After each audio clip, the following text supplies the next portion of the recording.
then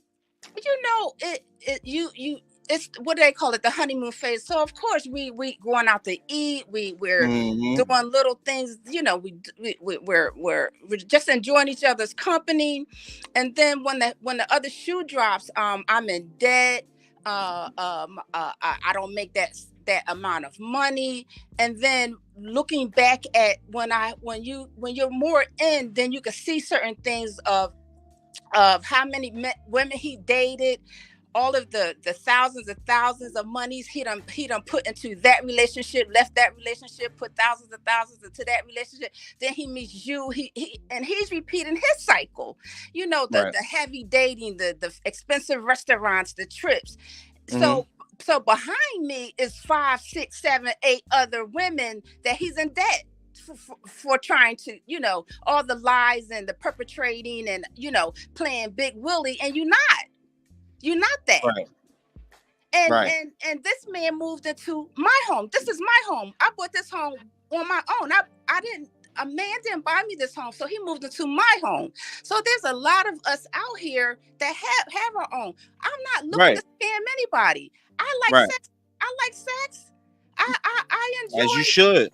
I enjoy a relationship. I'm not the world's greatest cook, but you're not going to starve. You know, Mm-hmm. I have a beautiful home. You clean. But Mm. the lies. And I knew that. I knew in my marriage, it got to the point where I had prayed to God and I said something's wrong. And that's when an incident occurred that sent me out of state to another job. And in that job, I had to get a room. This was in New York. And the room was in the back, in the dark, in the corner. And the Holy Spirit came in there one day because I was asking. And that where when I was when the divine feminine got me by herself, but back then to me it was God got me in that room and started cleaning me up and just releasing that trauma. And I cried so hard I was howling like a wolf because I Wow. never got it out. And I was relieved, and that's who I am today. So like I said, I was celibate for 5 years. I wasn't stressed for no relationship. I wasn't.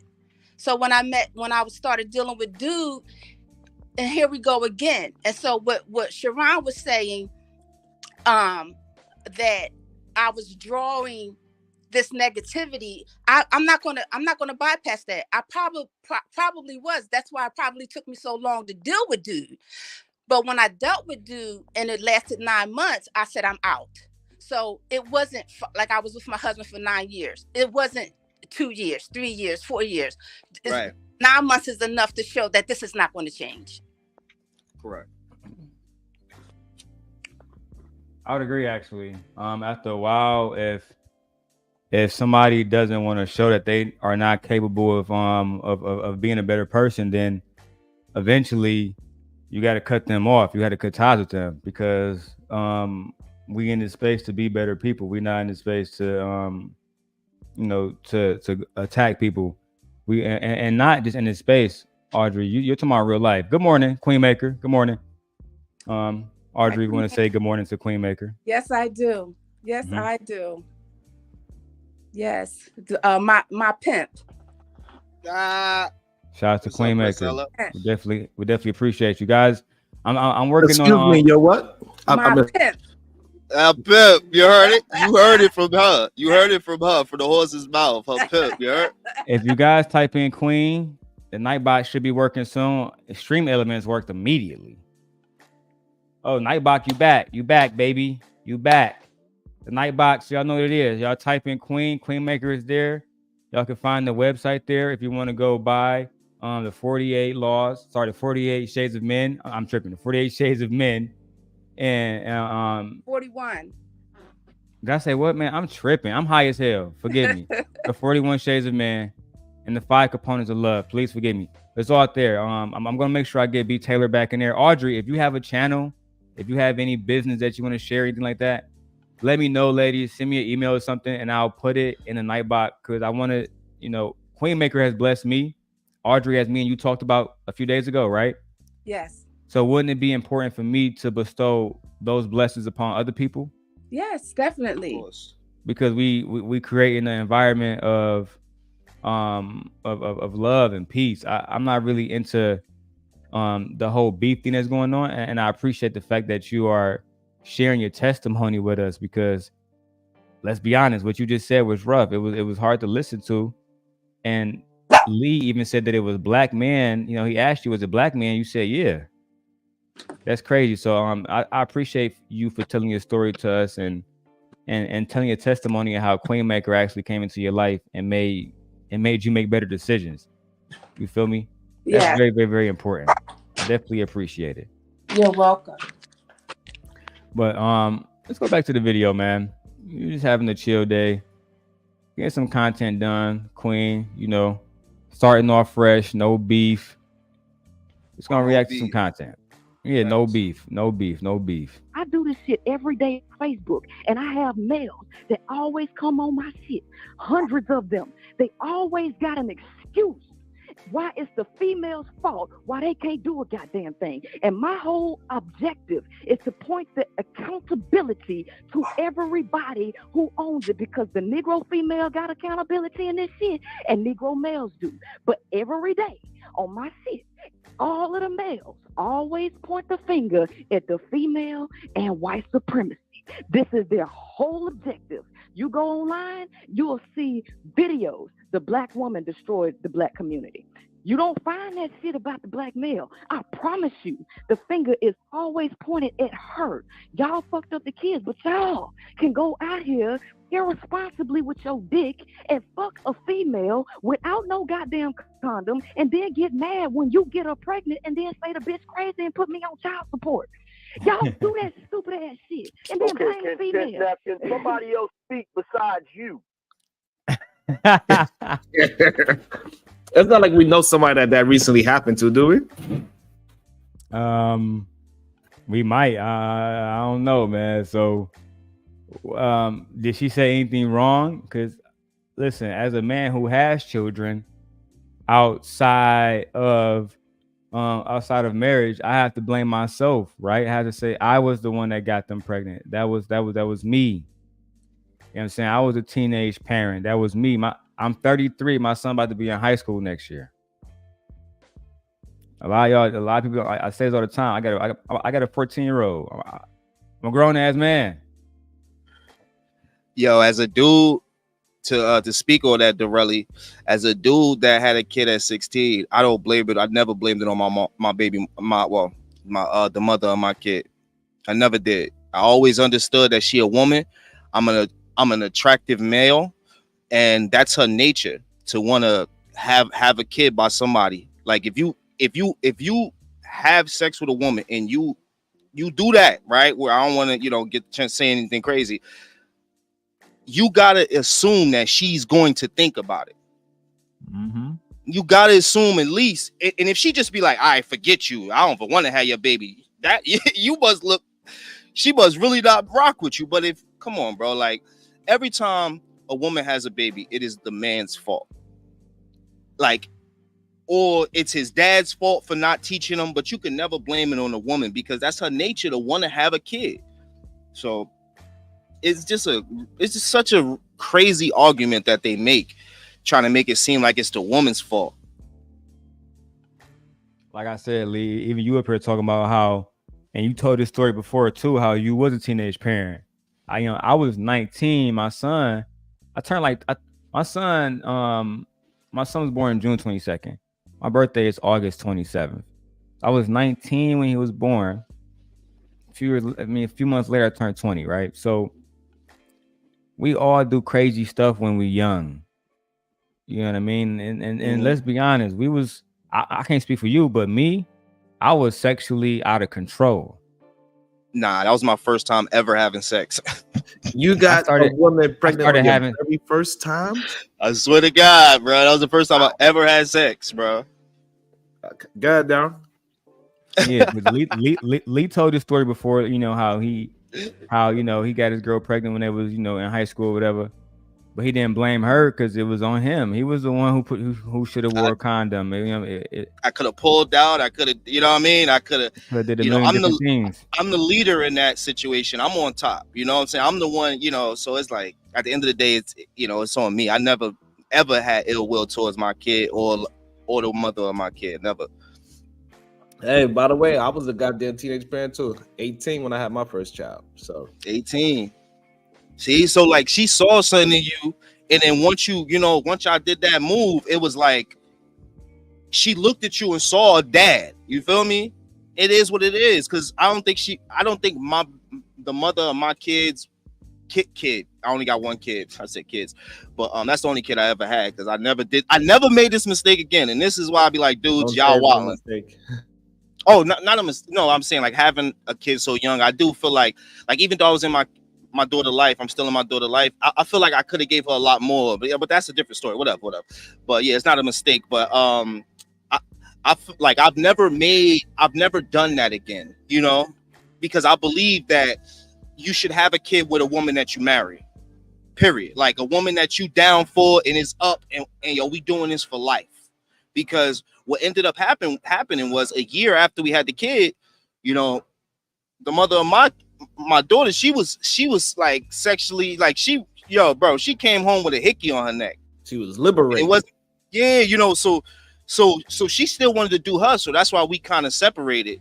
And I just was like, all right, I'm gonna let you do you, whatever. I ain't going, you know what I'm saying? I was mad as hell because I was young. I was like mad as hell. 17, you cried a little bit. I cried, bro. I was crying shit, like crying, you know. But it was mainly because I ain't gonna be able to be around my daughter as much. That's really why I really was crying and shit. But you know, it was the thing.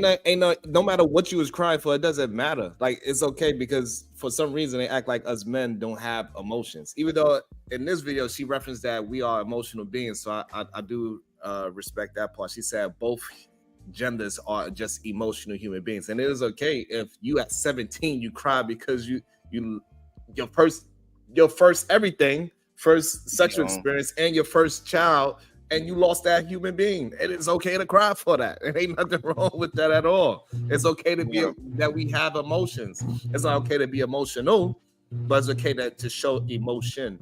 And I think that's another thing that especially since this is Men's Mental Health Month, that we do need to express that men can absolutely have emotions and express those emotions. It's okay.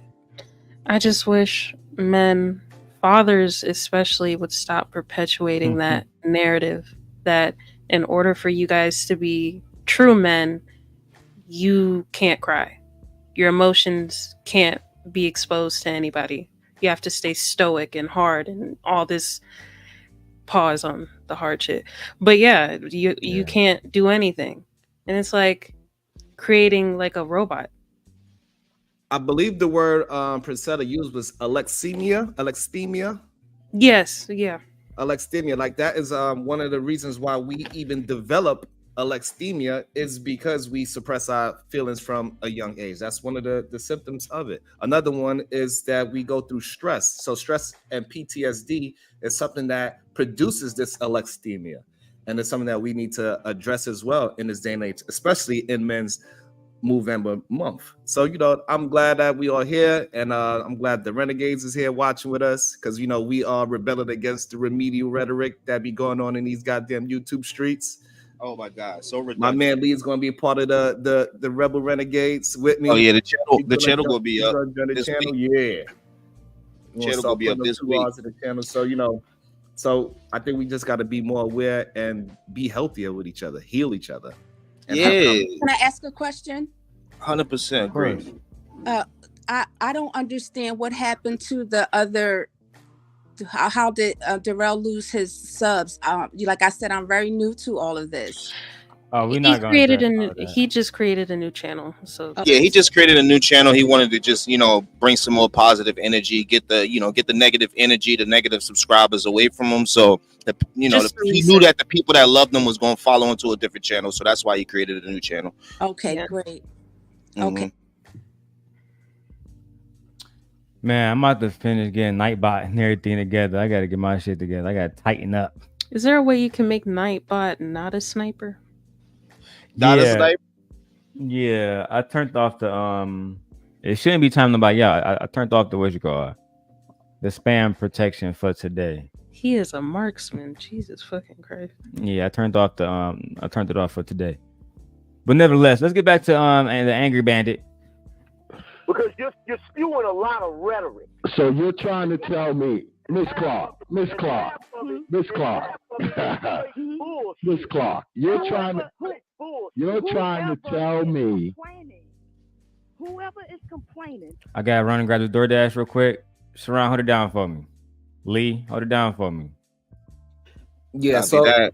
so I was like before we restarted it, the alexithymia, again, you know what it means is having the lack of vocal expression of emotions. So that's what it basically is. So you don't actually have the words to express what you're feeling and what produces more anger. This is why it's related to PTSD, because a lot of people that go through stress and trauma, they actually don't have the words to express how they feel, or they scared to express how they feel. So they keep it on the inside. But I also want to reference that is in men and women. However, it is more is revealed more through men, because I believe because men go through more stressful and traumatic things, especially at a younger age.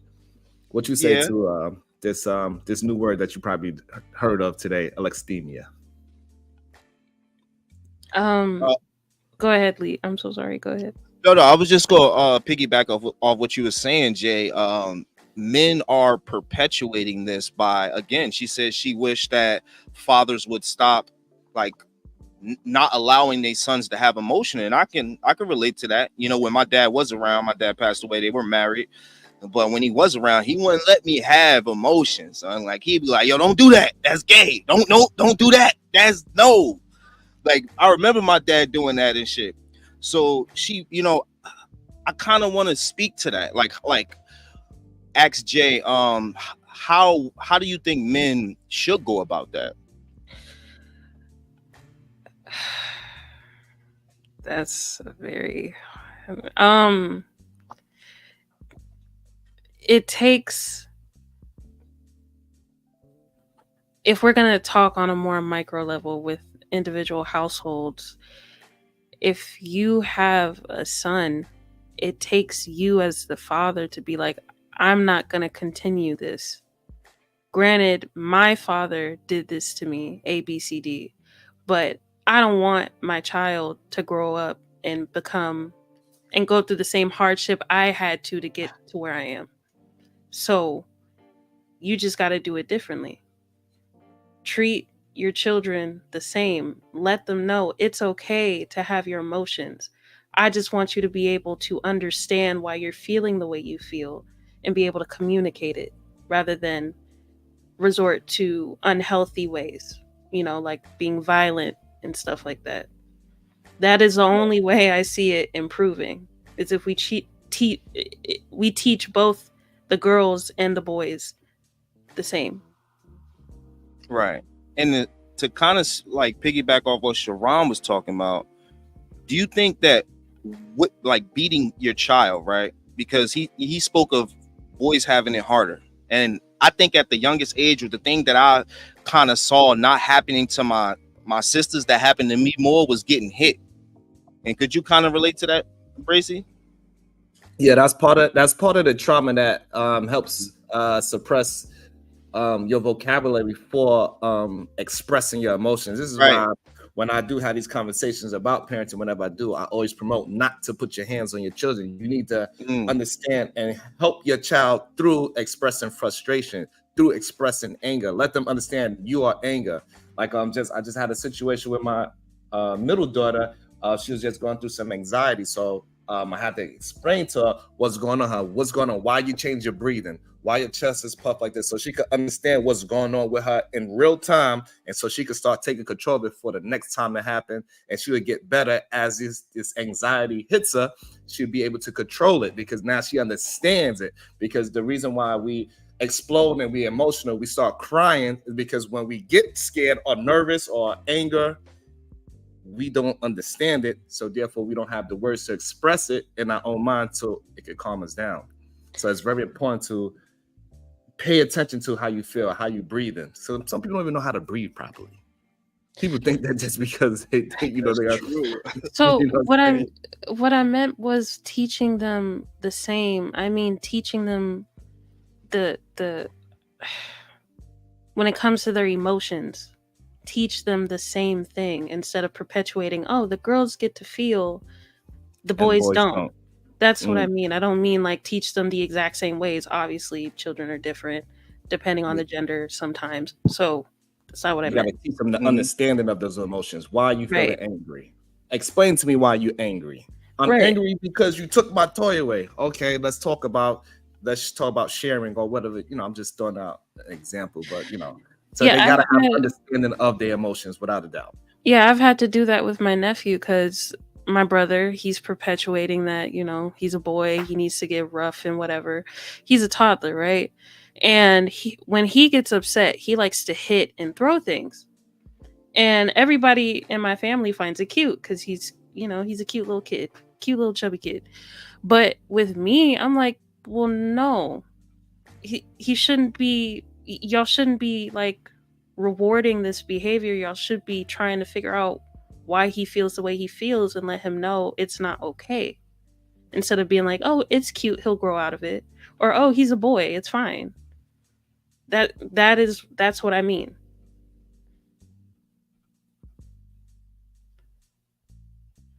I think Sharon's on the phone.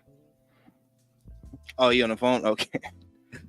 Yeah, no, I think corporate punishment is like a leading cause to why a lot of males are out there in the world and they don't really know how to even express themselves, you know. Growing up as a kid, like I was the only one getting like whoopings. Appreciate everybody, you, fellas. No problem. Everybody was getting whoopings, and yo, like I don't want to make it a black and white thing, but I grew up around both, and the white kids were more emotional. They were able, even as the men, like I would always go into New York. And I end up having these deep ass conversations with some white dude, and I'm like, damn, like why can't I never get this energy from my, from the ones that look like me? And I think it's because of the corporate punishment. I think our generation now is going to be better because, like, I never hit my daughter, and I'm pretty sure there's a lot of people that grew up in my era that had babies around that time that never hit their kids either. And if I had a son, I would have never hit him either, because I understand that right there just shows a boy that whenever you're mad, this is how you're supposed to address it. Whenever you feel an emotion, this is how you're supposed to address it. And, just being on these manosphere panels and hearing dudes talk about, yeah, I hit my kids. And I'm like, oh, like, that's like worst thing you could do to a man, because you automatically he automatically will start to suppress his emotions the moment he is attacked by someone that he loves and knows love him. Like, it's just the weirdest thing ever. Absolutely. And plus it teaches them that the way how they're going to deal with conflict is physical instead of with their words and their thoughts. Exactly. That shit dangerous, bro. That's why like if you fuck with Jason Wilson because of the stuff he got going on, teaching boys about emotional intelligence, bro. Like, that stuff is super important. Like, even myself, man, I can admit that I have been a menace in this space. Like, sometimes on some real shit, Sharon, I be thinking to myself, did I personally bring this space to a lower level? Because people saw that I was doing it and people accepted it. So they did it because they knew they'd be accepted too. So one of the things I learned from Queenmaker was I had to set the example. So now we're not letting women be disrespected. We're not letting certain stuff happen. And I'm not, because of everything that's been going on recently, I'm not even covering certain things no more. I'm not even talking about certain people. And facts. With all due respect to everybody that's around me, I'm never asking people to pick sides. I think it's very important for people to be on the side of right or wrong. I'm just gonna put it like that. I hope take it however you want. Let's get back to the video. Look at it, for sure. Yes, sir. Whoever has a problem with the shit is the one that's held accountable. But wait a minute, Miss Clark. Wait a minute. You're trying to tell me that black women have not blamed black men for the state of the black world? say that. When have I once said that in this whole entire conversation? When have I said that the black You female didn't say has that, but not I'll done tell this? you one thing that you No. did say. I'll tell you one thing that you did say. I'll tell you one thing that you did say. You just said a few seconds ago, you said that black men go out here with their dick. No, I didn't say black men. And no condom. I didn't say black. And no condom. I said the Negro male. Miss Clark, I listened to you. No, I said the Negro male. See, I listened to you get out I listened to you get out an entire diatribe. I don't say the black male. I don't say the black man. Because I make a complete distinction. Can I please? I'm not. She make this distinction. That's why I always tell y'all. She make a distinction about men versus male, and she been making this distinction for years now. But because y'all, you know, in this space, I'm not even gonna make it personal to Princella because it's deeper than her. In this space, and I think me, Lee, and Sharon has been in different panels to say this. The women don't get no respect. Let's just call it what it is. The women don't get no respect. They don't care about how the women feel. They don't care about their voice unless they're saying something like this. The women are out of control. Our black women are out of control. And black women need to do better by black men. Once black women stop twerking and stop being Meg Thee Stallions and naming their baby Shaquisha, then maybe a black man will have a better life. And then black man gonna be like, respect my sister, respect that, right? Those are the why they call me a white knight, right? That's why they call me a white knight in the first place. God damn, I gotta agree. Unfortunately, so that's why I'm the white knight. That's why I'm part of the simp nation and I'm a simp god. I brought Daryl over to the simp side. I was like, hey brother, we gotta come over here, bro. They wilding on the other fact, side. Low key. Sharon is I tell you, you're the original simp god. That's a fact. Hey yo, what you got from Chick-fil-A? What's in that bag? What? I ain't What's got in that Chick-fil-A. bag? I see that Chick-fil-A bag. That's bum fillet. I can't afford to eat never mind. Chick-fil-A. I don't like bum fillet. That sounds weird. It's a fake Chick-fil-A. You know what I'm saying? That we got in Detroit. All the niggas work there. But I support black people, so let's get back to the content, man. Shout out to Princella for really putting in their work on Angry Man. I'm not saying you said it verbatim. Can I please get my thought out without being interrupted? Go ahead. You said black men, the Negro male. No, I didn't. The Negro male, exactly. The Negro male. The Negro male. What's the difference? What's the difference? Thank you. See, what you're doing right now. What you're doing right now. I'm gonna tell you what you're doing right now. Hold on. Hold on. I'm gonna tell you what you're doing right now. Hold on. What's the difference? She's about to answer. No. We have to be able to express ourselves like very, very, very stoically. We have to be able to have conversations and, you know, so we can get somewhere. Trying to get a gotcha moment, trying to prove something is doing nothing for us. That's why, again, I'm leaving a lot of this low vibrational energy behind. Right? This argument that he is posing against her, asking her a question, but not allowing her to finish it, is low vibrational. It is what it is. That's my thoughts. Anybody want to say anything before I keep going? Yeah, I think it was a clash of communication styles. He wasn't really, especially at that time, it don't seem like he was really trying to listen to what she's saying to actually debate her points. He was actually debating just women in general instead of debating her. That's what it sounds like to me right now up to this point. Let's get it. I'm gonna tell you what you're doing right now. What you're doing right now is what I call feminine tactics. It's when a man is getting ready to make a legitimate point, and what you do is you lead him down another trail of another discussion, and then he can't get back to what he was talking about. No, I don't do that. Because you want to play semantics. No, you know what I'm saying, so let me say what I'm saying. It's not about what you're saying. You know what I'm saying, so let me say what I'm saying. Go ahead and say what you're saying. I sit back and listen to you. I said Go back and ahead and listen say to what you. Go ahead, let Brother Valdez finish his point, Miss Clark. Then you can go ahead and say what you want to say. Let Brother Valdez finish his point, please. You said men are going out here putting their dick in women without a condom. But here's the thing. You talked about rape earlier. The only way a man can go out here and bang a woman whenever he feel like it is if he rape her. Women allow men to bang them. So it's not like men are going out here with no condom on and saying, can I get some? And then she say, oh, well, sure. Make sure you have a condom on, and then he dive in without a damn condom. That's not what's happening.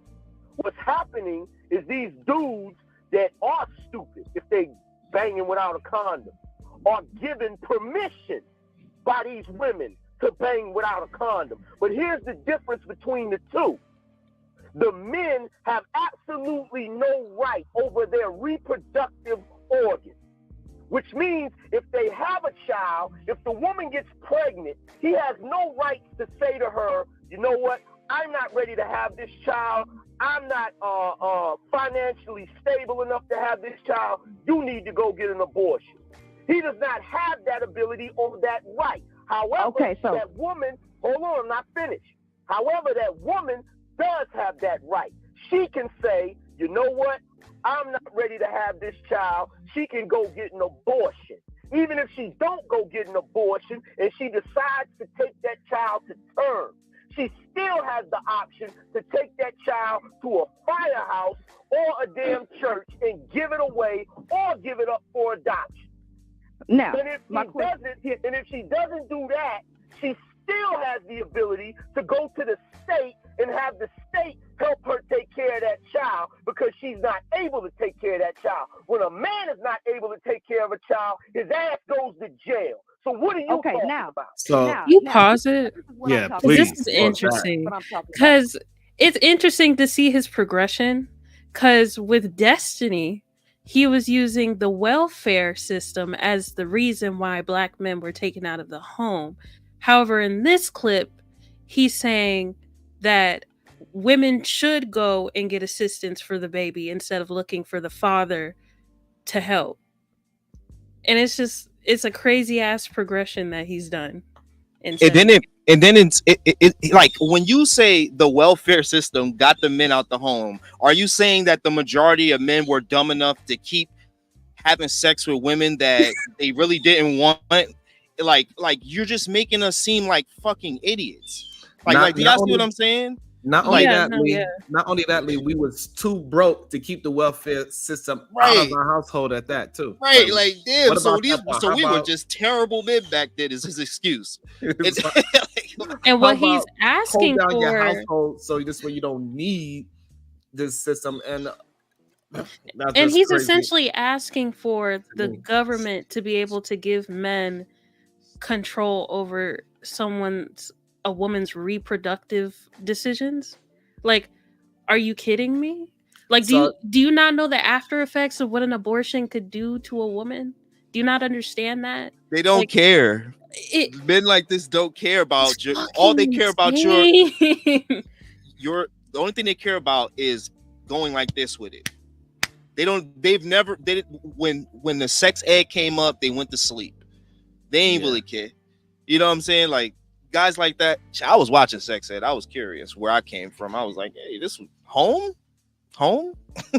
At the end of the day, if you're choosing to be promiscuous as a man, and you know that you look at your bank account and you see you could barely fucking afford your own self, you can't be promiscuous because a baby could come out of that, or you need to tell these women, hey, let's take the necessary precautions or we cannot fuck.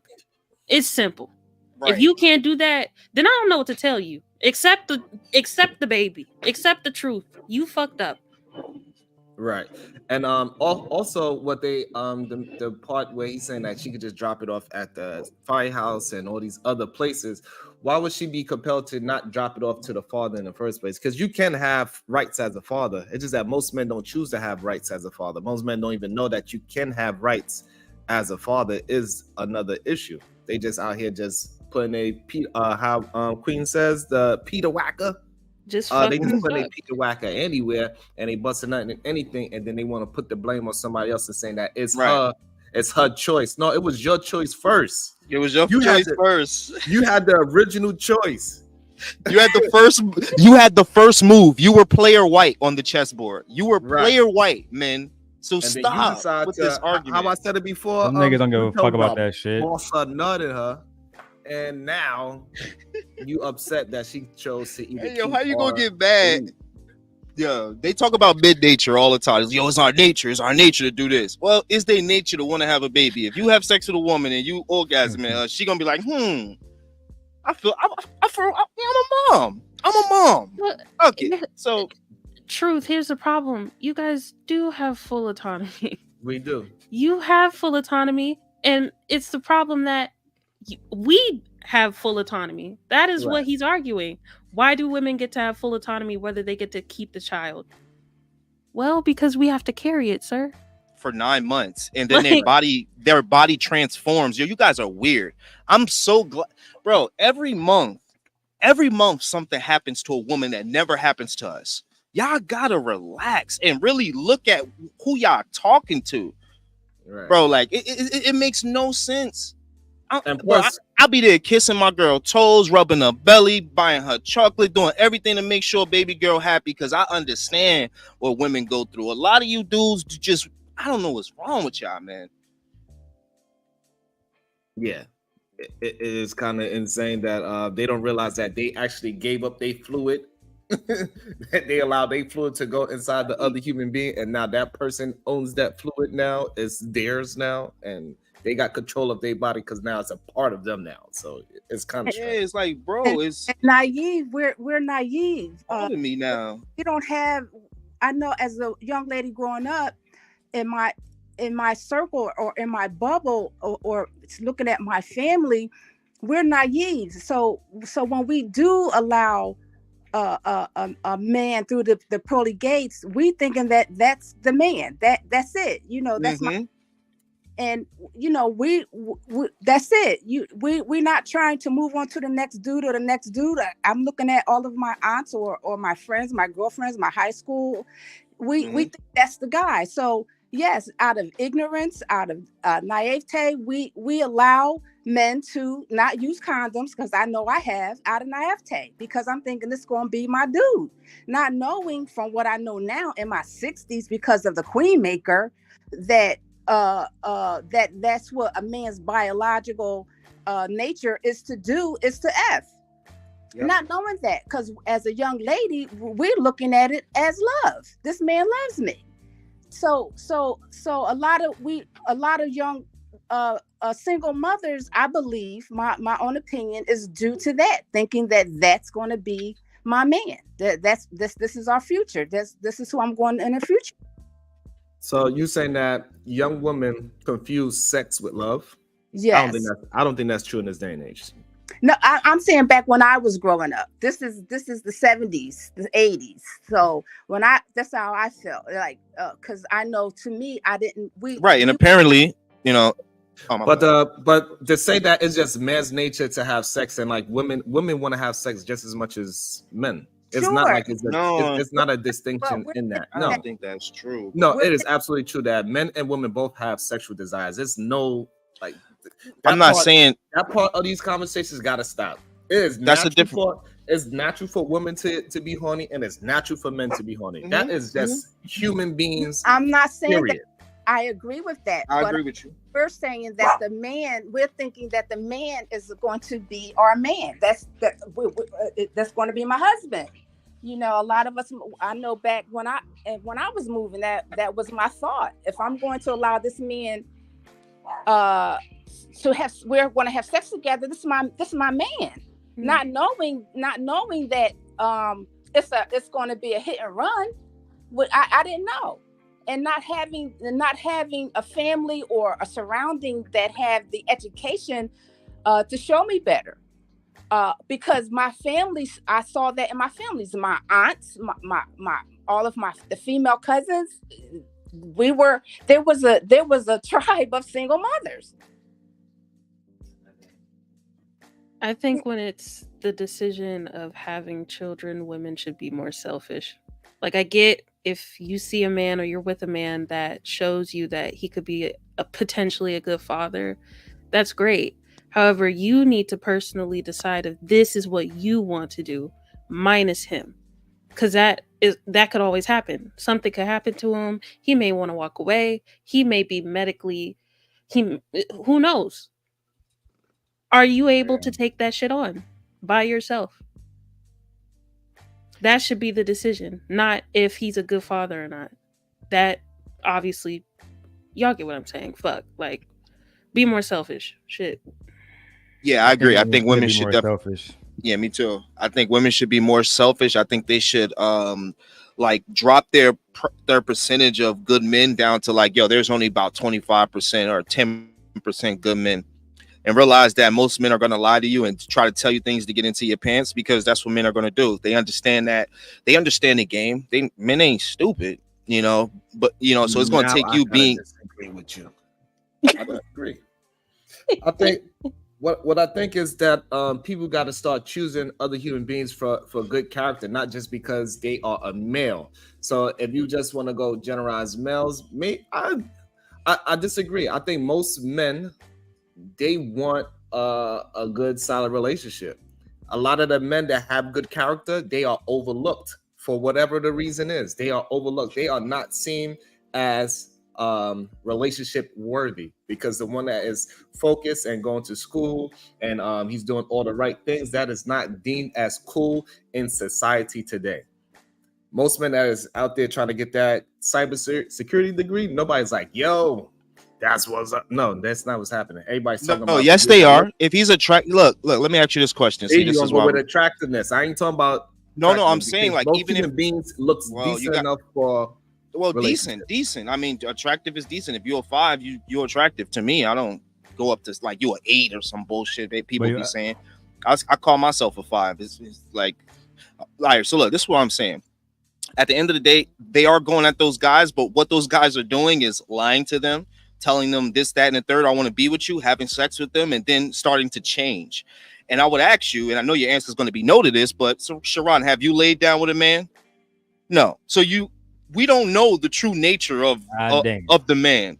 You know what I'm saying? We don't like I don't know the true nature of my homie. Like, he could be smart as hell, intelligent as fuck, but once he get with shorty, he clap and then he start changing up on her, not holding her in bed, making her feel like she ain't shit. Just like Aubrey was saying, making her feel like she ain't the first in his life as soon as he hit.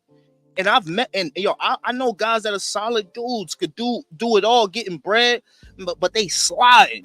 They playing the game. They know exactly what women want, and they using it against them. They going, oh, why she want money? I'm gonna get money. She want a man in shape. I'm gonna get in shape, and then I'm gonna be able to use all of this against them, because they're gonna be like, oh yeah, I want him. That's the guy. He got money. He in shape. He this. He that. Yeah, that's the guy for me. And then I'm gonna hit, and then I'm gonna act selfish, and then I'm gonna try to control you.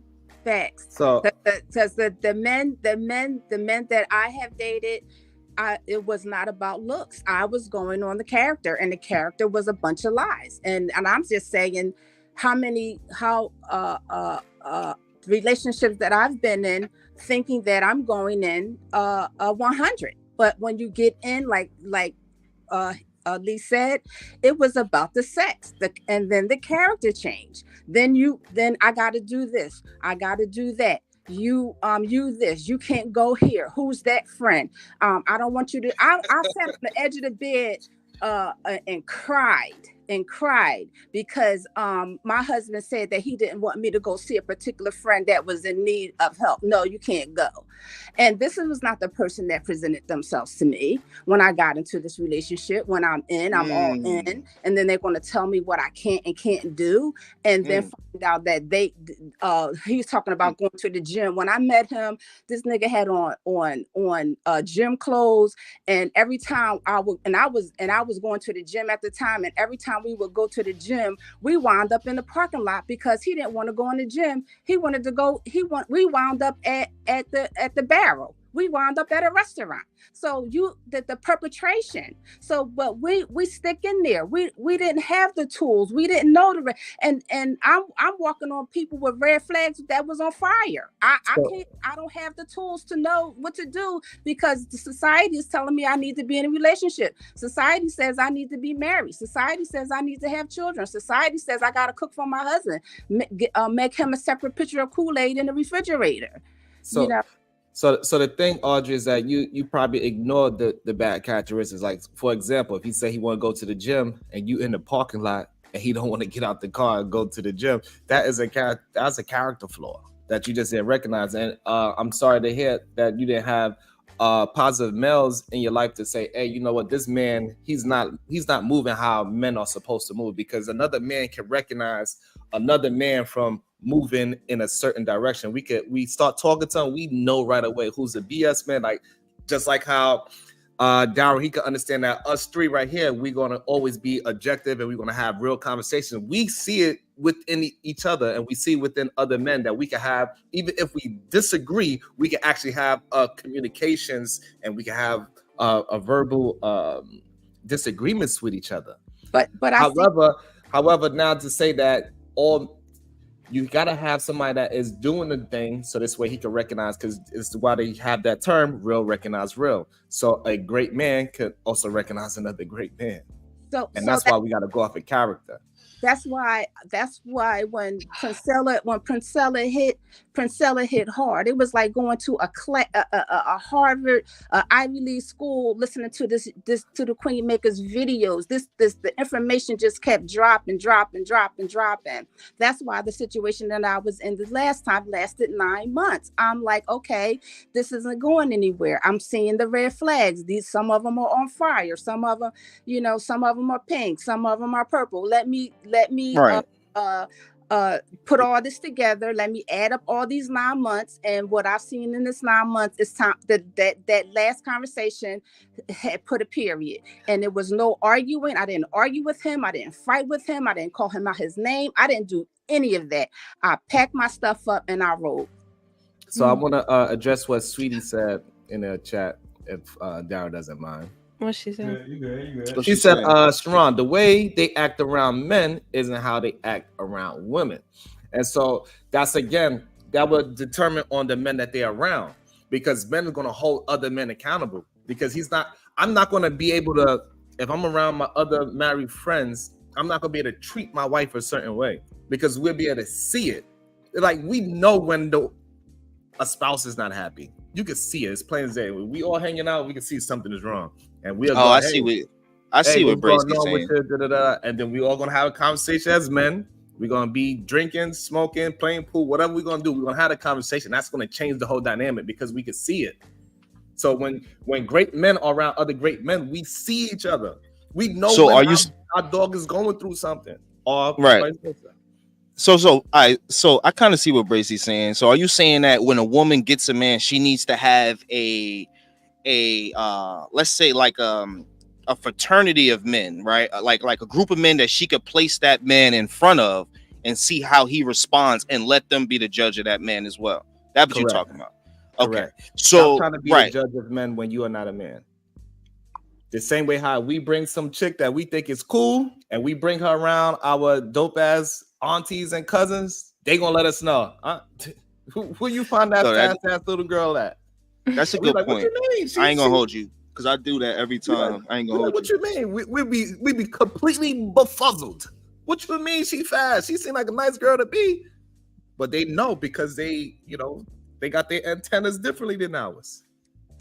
Okay. So is it the woman's fault? Is what I was gonna ask you. Is it the woman's fault every time? When it comes to like a situation where you kind of fall for a guy that is showing you one thing and then you believe it, and then he, you give yourself to him, and then he starts to change. Is it the woman's fault in that situation? I think each individual is responsible for their partner. The situation. So whoever I am, right, and whatever I choose, I'm responsible for choosing that human being. And so the same thing goes to the opposite sex. So whatever female chooses whatever man. Now, of course, it always have the exception to the rule. Is some really good con artists out there that's going to happen. You know, it's nothing 100%. The relationship that I just left, this man, his reputation, he had a very high reputation. And when I became intimate with him, when I was a one-on-one with this person was a whole total different person. And when I would go mention this to a trusted friend, they were like, no, not true. I'm like, no, I'm seeing this, and I've seen this regularly. So the person on the outside is not the same. He's a different person when I was with him.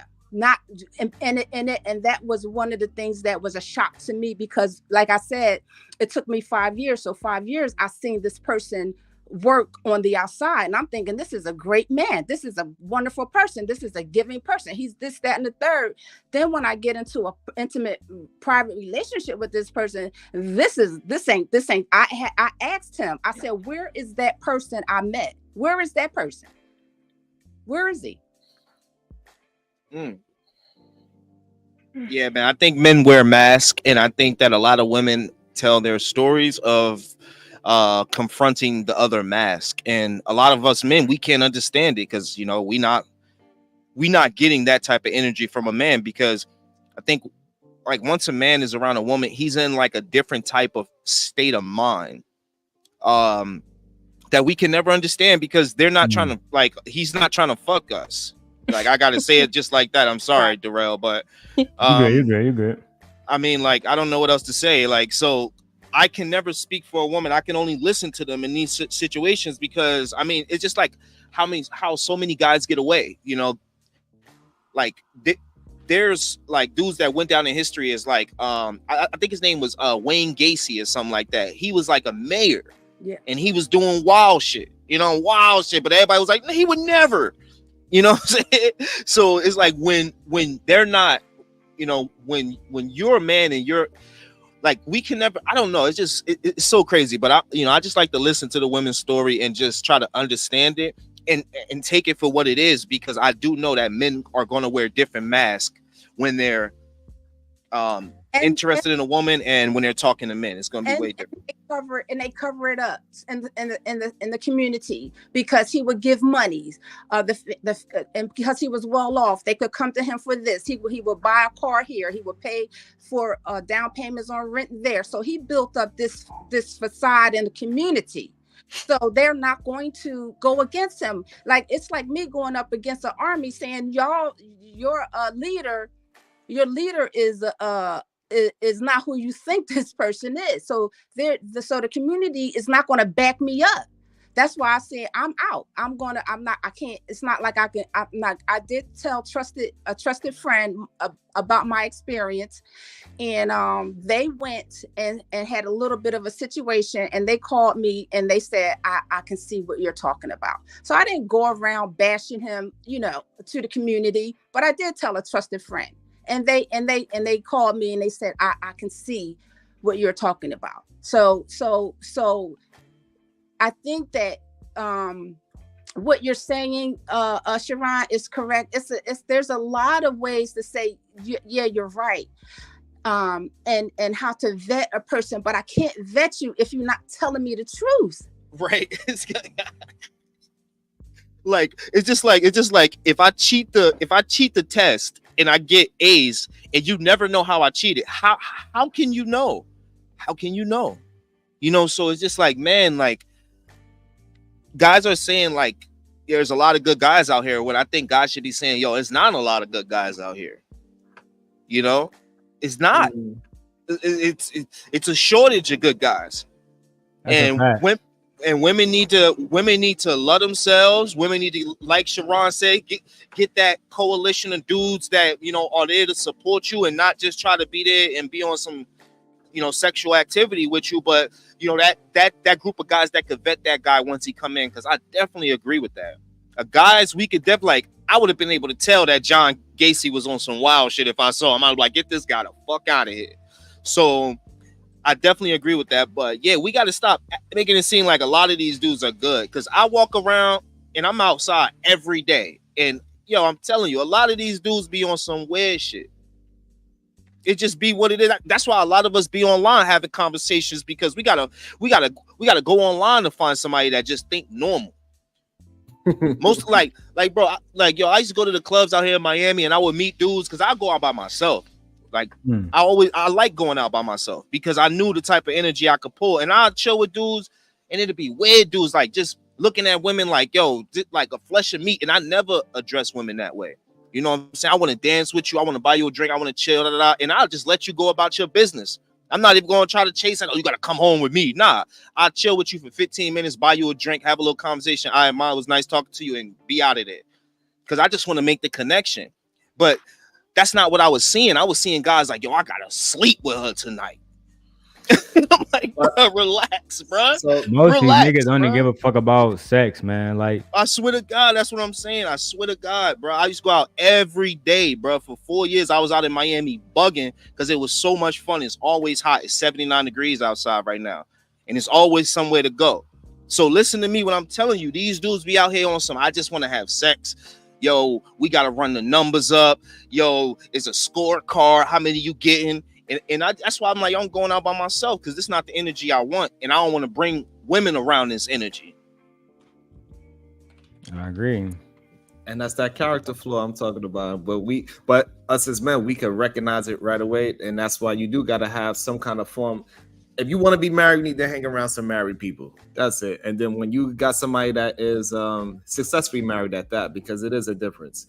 And when you got somebody that you want to vet, bring them to the goddamn barbecue.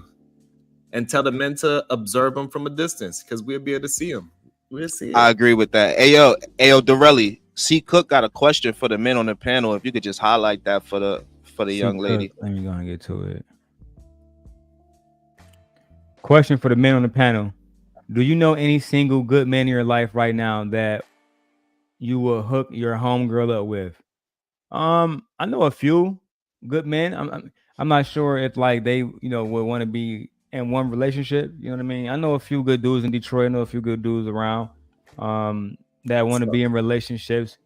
That, like, especially at my age, I'm 33 now. So a lot of us, we don't want to just be sitting around, fucking 1,000 women. That shit is lame. Tell Fighter, if Fighter even try to come up here, you can't be a bandit. One drop of banditry. Yeah. One drop of disrespect towards black women, you will be dropped. And I do mean one drop. Oh man, why are women 304s? Bye. Because women not 304s. We're not doing none of that.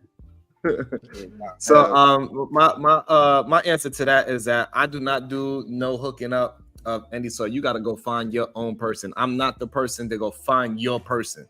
So if you have somebody, you want to bring them to the barbecue and you say, hey, can you talk to this person and see if they are who they say they are? I'm cool with that. But I'm not going to go and find your person for you. I found my person on my own. You need to go find your person on your own. You could bring them around the congregation and we could put a judgment on him and say if he's good or bad. But no, you need to go find your own person. Right. I mean, let's get back. I actually did have a friend who was single, but now like I kind of gave him some advice, and now he dating somebody right now. So I did have one, but he in a relationship now. So Spider, check my community wall. I see you over there. Just check the community wall, baby. That's all you gotta do, man. We gonna, and you will find me, man. You will find me. I just started. First day we got 100. I'm still small fry. I'm not really doing well. I'm fucked up, but we will grow it back to 600. Damn, so what the hell am I down? I got like just 2 copy people, his man. link and then paste it, and then you'll find his channel. I'm still working my team up, so don't say 100 is small fry. God damn, what am I? I must be a goddamn. Yo, Dorelli was doing numbers, bro. Let's see what we got. Hey, Monique, how you doing? Let me bring you up here. Hey, Monique. How are you? Doing it's good. It's a pleasure to meet good you all. afternoon. I've never been on the panel before, so I appreciate you guys for holding me in. How you doing, Monique? See, you got an encyclopedia back there. Those encyclopedias right there. Oh, wow. Yeah. That's I'm incredible. doing well, y'all. I'm doing beautiful.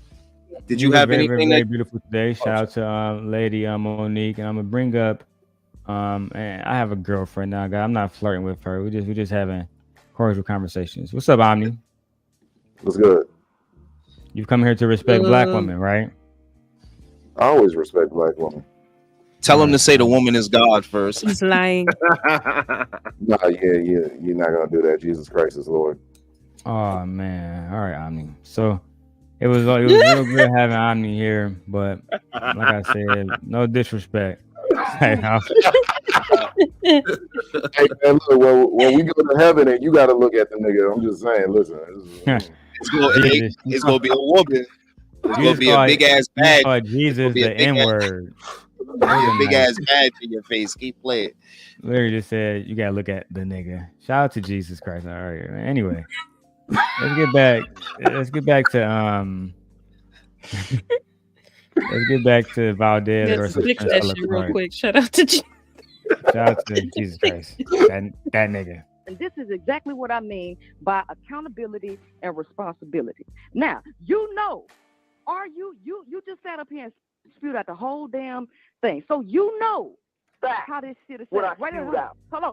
You could call it whatever. Yeah. No. Listen. Why you trying to be so hot-headed? Listen, this is what I'm talking about. I'm not being hot-headed. You're saying a bunch of shit.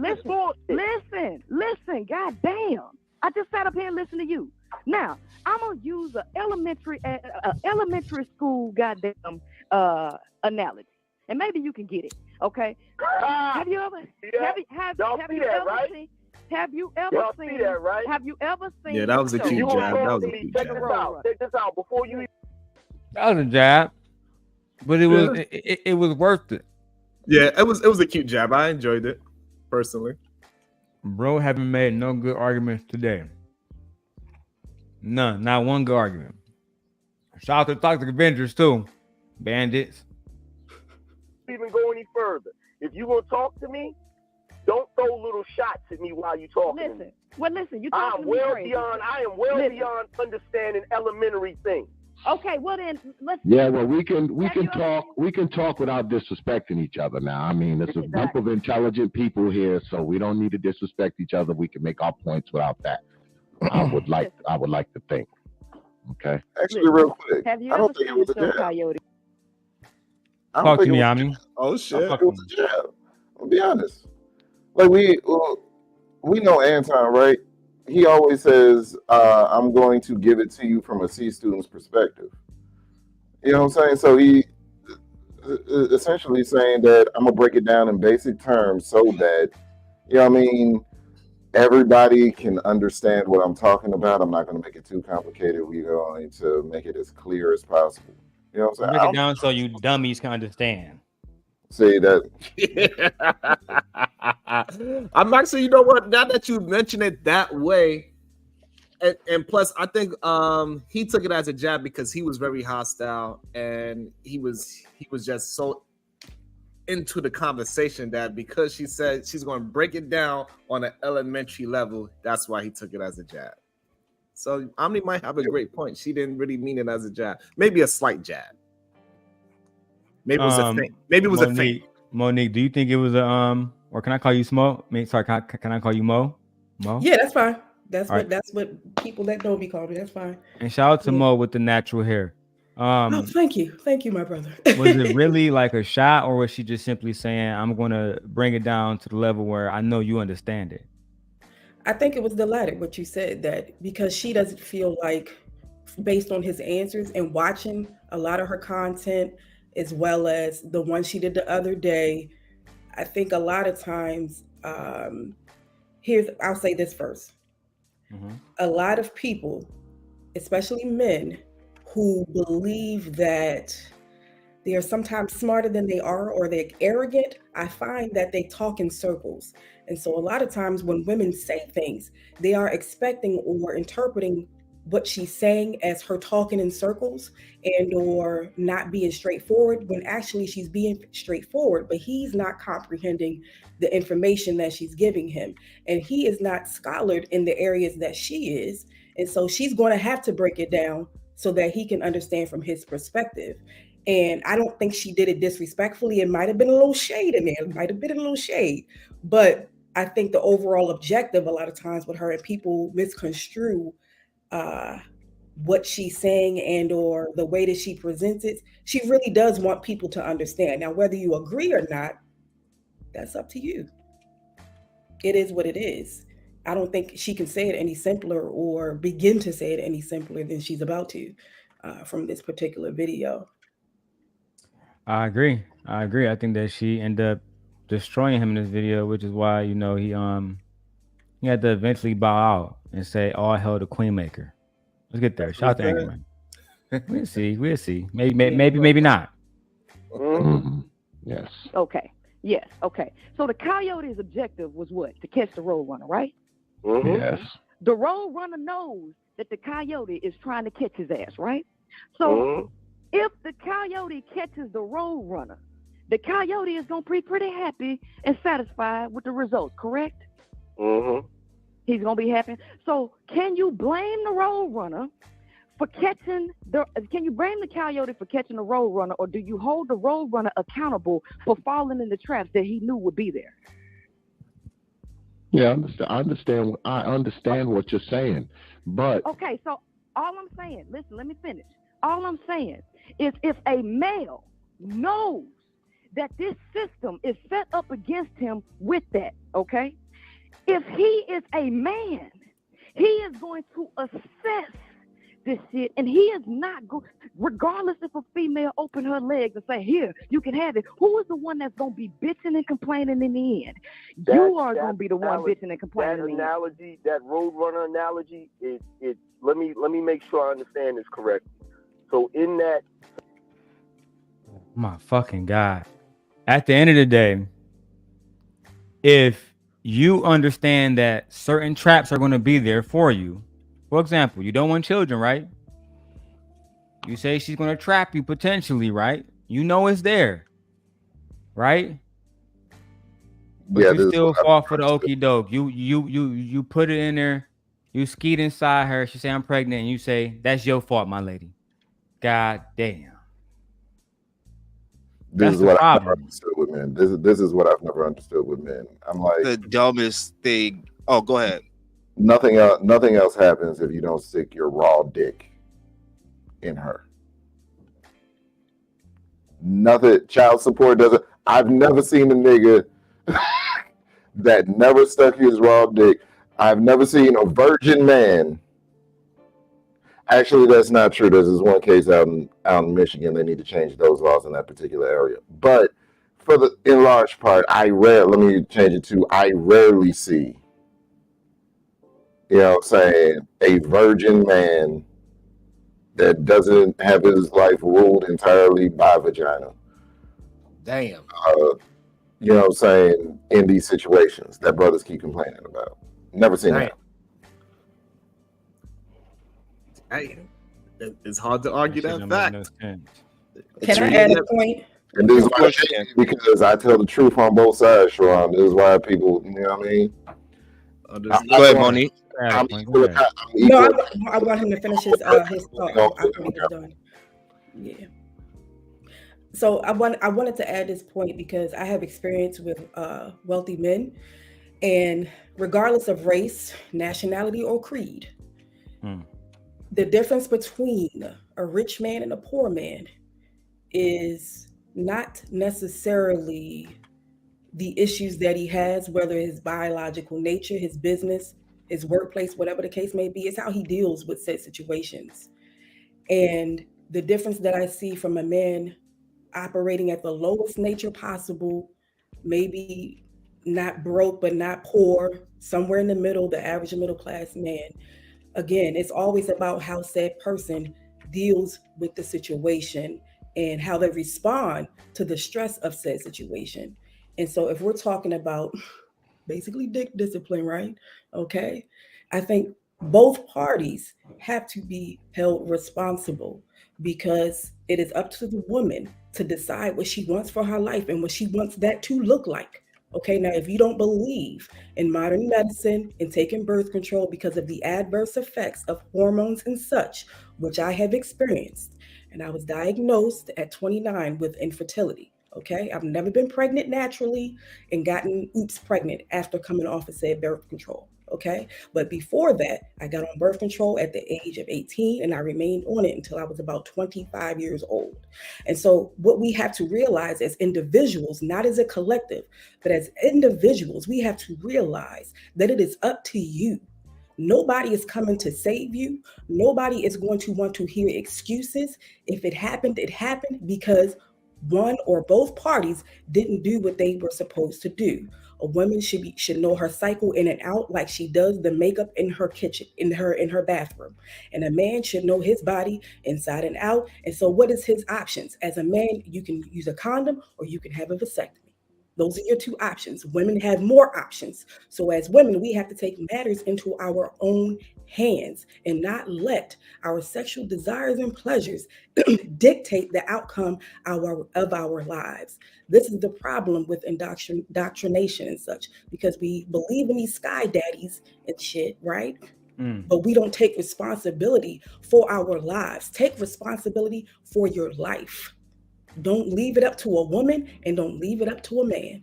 And that is the bottom line. And if you lead with that, you will make better decisions and choices, regardless if you want to decenter women or decenter men. That's it. All facts. I agree. All facts. I agree. I think right now we would just kind of, because a lot of men in the manosphere like to just make it seem like it's the woman's fault. And, you know, I agree. It's both people have made a decision that ultimately led to this. And I think women agree with you. You know, I see them in the chat saying that they agree. I think it's the men that's like, nah, it's the women's fault because I said no, but I skeeted in you. And, you know, it just makes no sense.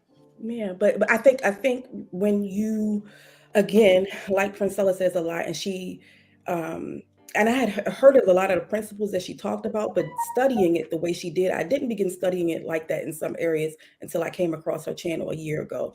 And when you look at the Maslow hierarchy of needs, right? And so we're going to use that as an example again, because men like to blame women for not taking accountability of their bodies and taking control of their life in that way. And making that's sure. Males like to blame women. Amen. Exactly. Not Males men. like to blame women. When a woman gets pregnant, she don't blame the man. And that's what I think that the missing component is, when men are judging women when they get pregnant out of wedlock. And if we're really talking about it, leave wedding and marriage out of it, period. Okay. So men are blaming women like he wasn't the one that gave her the seed, right? You gave me that seed. When you penetrate me, there is a chance that seed could flourish into another human life growing in my womb. And so if we know that condoms aren't 99% accurate, most of the time, effective, most of the time they do break depending on the size of the man, whatever the case, whatever freaky stuff y'all like to do, okay?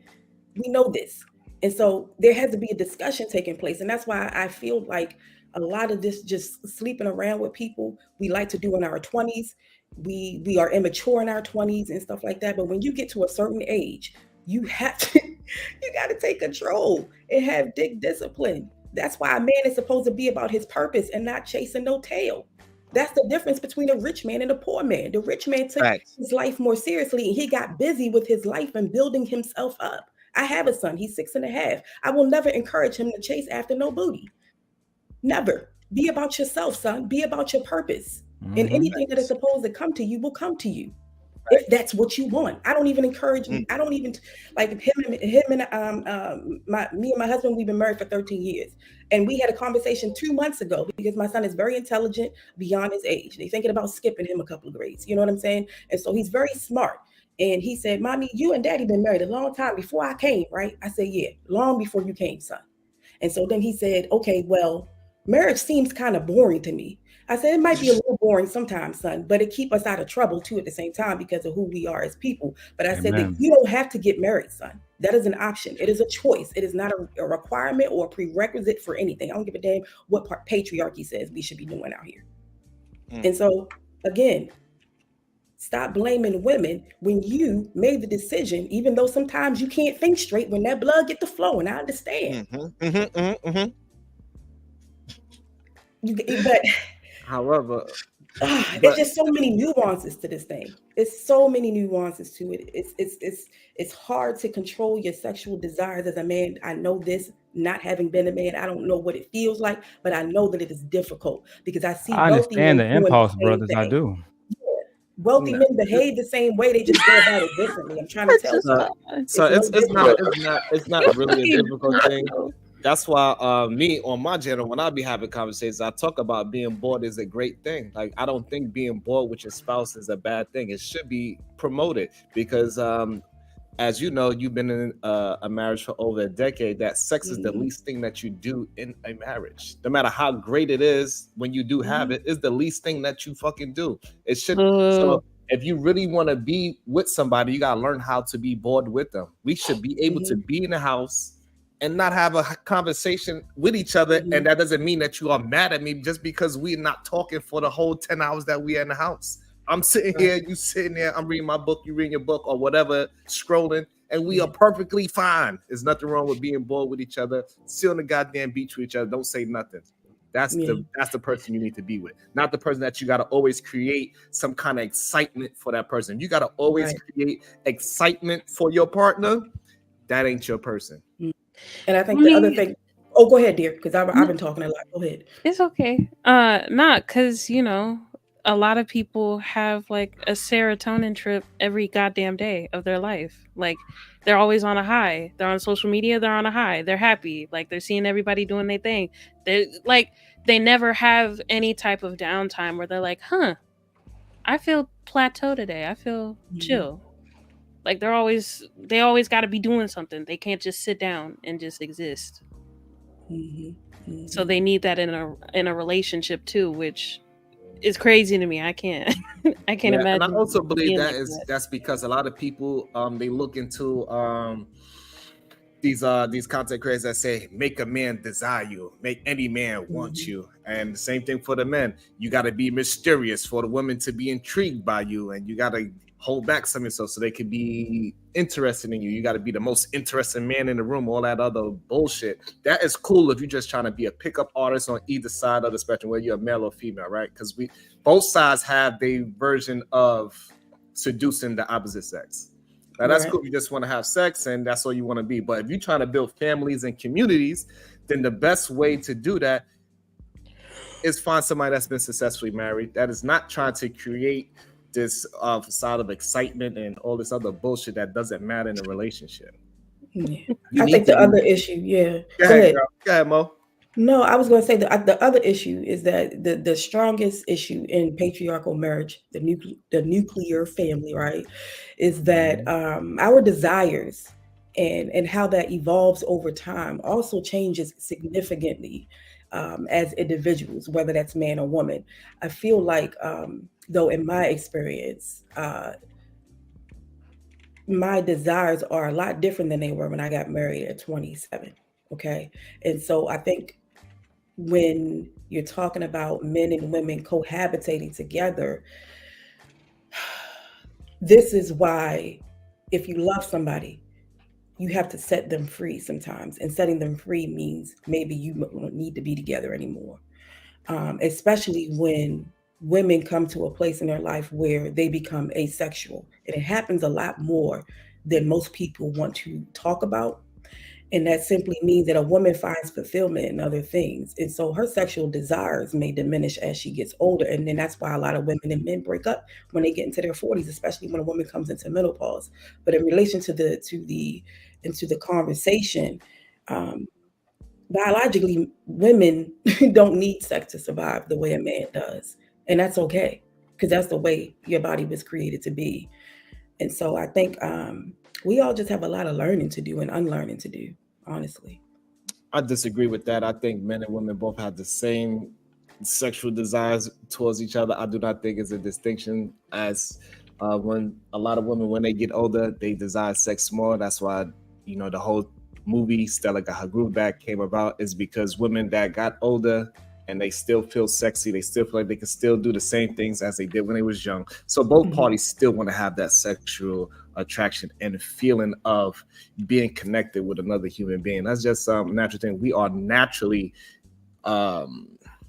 communal. We want to be with another human being. We just want to hang out with other human beings and do things with them, have that touch. Like we all know, like hugging is probably more important than actually having sex. Hugging your partner is more important than having sex. It shows that just hugging your loved one, it boosts all your anxiety. It takes the anxiety out. It takes out to depression. So the human touch is very important no matter what age you go to, especially once you're sexual. Yeah, only reason I disagree is because of what I experience in my life and what I see other women experiencing. And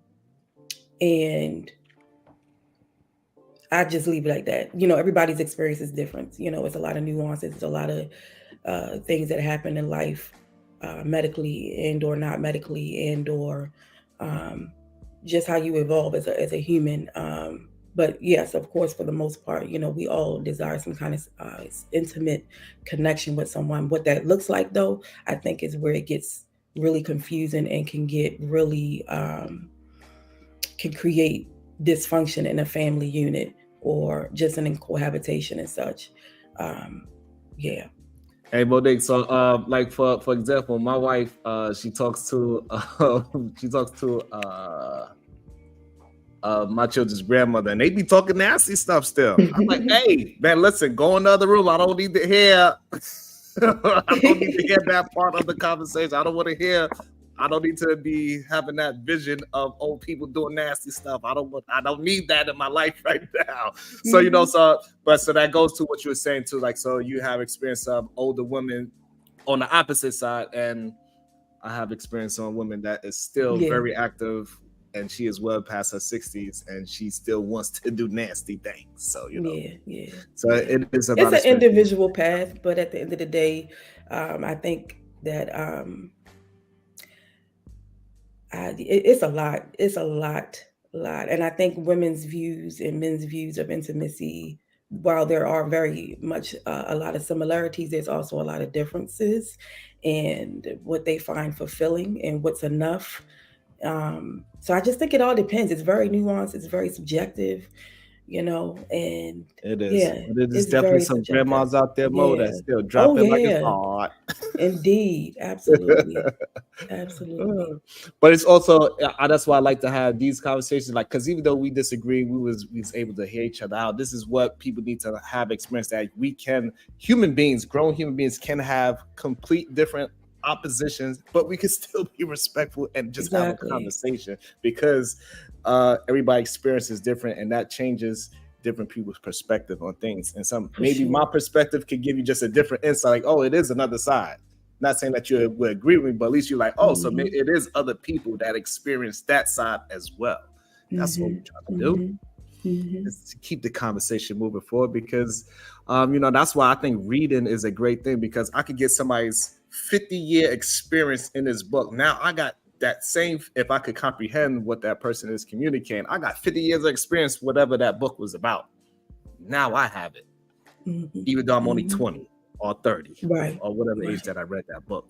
But people are gonna need to have that perspective and that insight. Yeah, for sure. I mean, we are vastly different as far as the sexes are concerned. We are vastly different. And if anybody believes otherwise, I question what they've been reading, because the science is there. It's always been there, you know. Whether you have an eye to see is the difference. So we are vastly different species as humans. We are vastly different. But we can find common ground if we are emotionally mature enough to, like you said, let the person speak. And not just listen to respond, but listen to freaking understand, please. Even if you don't have to agree, but if we're backing it by science, if we're backing it with data, if we're backing it with life experiences, you know, there's only so much we can argue. We can continue to debate if you want to, because it's good for the content, right?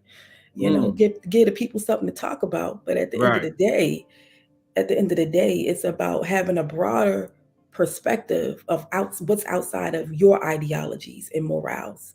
You know, I understand why people do certain things, as long as it's not abusive in any nature. I can understand why people do certain things. But if we see, like, okay, in my relationship, I believe in individuality, right?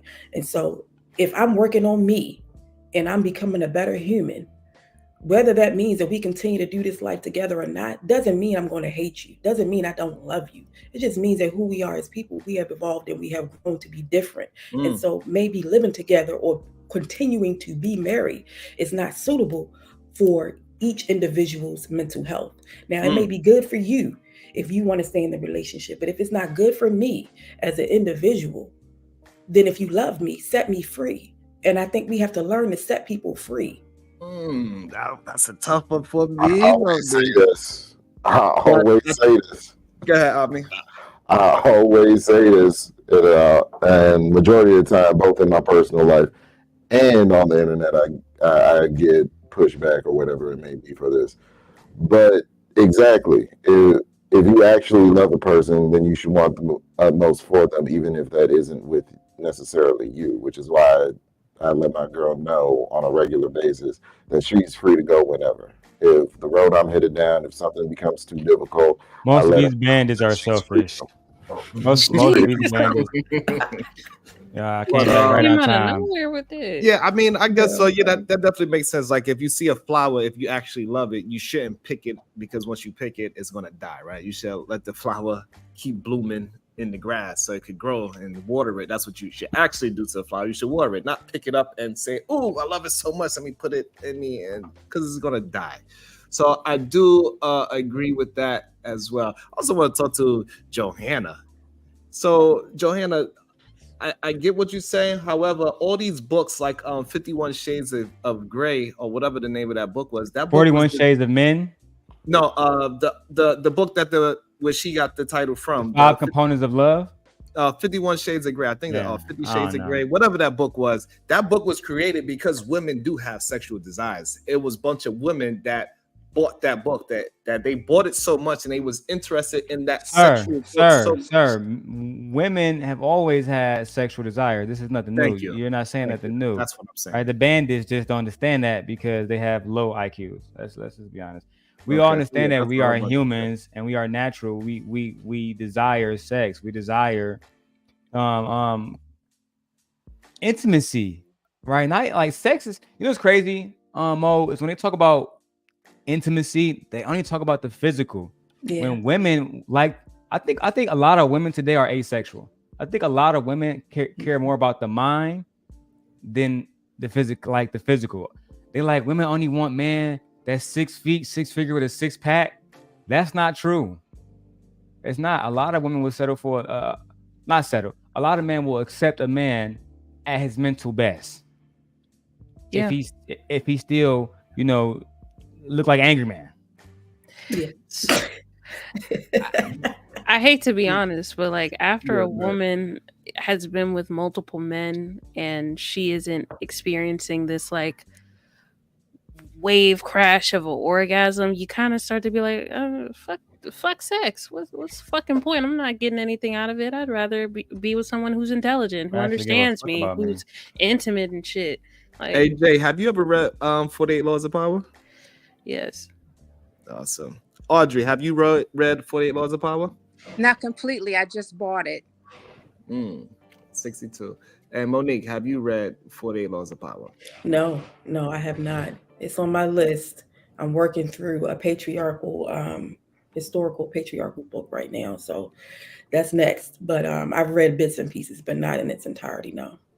So the part about what happens when it's one of my favorite books. I'm in my 60s and the sex is trash. The relationships that I've been in, sex is trash. I have some good moments. However, the majority of the relationships, the man, you try to prolong the foreplay as long as possible, and the actual act is trash. They don't. Why do you think that this rose thing and these vibrator things are so popular? Because the sex is trash. Because the guy come in, and I'm talking from my own experience, that there's no time with you. It's a hit and run. I had to even ask one person to kiss me afterwards. I'm like, well, damn, can I get a kiss? So we can look at a lot of women That's crazy. not having sex. I'm agreeing with Ms. Mo is because the sex is trash. It doesn't last. I don't even. I'm just saying from experience, the sex is trash. Say it again. Amazing. For the people in the back. The sex is trash. I said it for it, goddammit. The sex is trash. Yeah, that is not true. Absolutely not. Sex is not trash, but sex is an emotional feeling. So if you do not have a real emotional attachment to the reason why I love having sex with my wife, because I'm emotionally attached to my wife, right? It's because I love her. So when we do lay down, it's because I have a feeling for her. But if I was just laid down with a strange person, yes, I could get to the climax, but it's not going to be as good because I don't have no emotional attachment. Well, I need clones. We need clones of you. We need to Xerox you. We need to make line you up. And if per the queen maker, you would be the one in the village that would have all the maidens. Oh shit. Listen, like this fucking talking point makes my ass chafe. Like as soon as women bring up the sex is trash, men like, well, you need to choose better. You need to choose a better man. I'm like, no, I'm talking about in the comments. Oh, okay. Yeah, Sean Antonio specifically. If majority of women across the board are saying they are not experiencing an orgasm, where do you expect where are they supposed to go?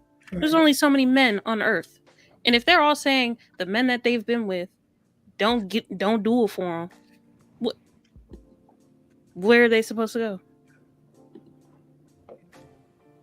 So at some point, you got to look beyond sex. And your heart, my heart is with this dude. I'm in. I'm all in. But the sex is not good. It's not good. I had an experience one time with this gentleman, and that only lasted about 3 months because I found out that I was what do they call that? A fallback after you get a divorce and you seek you're looking for somebody else. I found out rebound. A rebound. Yeah, you was tossed up off the glass. That's what you refer to as. That's what we refer to as. And the sex was so good, I lost 5 pounds. That's how good I lost 5 pounds that night. Shit. And I was about to go back the next night to go get me another 5 pounds off. So I was all in for this dude. I really was all in, and the sex was really great. And however, the relationship. I think it cut out for. The sex didn't last. The relationship didn't last, but the sex was fantastic. And I was in several other relationships, and the sex and I'm all in. I'm in, and the sex was not good. Well, that just negate the fact that you can't find good sex, by the way. So I want to ask Mr. Outside, what's your first name, sir? My name is Sharon. Sharon. Okay, I didn't want to say it wrong. I didn't want to say it like a feminine name. That's why I asked first. I want to ask you a question, right? In relation to this sexual connection that men and women that we're having right now, right? So if your wife comes up with a medical condition and she no longer desires sex, but she loves you and it's evident that she cares for you, right? Mm-hmm. Is that grounds for a breakup for you? And she went to a doctor for this? Yeah, you can go to a doctor. You can do the treatment, and the treatment rates are not really high, especially with the adverse effects. No, I'm just saying, like, she went to a doctor, and that's the reason why she's going through whatever the situation is going through. So then I would just ask her, can she go to her dentist and see what the dentist will say? Oh my gosh. I vote that we drop Sharon for the rest of the I just want to make sure we So here's the thing. And this is what happens when men respond honestly. They can't take it. They can't. It's all good. I kind of expected something to that degree. Okay,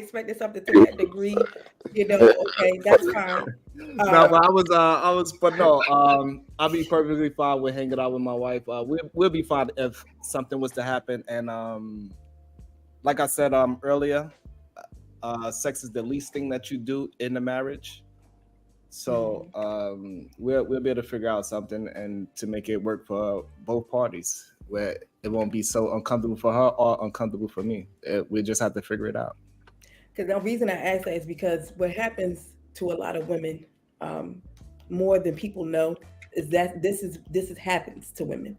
They have early menopause, or they have irregularities in their hormones, and they'll take medication. They'll do all of the exercising, weight training, herbal supplements, but the desire to initiate goes missing. Now, when you have penetrative sex with this woman, she's still be able to come like she normally does. But to get that engine revved up, to actually have her want to do it, these medical conditions are real. And I think when a lot of people get married, or if they're in a long-term relationship, they don't realize just how prevalent this is until it happens to them.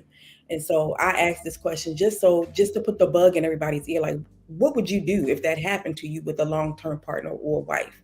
What would you do as a man? How do you think you would navigate that? And this is in a situation where she can't have sex, right? This is a situation you can have the act, but the woman, because of this medical condition, she physically just doesn't want it. It makes her asexual. And so there's a lot of things that can come up in her self-esteem and self-worth, because she doesn't not want to give it to you. She just doesn't have the desire, like it is absent. And by the way, that's my wife right there. So that's my wife right there. She answered it as well. So yeah, we'll work through it. Like we'll be good.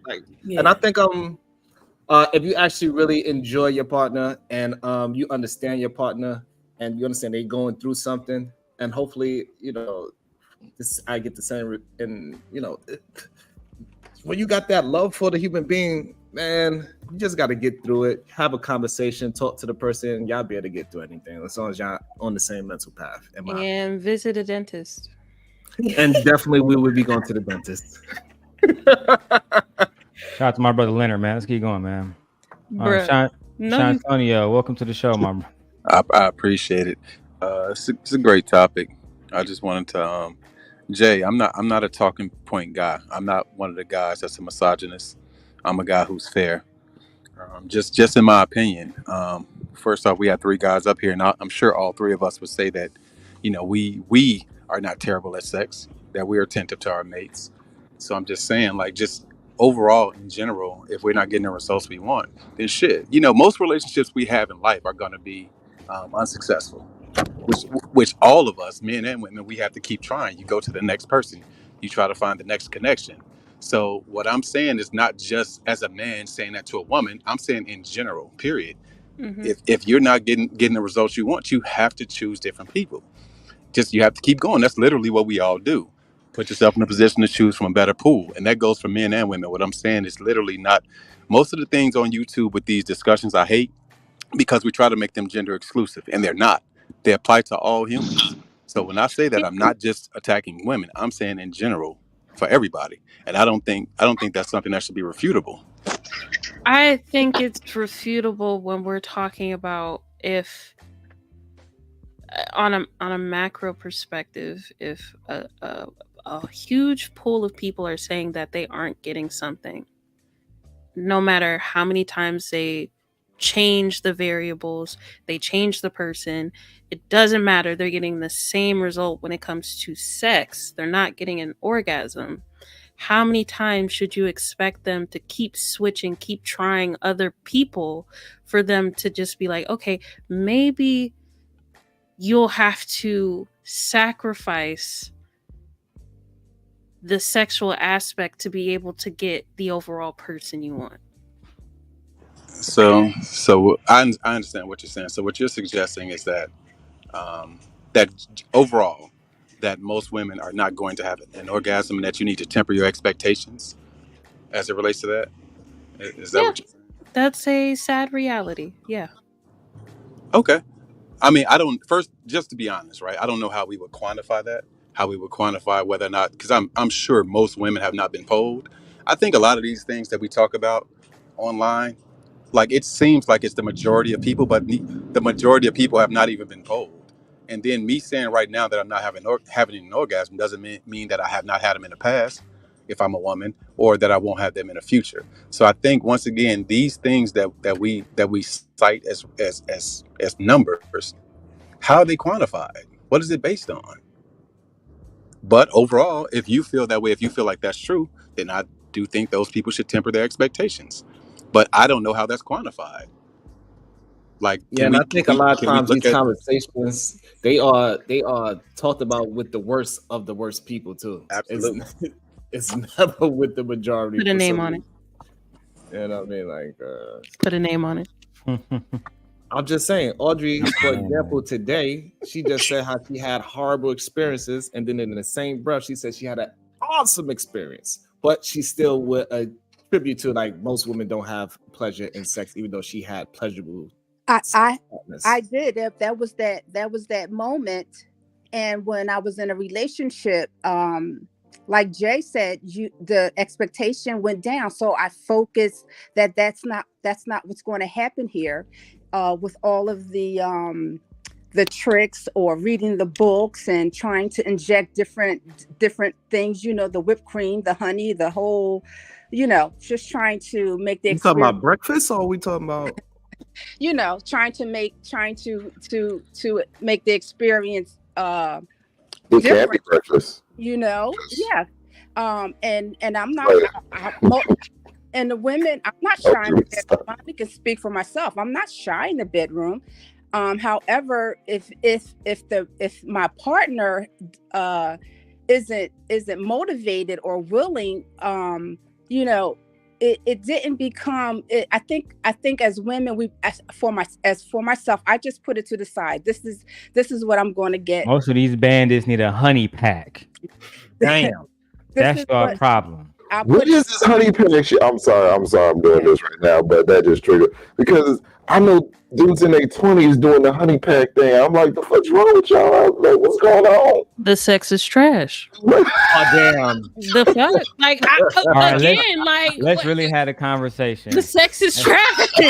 Ladies, Mo, Jay, Audrey, if you had a man and the sex was trash, and then I came along and we got the Simp Guy honey packs.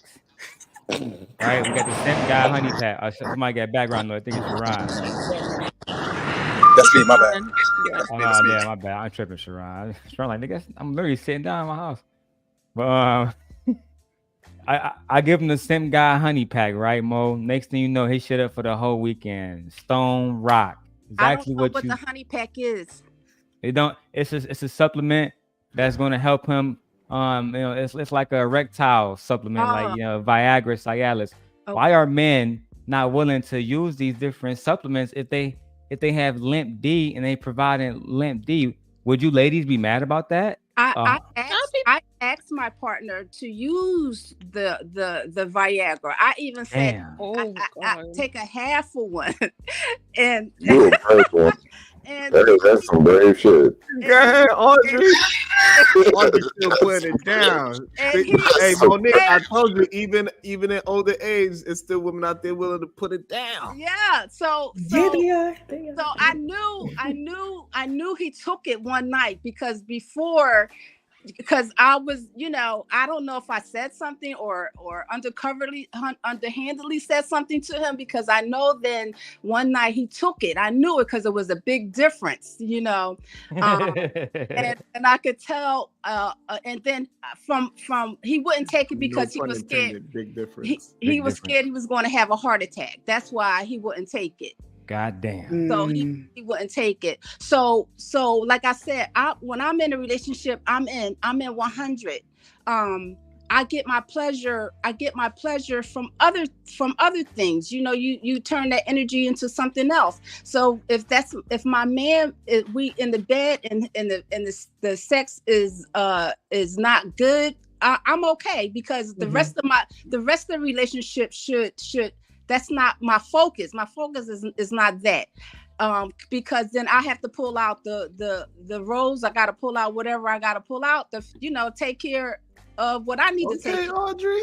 Hey, so, but I want to say this about the whole men experience it better. I got a theory. This is how I look at it. If my ear is itching and I gotta rub it, all I'm saying, my ear feels better than my finger. So I got to say. Wait, what? Yes, man. I'm lost. No, I think the reason why men experience sex the way that we experience it as animals on an animalistic level is because on an animalistic level, we're born with a gun that's essentially designed to go off.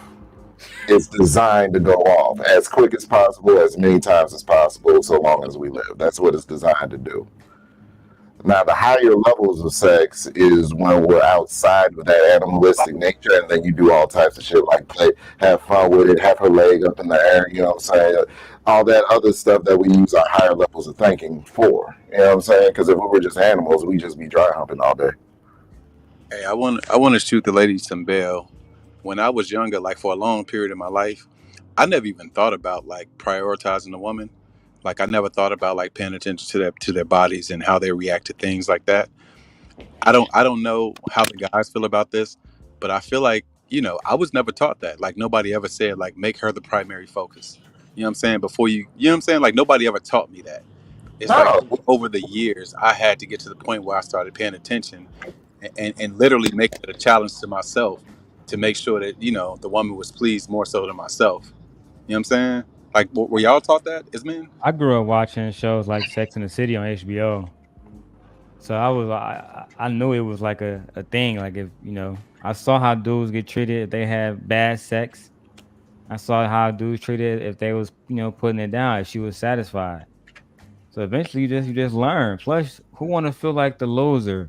Like 2 seconds later, you done. But you know what? I'm not even talking about like the instant oatmeal, not the 2-second thing. I mean like just in general. You may be fucking for 20 minutes, whatever, but it's just like it's not an emphasis on her. It's just like get in there and fuck. You know what I'm saying? Like, college and stuff like that. Yeah. That's because we were. Go ahead, Sharon. Go ahead. Because men built a system that caters to men only, and men don't give a fuck about women needs and about women orgasms. This is displayed in the marriage of DJ Envy. Damn. Go ahead, Sharon. So for me, there's definitely a learned experience, but it was because I always want to be good at the things that I do. So if I want to continuously to have relations in that manner, I wanted to be good at it. So I started paying attention to what makes this woman react to me more. So the more I got reaction, I pay attention to that, and I wanted to be good at it. I wanted to make a woman cry from ecstasy, god damn it. I want to take her to that goddamn level where she's like, I can't believe what you did to me. Shit. Word.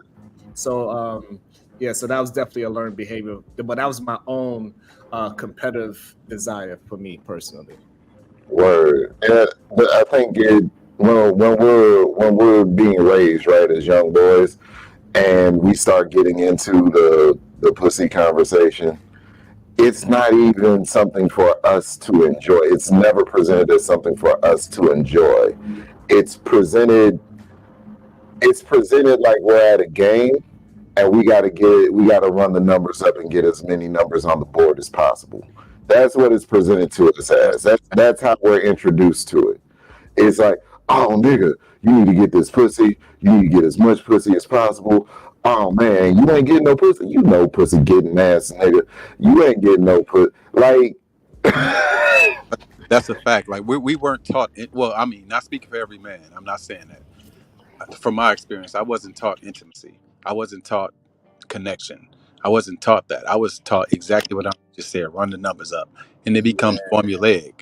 You know what I'm saying? You just like do it, get it. Once you got it, I can get it again or not get it again. You know what I'm saying? You really don't necessarily give a fuck. You want to be able to say you did it. And so I feel bad when I think back because a lot of the shit we did, you did for high fives. You know what I'm saying? Really external validation from other men. You know what I'm saying? Which makes me feel like shit. Agreed. And but I think this is what we got to start speaking out on us as men, especially men that have experiences, let other young men know, like, you don't need 20 women by the age of 30, bro. Like, if you could find one good woman and you had 2 experiences, she's the second one, you probably should stay with that. You ain't gonna find much out there like that. Don't wait until you fucking 40 to realize, all right, I had a good woman. Like, if you find one, that's a good thing. The less experience that you have is probably going to give you a better long relationship. So if you only had 2 experiences, most likely those 2 people will stay together for a longer period of time than if you had 30 experiences. Now you just jaded about sex in general, because you just, you know, it desensitizes you. The more sex you have, it desensitizes you from other women and how you look at other human beings, period, man or woman. I couldn't agree more. Hey, Lauren. Sorry. Hey, guys. How are you doing today? I'm good. How y'all doing? Blessed. Well. You know, Good conversation of the minds. Yeah, we just talking about how sex is trash. Joanna said, "What's a honey pat?"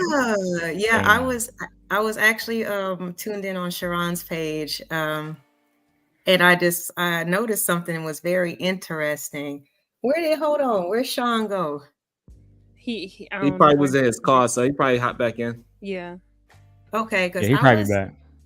I was listening to what he was saying, and if I heard what he said was right. Oh, my bad. I'm sorry, just 1 second. Monique in the back said, "Is there any way that Daryl can share this discussion on her channel?" So Monique, do you see the option to simulcast? On StreamYard? Yeah, it's like at the top right. Stream this to your audience. Oh yeah, God, why I didn't see that shit? Yeah. Okay. All right, I got it. It was hiding. Thank y'all. No problem. And then, hey Tiara. Hey. All right. Sorry, Lauren. Now we back. No, how are you you're doing good. today? I'm good. No, I just I noticed something that he was saying earlier. I guess how about more it's about, you know, I guess when men are young, it's about running numbers up and certain things, right? So it was interesting because I was, you know, contributing in the chat on the other page, and he said that we need to choose better men.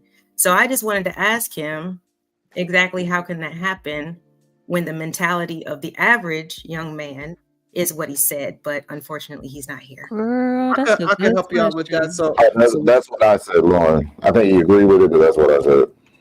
It was just very hypocritical. I just don't understand because they be lying. Like, why don't people just want to just say that like all the time? It's just like, it's not that women can't handle the truth, but if we don't want to sign up for what you want, that's not equivalent to not being able to handle the truth. If you say, hey, I just want to hang out and I just want a little, you know, F buddy or whatever, depending on what her situation is, because I know certain women who are like, okay, cool. You cute, my situation's cool, we can do that. And they'll sign up for that. I tell my brothers that all the time. Just be honest with women because you never know who will be down with what. But when you lie, or when you say your truth and then we say, you know what, I feel you on that, but I'm not the one. Oh, you can't handle the truth. No, that's not what it is. And I just wanted to make that clear. Sean is back if you want to I see him. Yeah, welcome back, Sean. Agreed. A lot of people want to take the other person's options away. That's why people lie and cheat in the first place, because they don't want to give the other person the option to leave. But I say the only response to that for younger women is to go find trustworthy males, a group of males that they could trust to actually vet the men for them. But at the same time, those young females, they will have to trust that those men will vet for them. Don't use none of these bandits to vet other bandits. I got you, ladies, right here. I agree. Y'all wanna see if they want to be with you? Let's see if he pay your bills for the first year without fucking. I can't. Let's see if he's able to commit to you, right? Let's see if he's able to commit to you, right? Right? Monique, she need that hair done. I do it myself. See, I'm very low maintenance. I do a lot of stuff myself. I have Monique need that light bill paid and all that stuff. So, my husband has never had to worry about that thing unless I go Monique get is my already nails provided done. for. Lauren needs that light bill paid.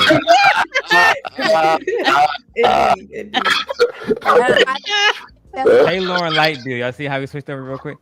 Pay Lauren light bill. I think that's where Princella comes in at. That's where the queen maker comes that. She's changing Facts. minds. Facts. So the new generation, that she's schooling the new generation from the things that we I didn't get. I didn't get that. I didn't get this at this time of my life, and I'm glad that I have it now. Like I said, I'm in my 60s, and I'm flabbergasted about how much I didn't know about a man. And most importantly, what I didn't even know about myself. So I think that's where the Queen Maker comes in at bringing up the new generation. They're going to know. And I'm hoping for a sweeping change. I'm hoping for a change where the teenage pregnancy, they said, is low now. I hope that it gets lower. I'm looking for that this information is translated into schools, and that some a male that will step up like the Queen Maker and go into these schools and starts teaching these young boys, or be that Jason Wilson and across the nation. And I think that's where Princella is coming in there. And I think that I know for myself that I'm working on that personally, to just even get myself together to go speak at the high school that I graduated from. So I'm working on that. To give these girls the information that they need, information that I didn't have. Give them some tools. I didn't have any tools. My tool belt I didn't even have a tool belt. Now I have tools, and now I think Queen Maker is allowing us that are aware enough and can take her message seriously enough to go and give this information out. And it's not about hating men, and she does not discuss hating men or not being with a man or turning anybody lesbian. She's not turning anyone lesbian. She's not telling people not to be in a relationship. If you want to be in a relationship, you be in a relationship, but have some healthy tools, have healthy boundaries. And I think that's where her message comes in at this stage in life, that it needs to be a shift, and we can make that shift. If you look back at the Indians, I've read that when tribes of Indians or the tribe of Indians would get together on one mind, they could make it rain. So I'm saying we can make it rain. We got to get that one mind attitude and start spreading this information to the young, to the males and the females. Give them some tools. Yes, I agree that you cannot trust males, but however, the men, we've been preaching to younger women all the time. It's not our fault if the young women don't want to listen. We tell the young ladies in our family, like, hey, that ain't the one. Watch out for young boys. All they want is this and all they want is that. However, they still going to bring in whoever they want to bring home. So it's a very complex conversation. To your point, Sharon, though, so I grew up in a household with my dad, right? And my parents are still married to this day. My parents got married when I was about 9 years old. They waited a very long time to get married. And so growing up, my father used to say the same things to me: sex, money, and then maybe a relationship from those guys, right? And that was very evident when I was dealing with young men growing up as a young adult and as a teenager. But the part that's missing, to the point of the good sis who was just speaking, forgive me, I can't see your name on the screen. The gap is that when fathers and uncles speak about men in that way and say there are wolves in sheep's clothing and such, they don't tell us why.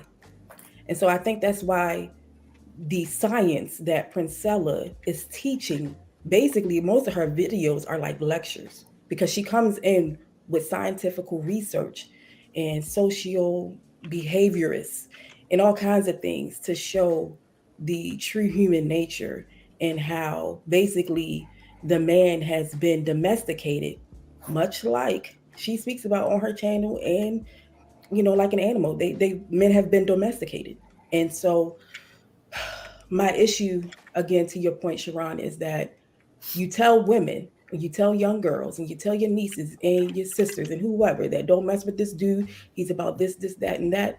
But there is no education behind it, which is why they continue to do it, continue to be in relationship with men and women, they, them, whoever, without having the understanding of why they are the way they are. And maybe it's because they don't have that education as to why they behave in the way they're behaving. Again, which is why Quincella's movement is so powerful, because she's showing us how and why these things are happening. So I think when we say don't do that, or don't mess with this girl or this kind of guy, we have to back it. And if we're not backing it, when we're educating the people after us and our own children in our own households, they're going to test it. They're going to want to test it.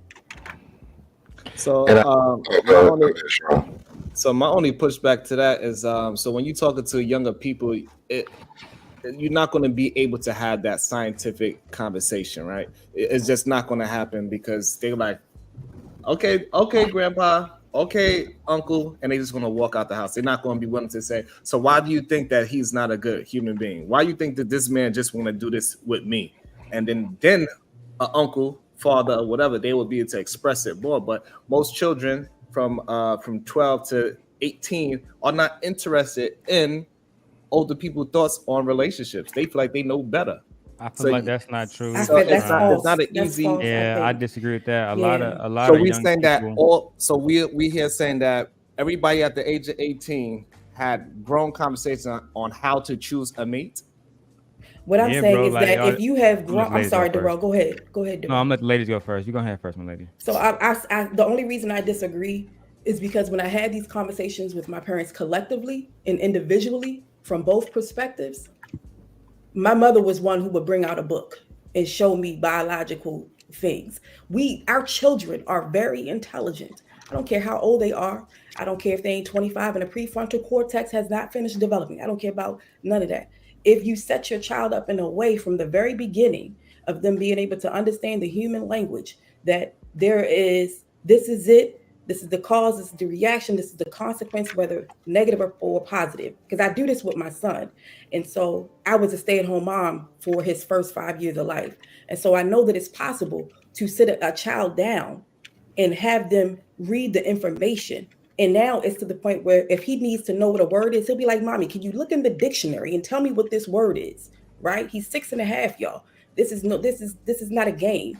We think our children are not capable of these things, but they are capable if we, as parents, or as what's the other, guardians, set them up from the very beginning, or at some point before they hit puberty and all those hormones start raging and they don't want to listen to us anymore. I think it has to start from the foundation of a child's life in order for them to take us seriously, and for us to be able to have those very real conversations about the differences between the sexes and what to expect. It can be done. It's not impossible, but we have to take more initiative as parents. And at the end of the day, what our children don't know is partly our fault, because we didn't present the information to them when they needed it most. That's the only pushback I have. I say that because I know for a fact you can sit a child down and explain things to them, even if they have learning issues. Find a way. There's a way. So I think, I was going to say, I think a lot of parents and a lot of adults have a hard time reconciling within themselves sexual stuff. Somebody got to mute up. Yeah, somebody got to mute up. Sexual stuff in order to impart the specific type of wisdom that you're talking about, Monique, onto children. Because a part of us as the adults in that scenario are going to have to admit certain things about ourselves to children that we rather would not want to do. Your daddy was a hoe. Yeah. Some of y'all just gonna have to be honest. And that's what I was gonna say too. There's a lot of protection that's going on, like for the other person, why, can I go out with this guy or whatever? And the mom might be thinking about something that the dad didn't put her through, but do I really want to tell you this about your dad? So sometimes I was gonna say that as well. I'm sorry for interrupting. No, that's awesome. So I definitely agree that it's not impossible. You got to have a certain level of communication with your child. Like, for example, for me and my daughter, my oldest daughter, which is grown, which made me a grandfather, I told her, whoever you want to date, if you want to date somebody, you got to bring them to the house. You can't be out there secretly dating him and having phone conversations. No, he needs to come to my house. If he don't come to my house, then you can't date him. Damn. And therefore, I'm sitting there, I'm having conversations. Me and him had plenty of conversations. So this way, at least he know it's some kind of repercussion if he do too much of the wrong things, because they are young. So I'm expecting things to not go 100%. But however, he knows that he got to answer to somebody. It ain't just you doing whatever you want to my child. My child got somebody that loves her. So you ain't going to treat her with disrespect because you know you're going to have to deal with me, because me and you had a conversation. Me and you looked each other eye to eye and had a conversation. And I asked you and I allowed you to talk back to me. So you know that I have a certain level of respect for you. So this way, it ain't going to just be you say whatever you want. And if we do get to fighting and roll around this motherfucker, it ain't going to just be an easy fight. We going to both have some scratches on our faces. You know what I'm saying? So you got to be able to have that one-on-one talk with your kids. Is what if he beats your ass?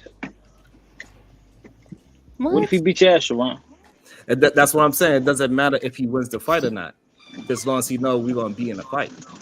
I think we a lot use of people better language over here. We don't use cuss okay. words, bandits. I think a lot of times. Okay, what if he beats you behind?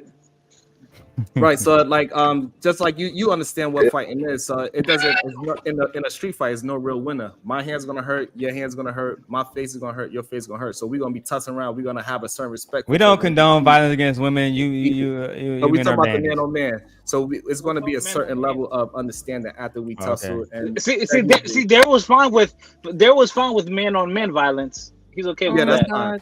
So yeah, that's fine. He's there was from Detroit. Of course, he's okay with that. Right there. Jesus. No, I'm not okay with no violence against nobody. I don't condone any violence. I've never done any violence, never heard of any violence. Let's just keep going. Right. Yeah, and Daryl doesn't threaten people online either. Which one I do not fight her. Because Jesus is Since we gotta no. Don't go anywhere else. I'm asking that. I'm going to say it. Okay? Okay. I said, let's put it like this, because I said whoever is the one that is complaining is the one who holds the ultimate responsibility. So in this scenario, the road runner would be the one complaining. So therefore, the road runner would be the male, and the female would be the coyote. So if he wants to, now hold on, exactly. Now this is where your logic is flawed when it comes to that.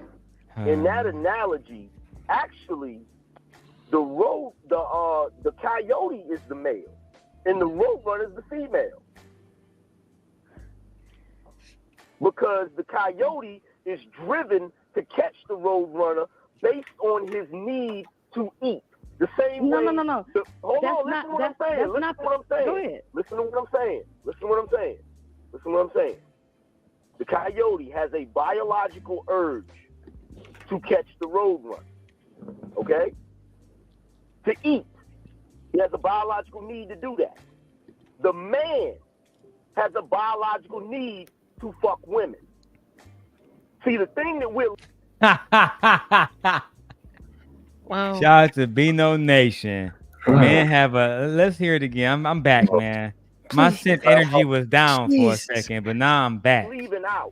He has a biological need to do that. The man has a biological need to fuck. You know, Daryl, See, hold on, bandit. Damn fighter.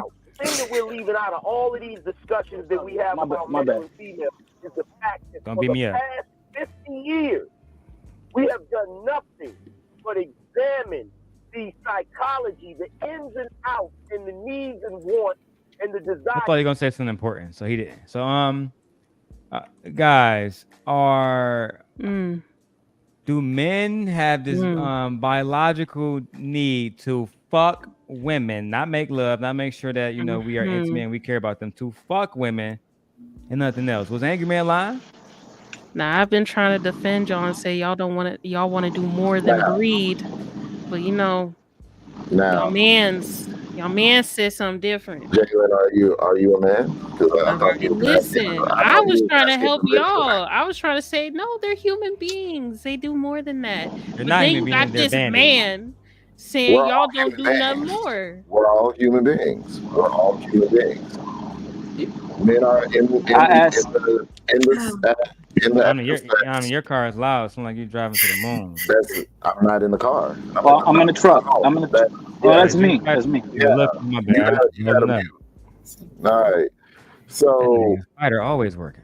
I always break things down from the biological perspective, and then our higher selves are the people that we aspire to be. You know what I'm saying? Because that's what the human is. The human is reaching towards God. Let me ask you, are you there? So on the animalistic, I'm here. level. All right, I'm gonna have you go after Omni Bandigo.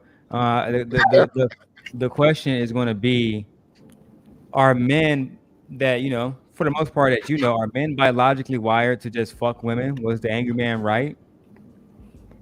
I mean, I feel like it's not gender specific. I feel like, yes, I agree that men do have a need to have sex, but so do women. I feel like we both get horny. We both, but I also want to add, though, because a lot of men will use that as a justification to have sex as much as they can, and I don't agree with that. You still need to have self-control at the end of the day, and yeah.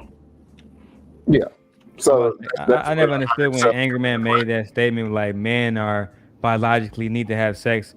People period biologically need to have intimacy. They need to feel love. They need to feel cared about. This shit, you can't get through life without this. Like, isn't the saying like scientifically, if a child is born and they like don't experience certain things from the mom, certain affection and certain things from the father, they can they can go mad or die.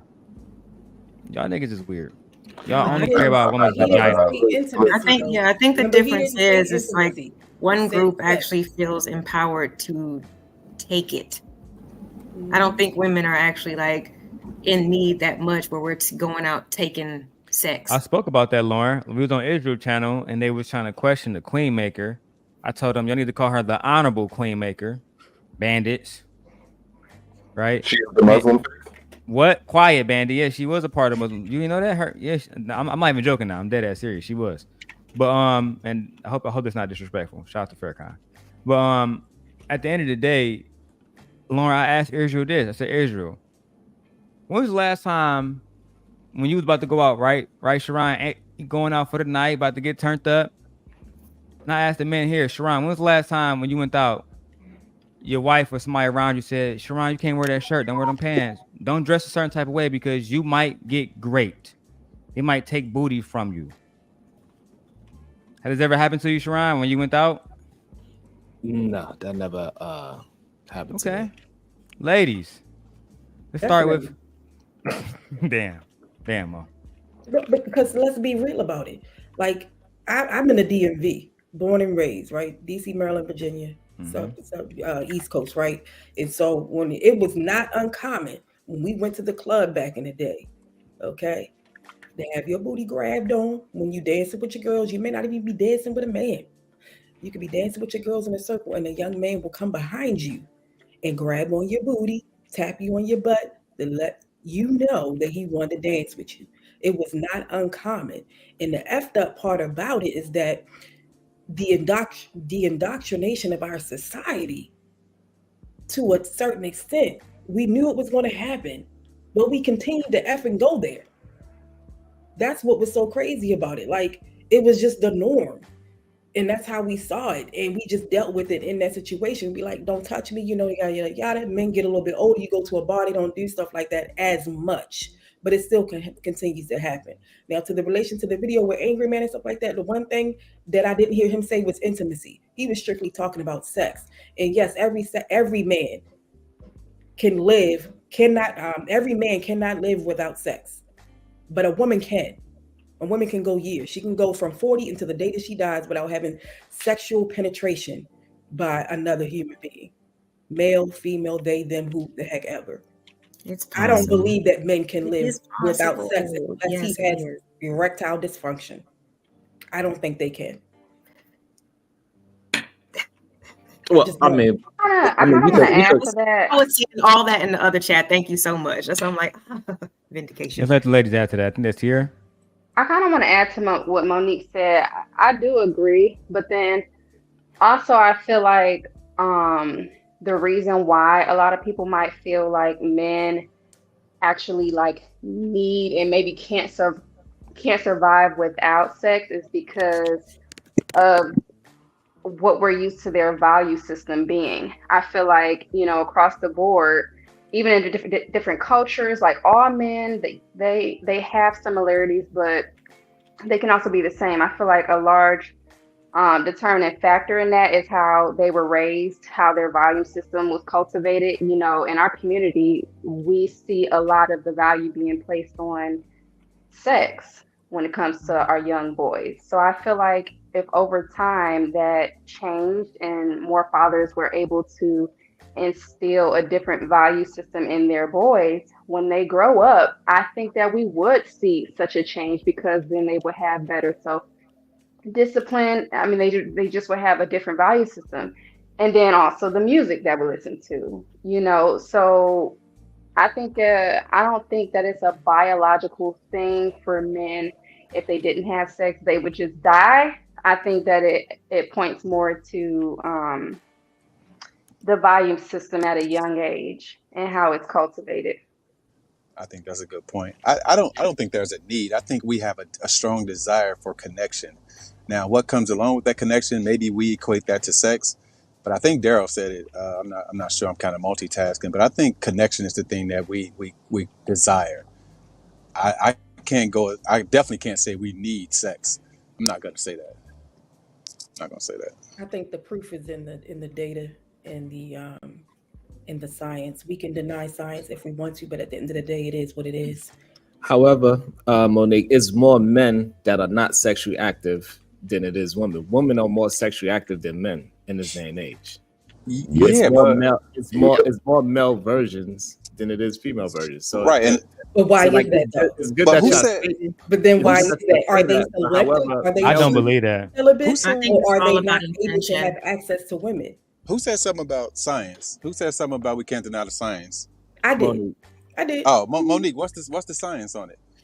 Well, science says that men go through bodily changes when they don't get to release themselves, whether that's with another human being or they're doing it themselves. There needs to be a release. There has That's to not be a true. release for a Actually, man to be whole. Actually, it just regenerates back into Man. the body. It And just Sharon, to the I body. think a lot of, like, you talking about all the women in the world, like I don't know. I think about like the Muslim women, et cetera, et cetera. A lot of them women are still virgins, bro. They going, like one of my homies, Shabam, his sister, they all Indian or whatever. They just Indian? Yeah, they Indian, not Native American, Indian.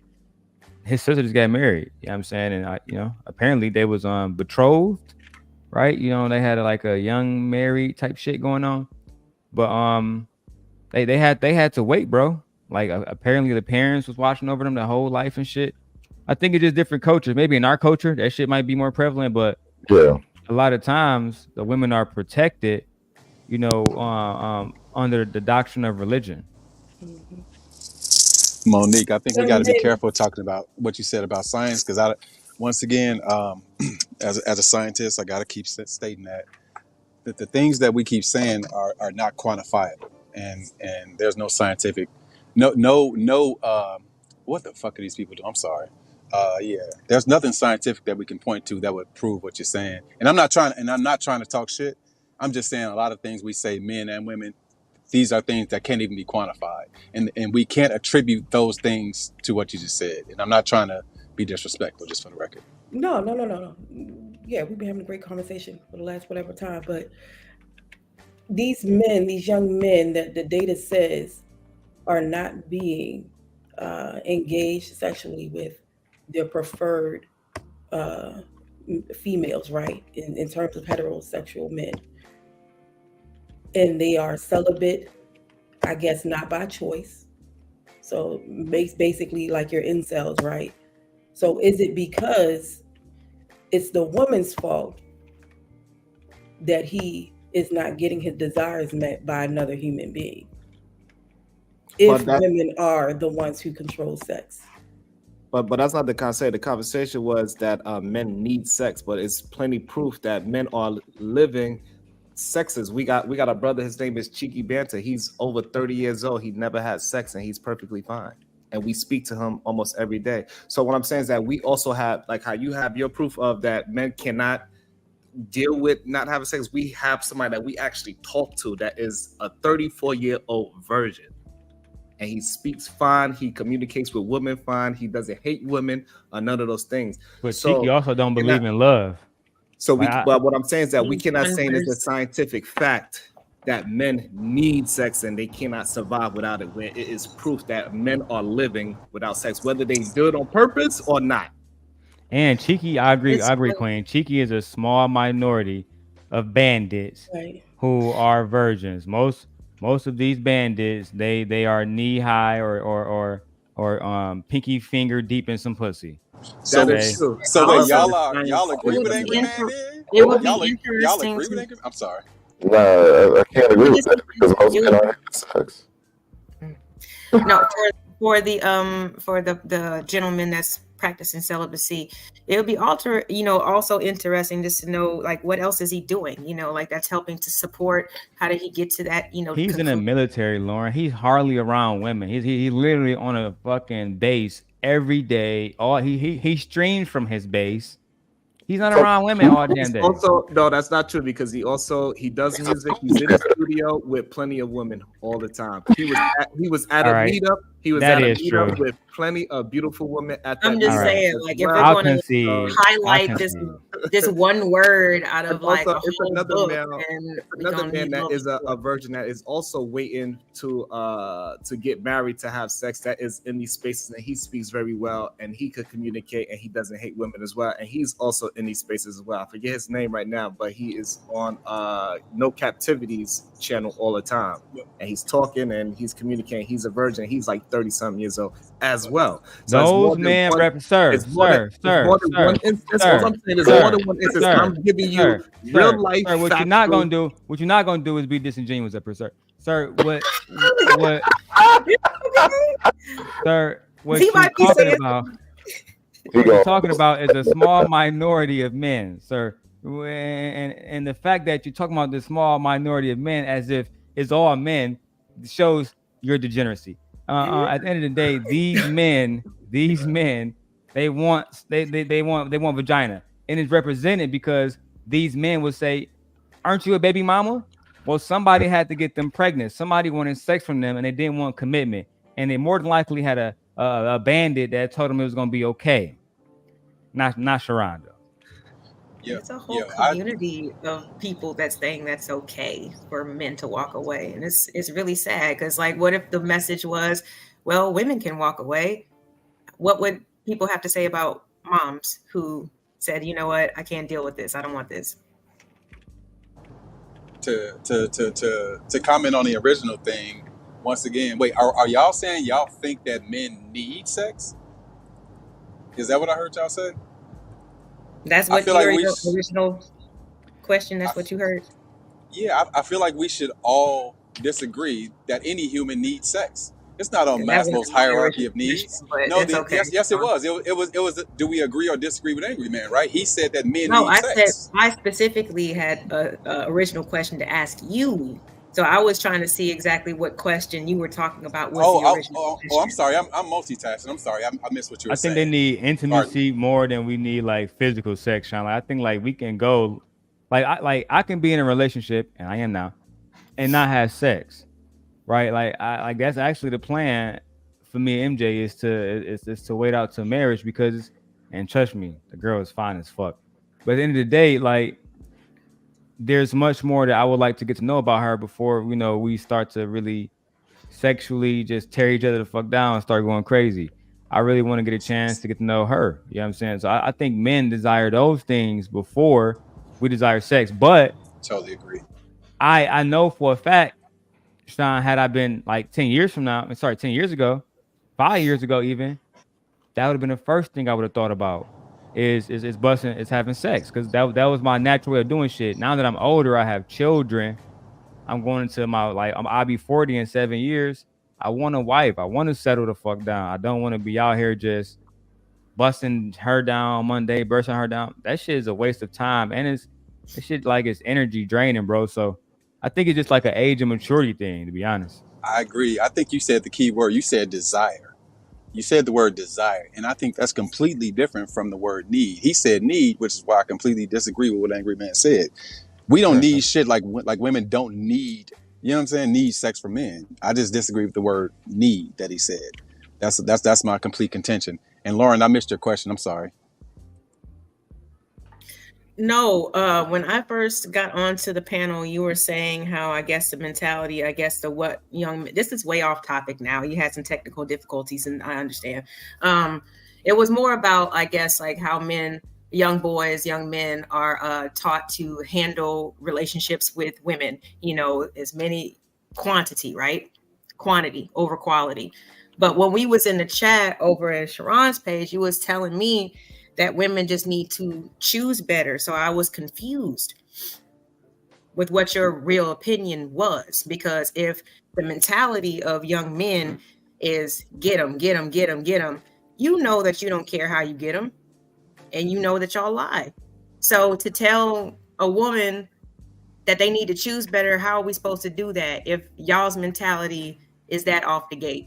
So I understand that question. So the part that I explained, I don't know if you missed it. I was saying that's not just for women. That's period. That's how I feel in general. I think we need to be more judicious with who we share our bodies with. Period. Which I was just saying in terms of myself. That's what I learned in retrospect. And I wish I could take it back, but I can't. The other thing what do you is, think about this statement? I mean, I don't mean to interrupt you. I apologize. What do you think about that statement? I think that Queenmaker was kind of not addressing it to you, but kind of responding to some of the things that you were saying. Maybe you can address it if you can. The male's ultimate biological goal. A goal is different than a need. A goal is different than a need, and so when I hear need, I think of things that are necessities. So I understand what she's saying, but it's not a necessity. Like any of us, we cannot pass our seed along, and it's not going to be a need for us to be alive. It's not a necessity for us to sustain life. I understand the premise of what she's saying. I just disagree with the word need. Well, it's on the physiological spectrum of Maslow's hierarchy, that reproduction, which is sex, in sexual intimacy. That's the lowest that's the red level on Maslow's hierarchy. And I agree with this too. The word need comes from not necessarily like you can't function your day to day like an addict. Well, some people are sexual addicts, right? And they can't function day to day unless they release, right? So I don't think the word need is wrong, only because it's just basic. Again, back to the Maslow's hierarchy, it's on it under reproduction. It's under the physiological spectrum, which is the lowest. Damn, sure. The word need is absolutely wrong. And so that example to me is as much of an outlier as what Sharon was talking about with the two people that we know on here that are virgins. It's not a need. There's no way to prove it is a need. Now it may be a strong desire, but it's still not a need.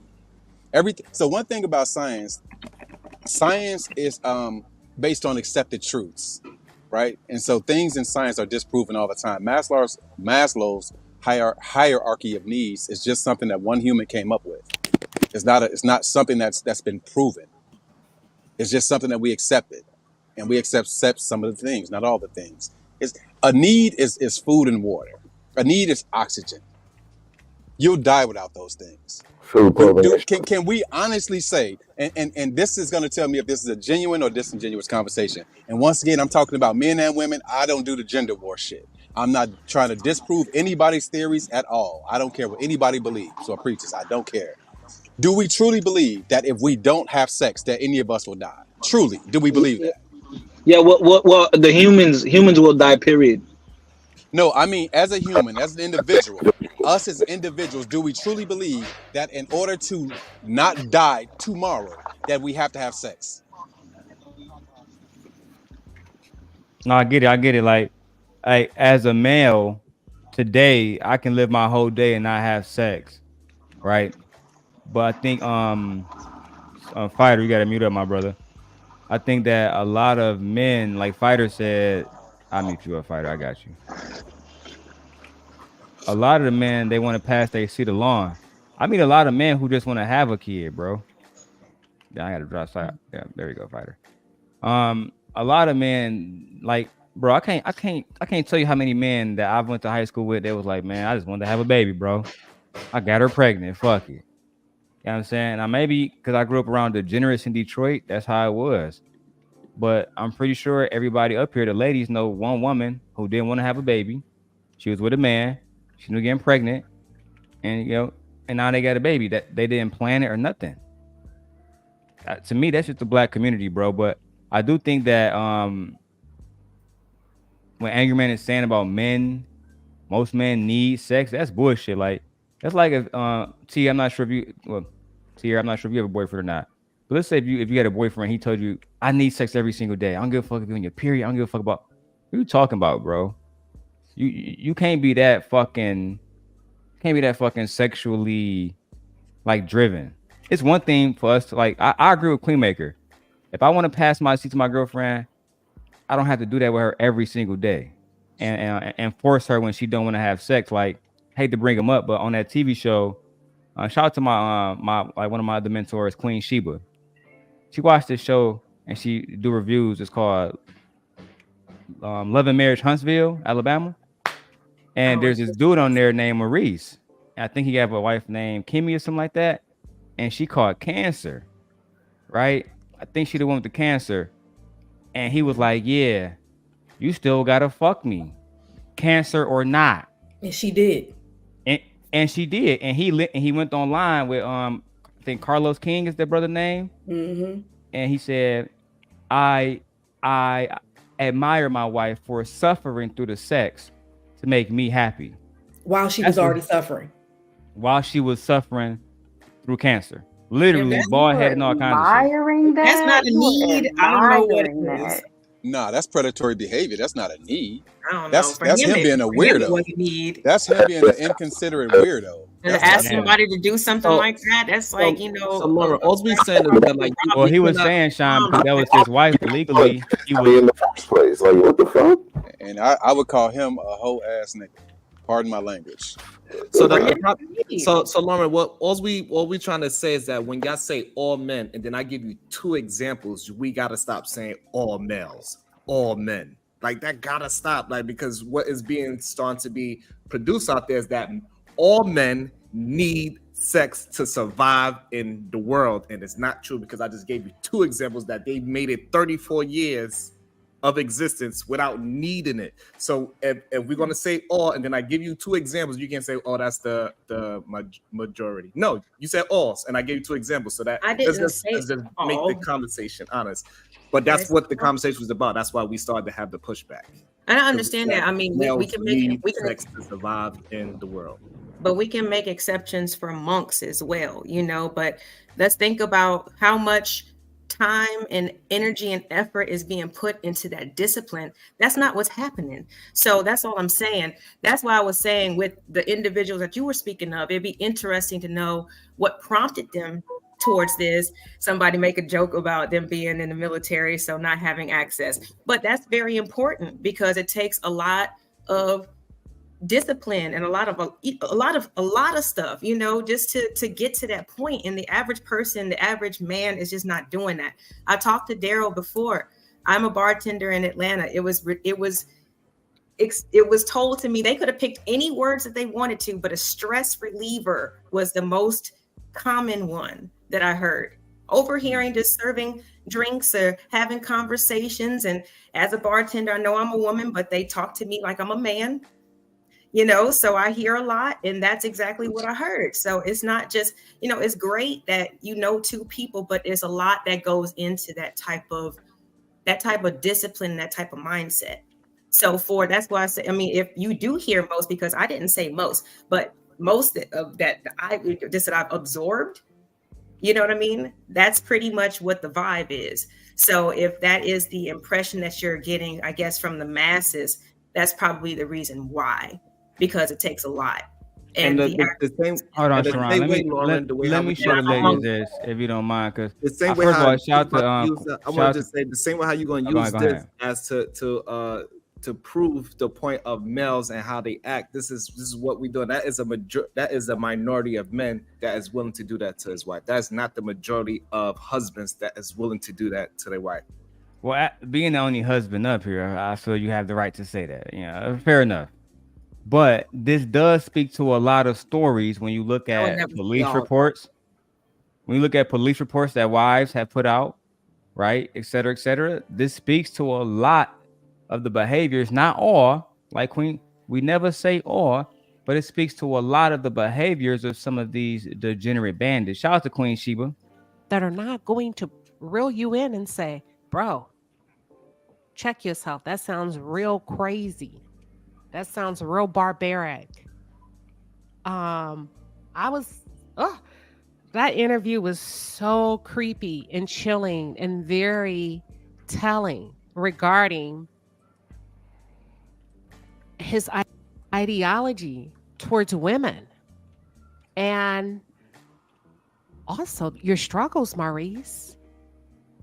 You have some trauma, you have some issues going on. I'm going to get. Let me let y'all hear it real quick. Sir. Be a monster. It's polarizing because you can also see a person in prison and they'll call him a monster, right? He's gonna be a monster. He's already a monster too. We're gonna wrap this up. It's not that high on my list, right? He doesn't care about the type of environment or how dirty and dusty. I just want to hear the confession. Have sex, if not every day. Here we go. I just want to hear a confession about his wife. Oh, I'm not making this up. Let's move on. You like to have sex, if not every day, multiple times a day. Last season, you got red for foot, my brother, because of not getting banged every day, right? Like, you want to have sex every day. Your wife obviously is going through. How did it feel to know that the world is now witness to the fact that your wife admitted that sometimes she fakes her orgasms? Not a person who wants sex. Now, at times I want it, but I actually need it. So life throws us curveballs like what we're going through right now. And what Kimmy is doing is admirable as a spouse. To roll over and suffer through it, I was hoping it wouldn't be a suffering. At times I want it, but I actually need it. So life throws us curveballs like what we're going through right now. And what Kimmy is doing is admirable as a spouse. To roll over and suffer through it, I was hoping it wouldn't be a suffering. Suffer through it, face it, all for me. Because at that moment, it's something that she completely didn't desire, right? And I kind of look at it as if, and this is, all jokes aside, I look at it as her standing by me while I'm standing by her. Ladies. Self-sacrificing. That's all it is. He looked at that as him standing by her. Because while she has cancer, you better pop that pussy on me. And then talk to me, ladies. What do y'all think? I'm going to start with Mo, and I'm going to go Lauren, and then Tiara. I hurt for that woman when I first heard that a couple months ago, and I saw that clip, and then I went back and watched the entire video. My heart hurts for her because she is living what a lot of us married women live, and that is self-sacrificing at the detriment of our own well-being. And not to say that this sex was going to kill her or anything like that, but sir,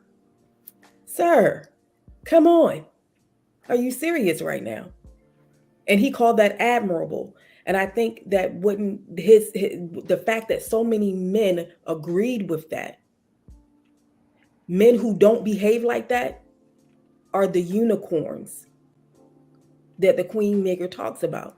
Because the majority would be okay with their wife having sex with them while she's going through a deadly disease and getting treatment. I agree. Most of those men are not like me and Sharon. Sharon would never do that. I would never do that. Sean would never do that. Omni. Not at all. I would never do it. Oh, my bad, Omni. Omni would never do it too. So you think I want to have? I was talking shit, Omni. Fuck out of here. I had to make somebody a bandit. Damn. Okay, yeah. I think real talk. I think Omni. I think you would have low key smacked, bro. Like if that was your sister, she was married to him, and she told you that. I feel like you would house visit with a shotgun. Damn. House visit. But like Monique said, right, Lauren? A lot of people was agreeing with Maurice because they were saying, well, that's his wife, legally by God or whatever. Lauren, he had the right to do whatever the fuck he wants to. Clown shit. What's your thoughts? When sacrifice in a relationship comes about, that does not mean doing stuff like that that a person has to do things like that. That's not representative of the compassion necessary to have a sustainable long-term relationship. And it lacks empathy, what he did. I agree. Those are the foundations of what we call love. Yeah. And that's why I said, well, obviously, in those circumstances, if he feels like it's that serious, it's a need for him. And I didn't even see the clip. And then you played the clip and boom. So it's a need for him in that situation. I mean, there's statistics of how fast men remarry after losing a spouse. You know, it doesn't take that long. You know what I mean? So it's like, it does seem to be, I'm not sure. I mean, is it love? They need love. I don't know if it's that. It might be some other things and that they might be in need of, but so I don't want to just pull a blanket statement. I think that there are men who know how to kind of channel that energy if they can't get what they want into something productive or something that's beneficial, rather than just, having sex. But if you take it for granted, like in that instance where he said, well, that's his wife, like, so what? I mean, a wife can be raped, if it's something that she doesn't want to do, then she shouldn't have to do it. But it seems like an obligation. I agree. And I have a clip that was requested by our Queenmaker. Queenmaker says, play this. This clip is titled Why Men Need Sex by Dr. Miles Monroe. Shout out to Queenmaker for always providing us with actual stats and data, unlike most of these bandits. Let's keep going.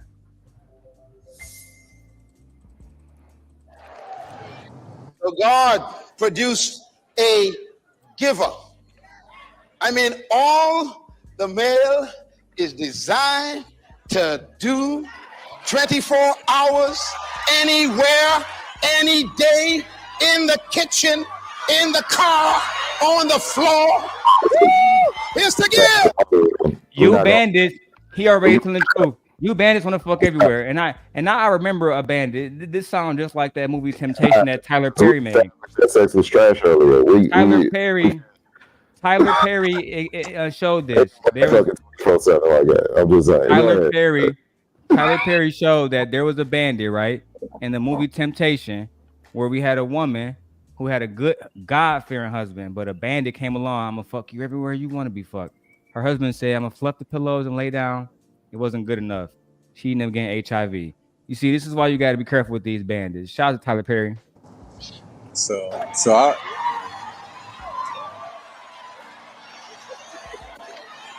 You know it's true.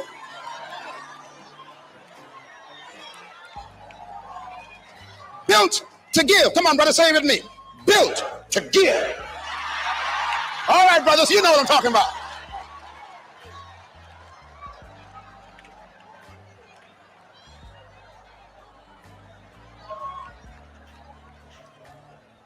I thought it was going to be a Some of you married people know what I'm talking about. It's not. Because you think the guy had a demon. That ain't no demon. This is actually a preacher. He's a locomotive.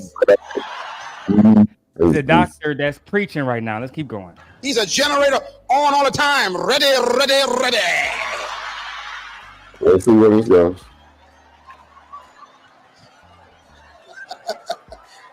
Am I right about it? One time a lady came to me and she said, Pastor Miles, my husband. Damn. Dr. Pastor Miles. Got a I said, really? She said, yeah. He's a nymphomaniac. And Pastor, he's one of your elders. You got to pray for him. I said, what's the problem? He wants it all the time. In the morning, in the night, in the midday, at lunchtime, dinner time, supper time. Even when I'm sleeping, he wakes. The man is a nymphomaniac who wants sex in the morning, day, midday, dinner, at work, when you're not at work, when you're changing the baby, after you had the baby, within the first 6 weeks when you're not supposed to have sex. For the record, there's no such thing as a male nympho, just so y'all know. It's called a satiromaniac. Damn. Shout out to Shine. Oh, thank you. Tiara, in your experience, have men ever declined you when you offer sex to them? No. Damn. What about you, Mo? I know you married, my lady, so with all due respect. I ain't never been turned down. Shit. Men, the women up 2-0. Lauren, surely a man has turned you down sexually. No? No. God damn. I tried to help y'all out, brothers. So just for the record, I love Miles Monroe. He's one of my favorite motivational speakers, but nothing about that was scientific. That was just his opinion. And he's not a medical doctor. Everything about that was scientific. He's not a medical doctor, just for the record. Can I add something I to love that? Miles Monroe. That speaks to the man's biological nature to not deny none of the women that we just saw. Now, if I ask Mrs. Bracy, who is watching, how many times Sharon has denied her, she's going to say never. That's a lie. That would be a lie if she said that. Yes, she has offered, and I said no, ma'am. That's not. And once again, desire and need are two different things. Desire and need are two different things. It's 100% true. Before we got together, she said, "Hey, look, we." I was like, "No, ma'am. Stop the cap. Stop the cap right now. Stop the cap. No bullshit, bro." I tell her, "You are not ready. We gotta wait this thing out." And that's what happened. So no, I have told women no before. And for the part that all these women said they offered sex to a man, they never said no. Most of the time, women do not offer sex to a man. They allow the man to have sex with them. That's what usually happens. There's no woman going up to a strange man that they don't know and try to seduce them. That's not happening. Mostly men are going after women. Women do not go after the man to try to get sex from him.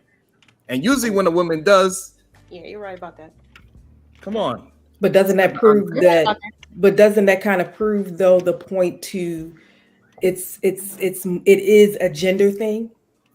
Doesn't that kind of prove that it's a gender thing, that because men go out and pursue to have sex with women, that there is a need that he needs to have tickled, itched, or whatever the case may be. And if women are agreeing to it, and she's not actively pursuing it, unless she does have a high sex drive. I know women like that. So that doesn't serve as a proof. I feel like it does serve as a need. No, it doesn't. It's a desire. It's not a need, and a desire are two different things. Like if you like weed, right? Daryl likes weed. Daryl doesn't need weed. He can stop smoking tomorrow if he wants to, but he has a desire to smoke, so he smokes. A need and a desire are two different things. They just present the same way.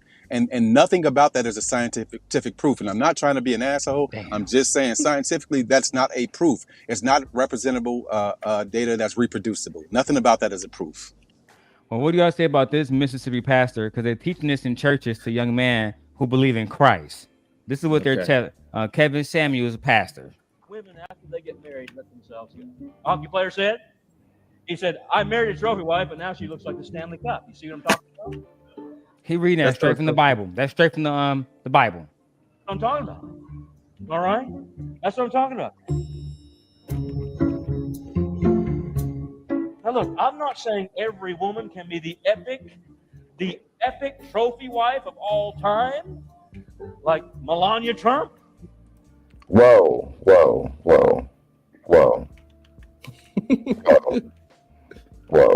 Okay, whoa.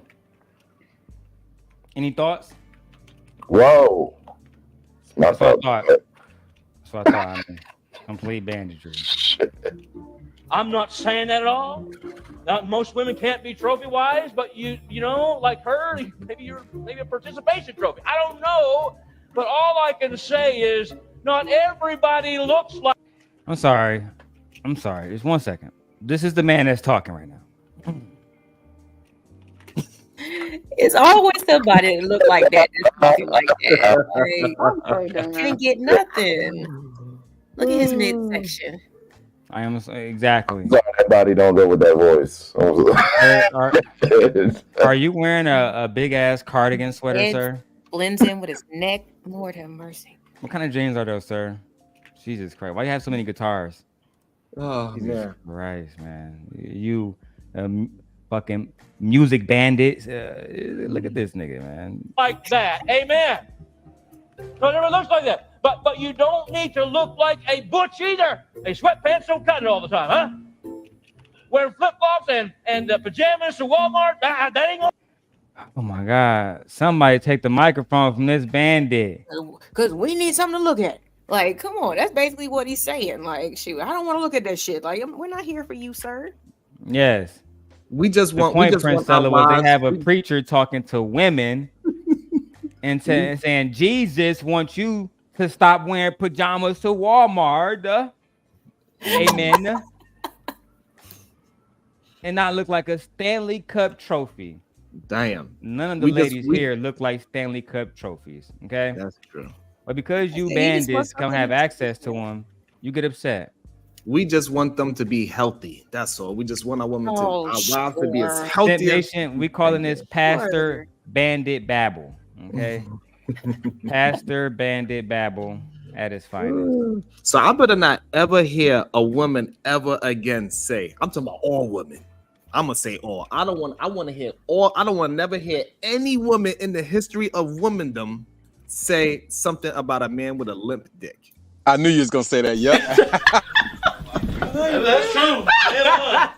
If it's not a need for women, you know what I'm saying? You shouldn't complain about it. What? That you don't need it. Ron, what's your thoughts on limp dick? What you saying? I'm saying I better not ever hear in the history of womandom for the rest of That's true. for the rest of eternity. Women better not say anything about a limp penis or no honey packs or any of that shit.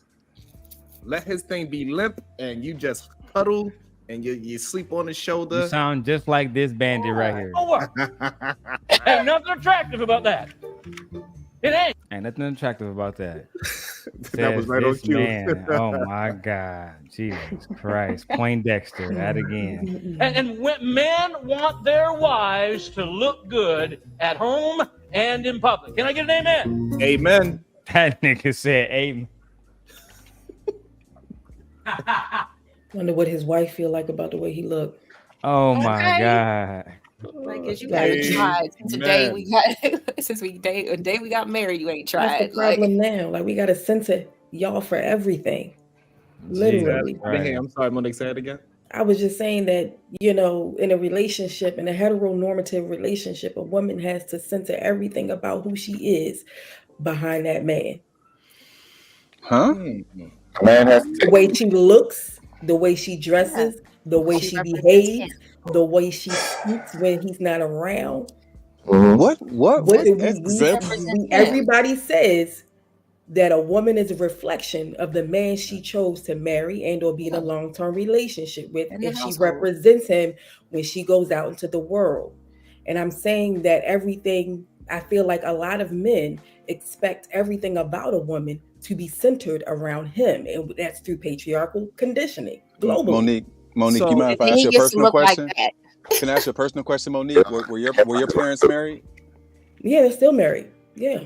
So is what you just said true about your parents? Yes, I heard it at home. Okay, so do you think that somehow has caused you to have some confirmation bias? Not necessarily, because I experienced it in my own life, in my own marriage currently. Okay, do you think that has caused you to have some confirmation bias?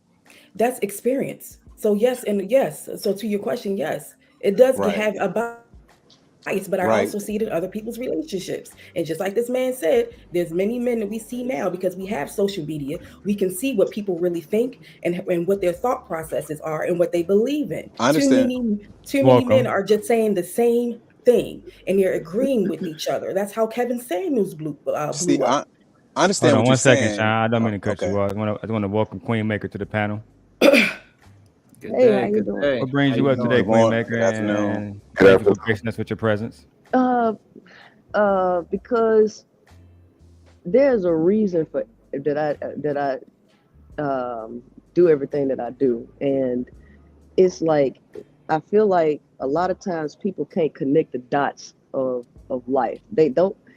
Everybody, when they find a piece of information, most of the time they think they found the truth with one piece of information, and really you only have a slice of the pie.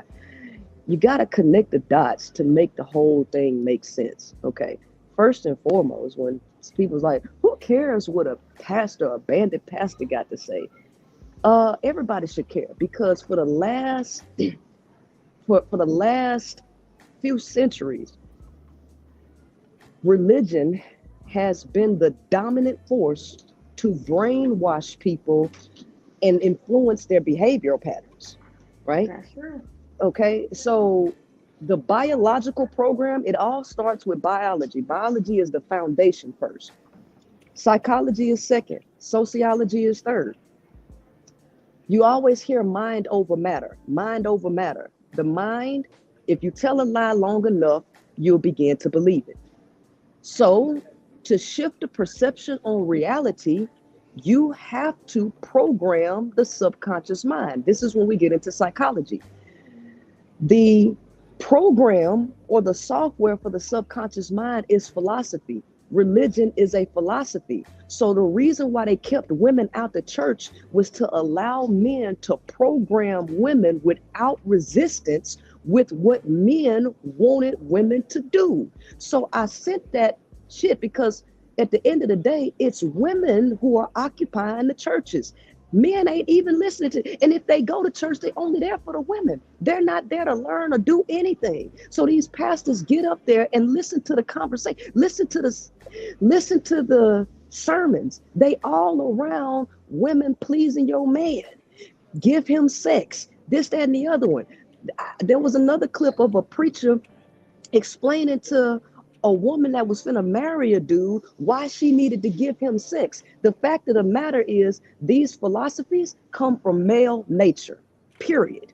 And this is what males want. This is their ultimate biological drive. So they've conditioned women to sit here and give up their bodies to males whose whole biological foundational purpose on the planet is to fuck and reproduce. So it is very critical to hear preachers having this conversation about men needing sex and preaching the shit to women. And then women go out here and replicate what they have been programmed with, thinking that, oh, if I just do this, then the man is going to do this. That's the lie that they've been told, right? And so after you have centuries of fucked up behavior, oh, well, most people ain't religious today. All of the remnants, that's just like saying, well, we're going to blame the new president for the shit that the last 4 presidents done, right? That's just not how this shit works. People are not fixed. They have been shifted so far out of reality through mind over matter, philosophy over biology. They have been shifted so far out of reality that they don't know what the truth is anymore. Common sense ain't too common. So what these preachers are preaching in their fucking churches matters a whole lot because 55% of the globe is under some patriarchal religious philosophy. 55%. Priscilla, let me ask you something. Do you think that, and welcome, Black House President Jay Prince. I think that a lot of the times men justify it by the law, and it's like the religion is one thing, but the law too. Like I always emphasize the movie Enough that was by Jennifer Lopez, where her husband was a cop. I mean, he was basically legally, like even his fellow officer said that they couldn't do nothing if he was hunting her down or stalking her and bringing her back home. Do you think that plays a role? Like, I'm not gonna say the patriarchal system to be an asshole, but do you think the laws that they made plays a role in how they treat women today and how they feel that they got? Well, here's the thing. The reality has been flipped upside down. It's real simple. The nature of the male is aggression, violence, and reproduction. That's his nature. That is supposed to be controlled. That's supposed to be controlled. Well, what did they do? They flipped nature out of its natural order and put men in a position of power that they should not have had, which only exacerbated their ego. It overinflated their ego. That's the reason why it's called narcissistic personality disorder, because it's out of order. The male should have never been the head. So when you put him as the head and you give him power, it only makes his testosterone levels go up, all of this. So they become more aggressive. They become more violent. And since men are afraid of other men, they not going to check them. So yeah, the law, the religion, this whole system was made for men by men, and they created a system of rules so that they could protect themselves from each other. That's the way it is. So, Priscilla, can I ask you a question? So high testosterone levels. Let's go one at a time. My bad, Jay Prince. Hold on. We're gonna go one at a time. I'm gonna let everybody get their chance to speak. As always, the ladies always gonna go first. So, Mo, do you have any questions that Tierra, do you have a question that you'd like to ask for Princella? So I don't have a question. I wanted to piggyback off of what I wanted to give a statement. That's all. I don't have a question. Thank you. your statement. Oh, I want to say that I agree with a lot of stuff that Princella said, but what I don't agree with, as far as like the out of order thing, I feel like when I think of order, there's a balance. You know, not everything is physical, not everything is spiritual. There has to be an aspect of physical and spiritual when we talk about like the advancement of people, you know, to where we want to be. And I think that when I hear a lot of preachers talk about what they were talking about in the video that she had us watch, it's like they negate the fact that, you know, just because, like I heard one preacher say, I don't know. I was looking at that dude. Oh, hold on. one preacher had stated that I guess because men have a lot of, you know, sperm, they have a lot of, you know, high count of sperm. He equated that to a man's need to procreate, when actuality that's not true. You know, it's more so survival of the fittest. It's not pointing to, oh, I have so much sperm, that means that I should have so much sex and so many babies. You know, because in reality, if you keep having sex, like I'm sure you all have had sex, what happens after sex? You go to sleep, you get tired. So if you're having sex every moment of the day, how are you going to fit your purpose into that? How are you going to have the energy or the bandwidth to My even purpose just fine. how are you even going to have the bandwidth and the energy that it takes to create a legacy for yourself and your family? So I want to just say that, you know, what the preacher was talking about, and I do agree with the whole religion aspect. I feel like on both ends it affects us negatively, because on one end, if you're saying stuff like that, oh, well, men have to because of this reason, which isn't true biologically, you know, because most of the sperm die before they even pass the cervix anyways. It's more survival of the fittest.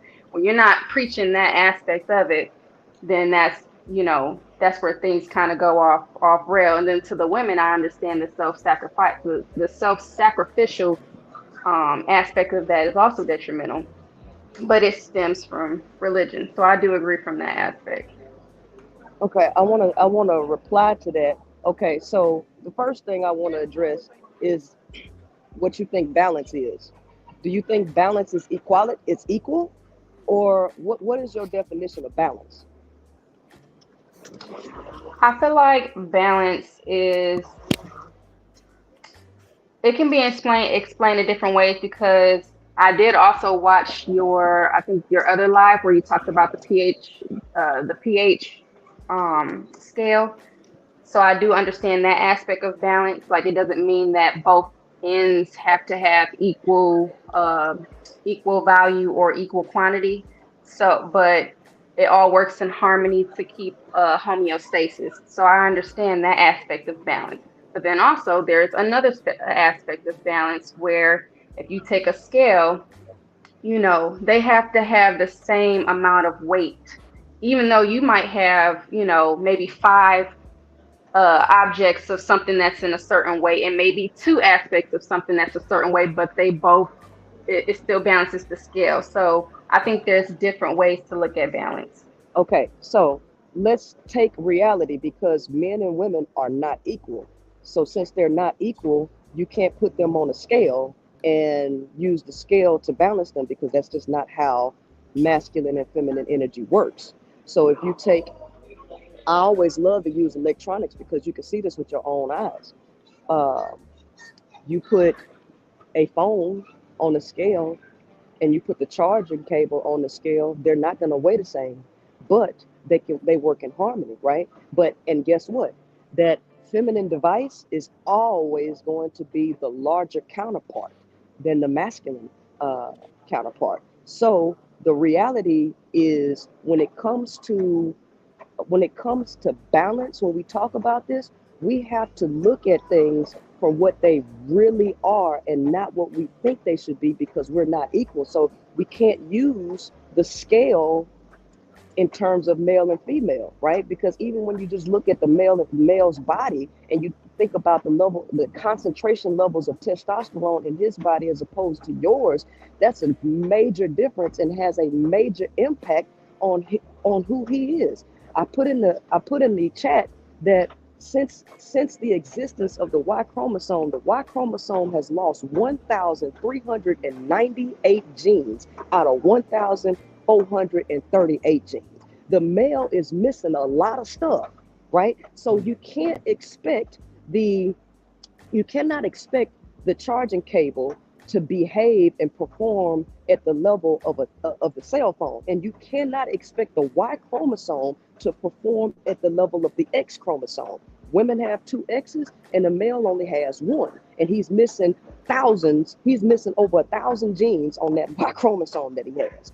Okay, so with that being said, the balance the balance when it comes to homeostasis, we have to ask ourselves, what is the male to female ratio supposed to be? And when you look at it, the fact of the matter, it should be 1 male to a group of females, whether that's 4, 5, or 10, right? The feminine counterpart is always going to take up the larger amount of space, no matter if you look at it in terms of breeding dogs, whether you look at it in terms of creating harmony between men and women. Doesn't matter if you look at it on an electronic scale, the feminine counterpart is always going to take up most of the space. So that's the first thing that I wanted to mention. The second thing that I wanted to address was this idea that men have another goal. You don't realize that males are trapped in their lower nature, and it takes an ungodly amount of energy and willpower for them to even have a quote unquote goal that's higher than their biology.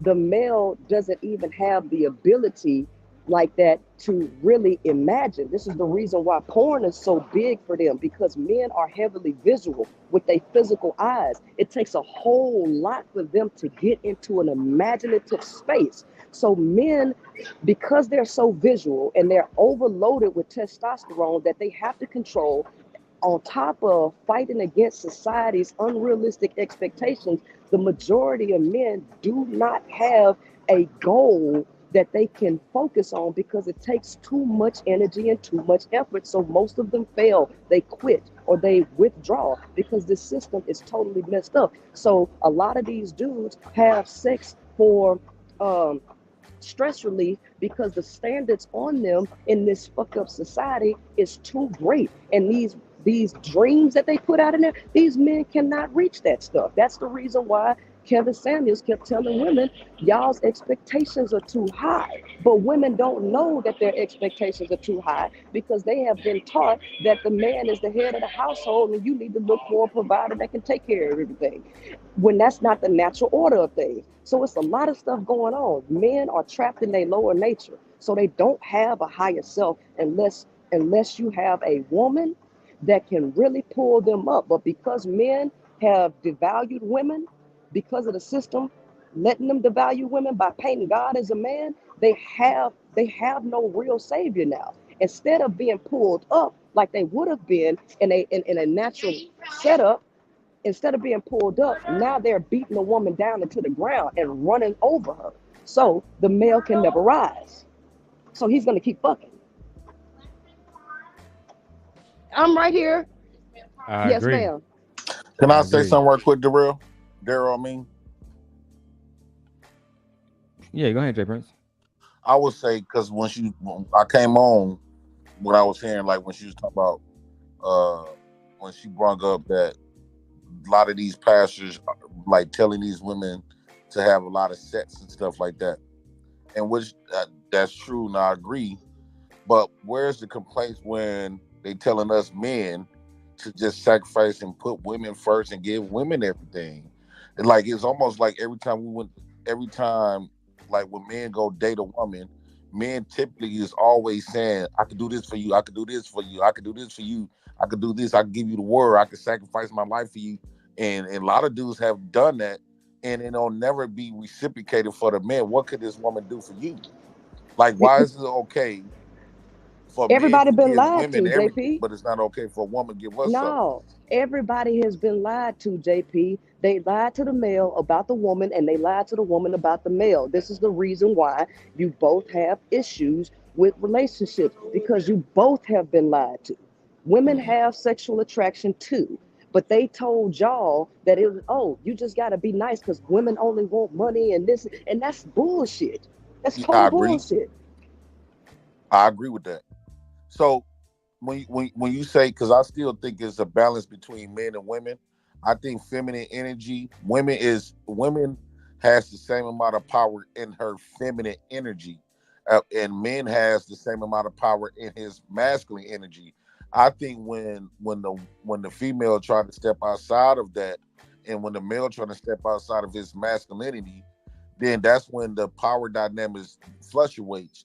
But if a woman is operating within her feminine nature, which is very powerful, I think women was taught to look at being feminine as something weak or bad. In reality, feminine energy is just as powerful as the masculine energy. So that's why I do think it's still a balance, because God don't make no mistakes. I think it depends on how everyone defines femininity, because femininity, as we know it and what we see online a lot of times, is based on patriarchal views, which is male centered, instead of what the actual definition is of femininity. And I think that's why we clash a lot, is because somebody's looking at it from a patriarchal femininity standpoint, which is all these things that traditional men want in traditional women, when in actuality, true femininity is the complete opposite of that in many ways. Not in all, but in many ways, it's complete opposite of that. It has nothing to do with censoring a male or a man in a heterosexual normative relationship, or just in general. Because femininity, if all women were walking in their divine feminine power, I believe, and it is my belief, based on what the definition is of femininity, that a lot of women would just be choosing to remain single. Can you give us a true definition? Because I don't know your definition of true femininity. So when I go, let me pull up my thing. I just did a video on this. Feminine, I guess feminine energy is empathetic, it's compassionate, it's intuitive, it's creative.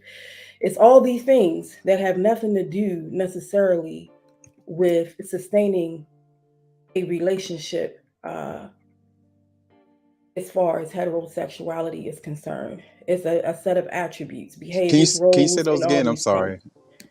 So true feminine power is I would call you said creativity, empathy. Creativity, intuitiveness, so discernment, all those things. It's nurturing, it's life-giving, it's communal, it's able to be agreeable. So those are the definitions that, from the research that I have done, has given me what femininity is. Monique, wouldn't you say that men? Wouldn't you say that men have all those as well? Those things, like, is your dad not empathetic, compassionate? Is he not nurturing in his own way? Does life not start from a man? You know what I'm saying, from our scrotum? But that's what you believe. No. That's a fact. Life starts from a man's scrotum. That's not what I believe. You life starts in the womb of a woman. No, it doesn't. You can't. The black woman is God. You know how significantly I guess men is God is. This why. Egg. Please understand me, egg Monique. Is selective about what sperm is allowed to be entered. Monique, I'm not the gender war guy. I have to keep saying if that sperm is allowed into it. Monique, I have to keep saying I'm not the gender war guy, right? But I'm not trying to do the gender war thing. I think women want to give themselves more power than they got. Like they want to remove the power of the man. No. So look, but hold on. I don't want to go there. That's not my argument. What I'm saying, Monique, let's let Sean and Monique have it out. It's so important what you said about the woman's womb and the eggs. And I'm not arguing with you or nothing like that. But what I'm saying is there's no need for us to put one above the other when we talk about the creation of life. If you don't have that sperm, that egg doesn't mean a thing. And that egg doesn't mean a thing without the other. So once again, most things in life exist in the middle, in the gray area. For some reason, everything has to be polar on YouTube. It has to be one or the other. It doesn't have to be A or Z. It can be L. It can be both. It's the egg is important and the sperm is important. They both fucking suck without the other. No, I didn't say, nor have I seen anyone say that one was more necessarily important than the other, but it is the woman's egg who turns that sperm into the life of a That's what fetus, you just et cetera, you doing it again. You're saying it again. You're saying it again. The You egg. You're saying like the egg. More than men. But right, what you're intimating by saying that it's the egg that does XYZ to the sperm. Once again, the egg can't do anything without the sperm. The sperm can't do anything without the egg. I think some of these things should be irrefutable. I am the anti-gender war guy. I'm the anti-gender war guy. You need the egg and you need the sperm. Why do we have to find some way to quantify what we can't quantify? We can't quantify which one is more important because they both won't do a damn thing without the other. Why can't we just both say, you know what? We both take a L on this. You're right. You're right. You need both. I don't even know how we can refute that. I still disagree. I'm not going to be disrespectful. I'm not going to be disrespectful. I mean, if you feel how you feel and I feel how I feel. But at the end of the day, that's what you call toxic femininity. No, it's not toxic femininity. I mean, the egg, once the egg is inserted with the seed, the sperm that the egg allows into it, Hold on, Jay Prince. Hold on. Let me tell you the new rule. We had to tighten up after everything that you know is going down. So now we super strict. The ladies gotta finish their points by all means. I appreciate you, Mo. Things that I think here's what I'm gathering is that and I want to say this right. I want to make sure that's why I'm taking a minute to pause, because I want to make sure that I understand the brother that was just speaking. And you say you don't think that one should be deemed more powerful or more important than the other, right? Because you don't believe in the gender war thing. I agree that both are very important and that both serve a divine purpose in procreation, right? But once that seed is imparted into the egg, everything after that happens, whether it's growth, stopping of growth, miscarriage, and all of that, is determined by that woman's body, and it is determined by that woman's egg and embryo. And I learned that from an embryologist. So I hear what you're saying, right? I hear what you're saying, right? But then if you really want to take it to that level, which I don't necessarily have time to do, then we have to look at how important it is, the quality of the sperm, the components of the sperm. We have to look at that. So once again, I'm a scientist. I'm a chemist. Let's be clear about that. I want to say this 10,000 times. We can look at this on a bunch of different levels. Once again, how do we measure all of the amazing things that are inside of the egg versus all the amazing things that are inside of the sperm? You know what I'm saying? How do we measure that? We would have to give our opinion as to which is more important. There's no way to weigh them versus one another. I understand what you're saying, and I'm not trying to diminish what you're saying, because what you're saying has an immense truth and value. But I'm just saying, like, both are important, because there are things in sperm that make a difference. If that sperm is not right, once it gets to that egg, then we start to have problems. Right. With, absolutely. You know what I'm saying, with that embryo. So that's why I'm saying we can make correlations all we want, we can opine how we want, but they both have to act in concert to make the perfect human. So Sean, can I ask you a question, you and Monique? If when you talk about the sperm, do you think, two questions. Do you think if men say, okay, we're going on strike, women can no longer have our sperm, what you think will happen? I think there's a number of things. Women won't be able to give birth. Well, so Monique, this is a question for you. Hold on, let's let the lady answer the first question. We gotta let the lady answer the question.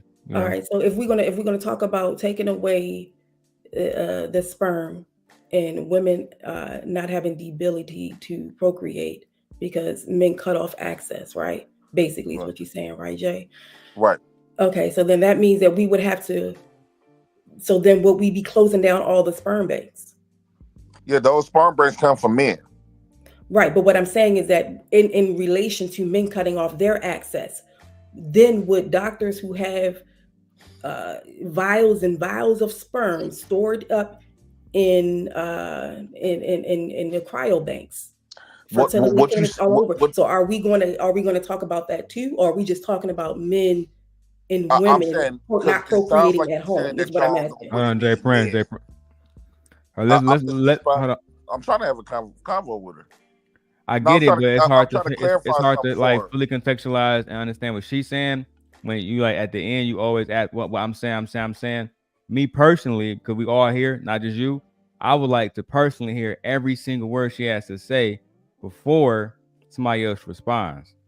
Right. And then let other people get a chance to get into the conversation, because there's 8 of us up here, and I don't want 30 minutes to go by with just you asking her questions or one person asking somebody else questions. But go ahead. So all I was saying, okay, let me finish. I want to ask my last question. You still gonna have to need men to procreate, and this my last question, Monique.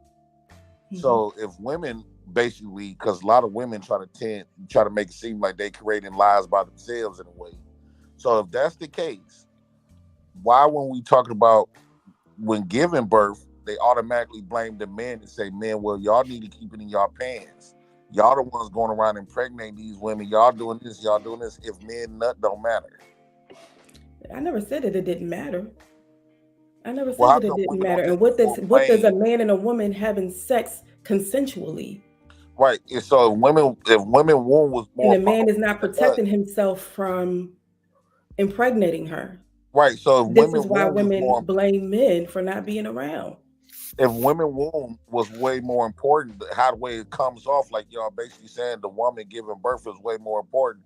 How come at that point, when those situations, why isn't the woman's been held more accountable than the man? If you the one based technically damn near giving birth by yourself, and he just his sperm is pointless, why blame the men in those situations opposed to and just straight holding the woman accountable then? I never said the sperm was pointless.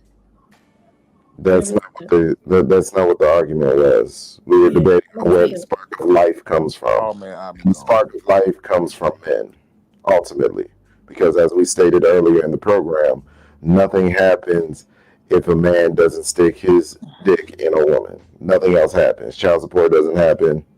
None of this confusion that we got out of single motherhood doesn't happen if that doesn't happen. So yes, the man is the holder of life. He holds the spark of life until it's time for a woman to be impregnated.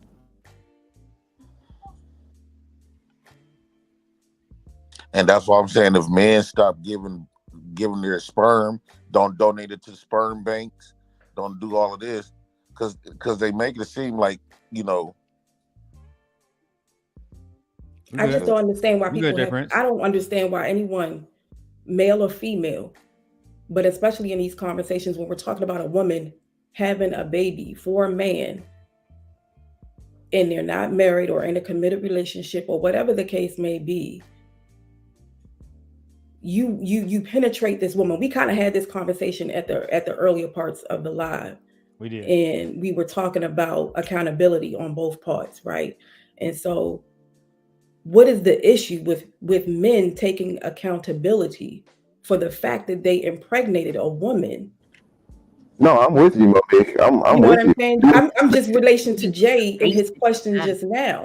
And Monique, that's what he was like, why women always blaming men, right? So the reason women are blaming men is because they're getting impregnated by men who are blaming them for their life being in an uproar because this new life came into the world. But sir, you nutted in me. It's all but good. You allowed it.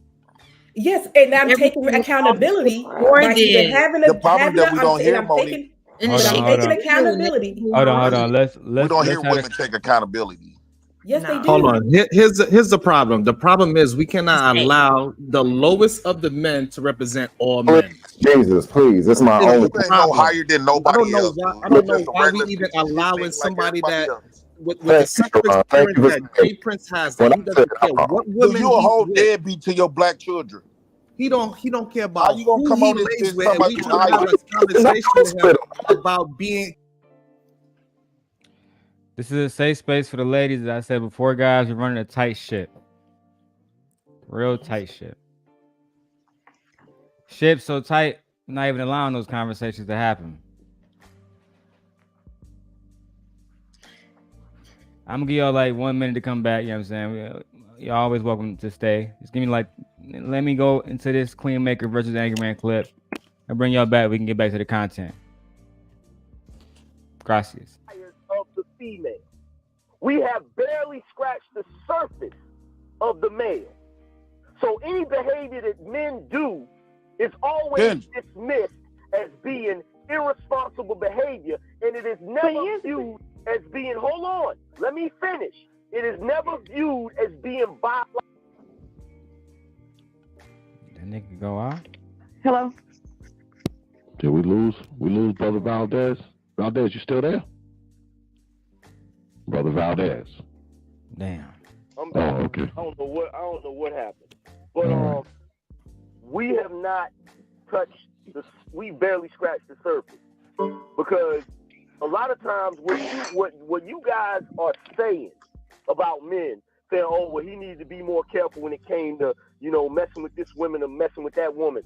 A lot of times it's the equivalent of me telling you to not have your cycle. No, it's not. It's not because it's a female. Mentally, it is. I'm a guy. I'm telling you. I'm a guy. I am telling you that as a guy, if I'm in a room with a woman that I am attracted to physically, that you just gotta fuck her. You gotta pull your dick out. You got to hold on. You gotta pull your dick out. You gotta go fuck it. So you don't have a dick. Let me ask you something. But my mentor does. Do you have a dick? My mentor for 15 Do you have years a dick? does. My mentor for 15 years Do does. you have a My penis? mentor for 15 years does. Do I need to get him on the phone and talk? Get him on the you and phone. Tell you. Okay, Get him on the phone. I don't mind because Call at the end him. of the day, what you're trying to tell Call me him up. is what I'm watching Call my him mentor up. do every day. Call I him watch up. my mentor do every Call day. him up. You Call can him up. tell me. Call him up. I will that break if his you ass see a down penis, like a fraction. Call him nigga, up. you don't even know who you messing with when you talking Call to him. him up. At the end of the day, let me ask you something. Let me ask you something, Miss Clark. Miss Clark. Call him up. Miss Clark. Yeah. Who I'm Now, messing with? I have your woman, right? Your woman, right? All right, before they go into all this other stuff, let's address what's been said already. So the whole thing about men not being able to walk into the room with a beautiful woman and not have sex with her, that's all cap. If you can't walk in a room with beautiful women and you must have sex with her, I mean, something got to be wrong with you. Like something like you literally have absolutely no discipline as a human being. If I walk in a room and I see Mo, I see Tierra, and I see Lauren, I say, damn, one of them gotta get fucked before I leave this building. Something is clearly wrong with me. Call the police. If y'all armed, shoot me. Okay. At the end of the day, protect yourself, because too many women are out here being raped, being trafficked, being kidnapped by men who have these desires. And when a woman says no, in the words of Saint and Sinner, when he told Princella in the Raw Dog world, he can just take it. And because men push that ideology that men can just take it, yes, they vibrate at a degenerate level, right? A bandit level where they feel like they are deserving or owed some vagina for just being a man. And it even speaks to why men, some married men like Maurice from Huntsville, Alabama, thought that his wife was doing a duty by faking an orgasm and fucking this man while she was going through cancer. Typical degenerates. What's up, Omega? So you agree that it's not a need then? Damn, Omega, he can cut you off. These men are And by the way, disrespectful. zero tolerance. I'm a unicorn, according to what this panel was saying earlier. That's what they told me. Likewise.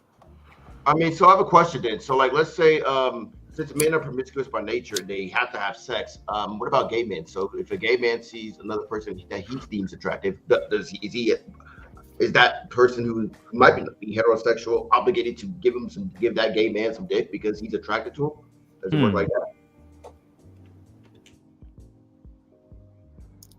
You heard the question, Bandit Omni? Don't run now. Oh.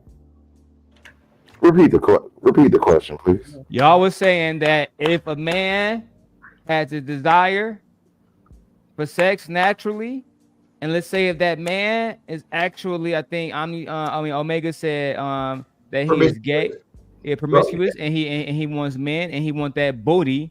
Does that man have to give him that booty? That's what Omega. Is that what you said? Yeah, pretty much. Yeah. And let me tell you why I can dismantle all of this perfectly. Because I've been saying, Sharon has been saying, and Sean Antonio has been saying, sex is not a need. So if he comes with me with that circumstance, I'm gonna take the 45 and I'm gonna blow him away. That's just it. That's just it. Like he doesn't. Sex is not a need.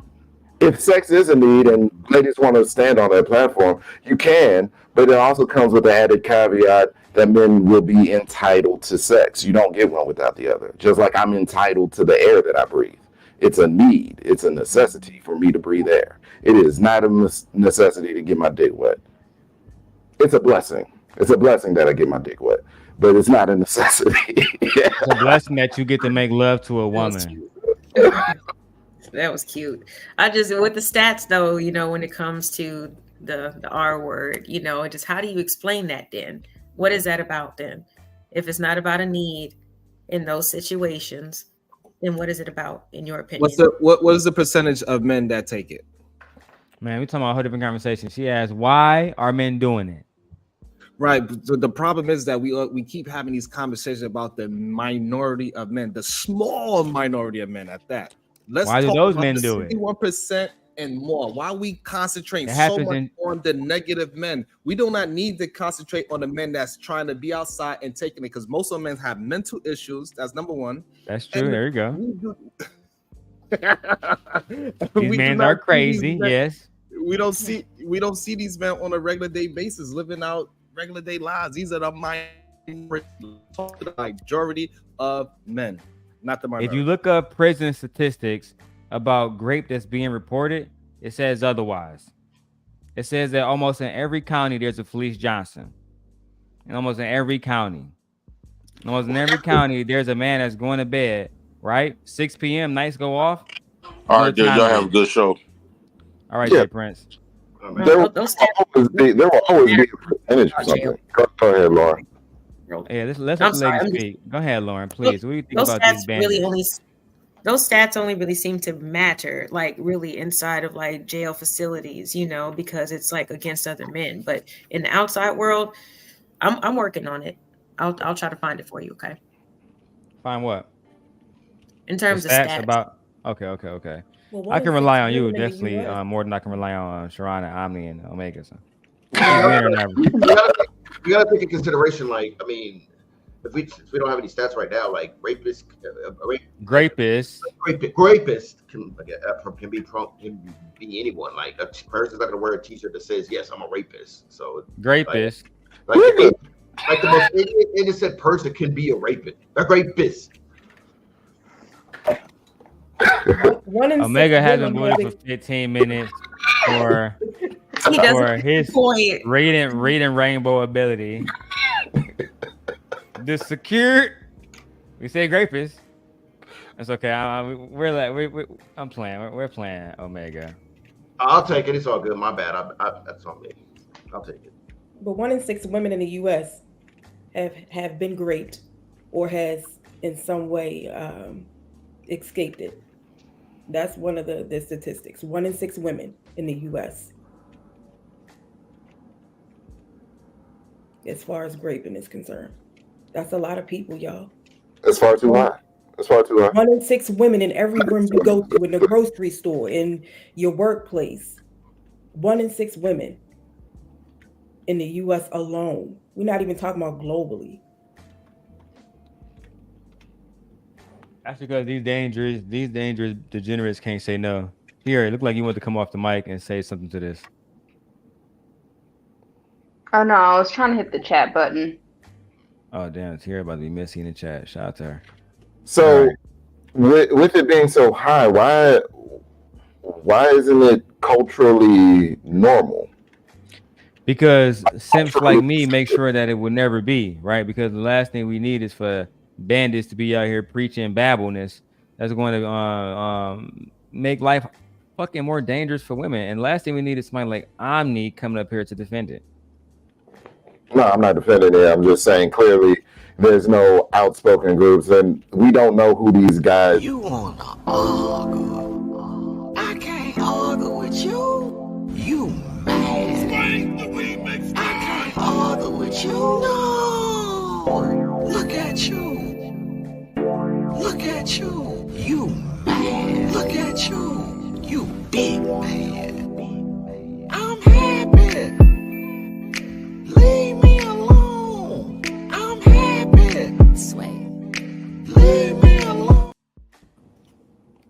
As I was saying, if that actually happens in those numbers like that, I found him. you're actually absolutely right. The reason why people aren't more outspoken about it is because there are men that they know that there are consequences. The people that do the graping I'm talking about, they know that what the consequences are for their actions. So it's not, we can't act like it's socially normal for men to behave this way. It's not. It's not, but at the same time, I mean, I've heard about, choo-choos and all that stuff through the grapevine and, on the plate, just being young. And I don't know, it was weird. I remember having a conversation with a guy friend of mine. And I was trying to explain to him, I was like, I don't think that there's any young woman that I know of that would sign up for multiple experiences after another. And his response was more of like, well, I mean, if he wasn't taught that wasn't okay. And I'm just like, why does it have to be taught? Like, and this is somebody I thought was a good guy. I mean, he has a good job. He works for a prestigious university. Like, I think it's a good guy, but according to him, there's certain things that have to be taught. I mean, I remember Uncle Luke and, the Freak Fest, and it was just stuff going on stage and, all kinds of stuff. I mean, in terms of Freaknik, it was a huge culture. I'm not saying that it's right, but at the same time, it's always been supported that, okay, well, if a man gets a woman pregnant or if this happens to a woman, then what was she doing, that deserved that? A man can leave. He didn't have to stay. He said he didn't want that. Like, it's always just been accepted. So that might be a starting point of, where you can go to find the answers.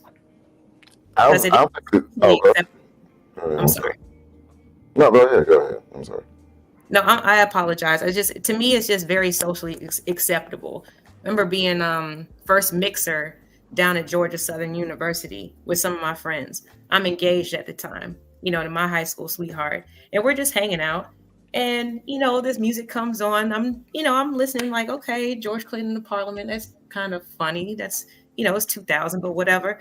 All of a sudden, the cues start stomping out of nowhere, coming and just grabbing people out of the stage. Of course, I'm 5'1". I'm very small.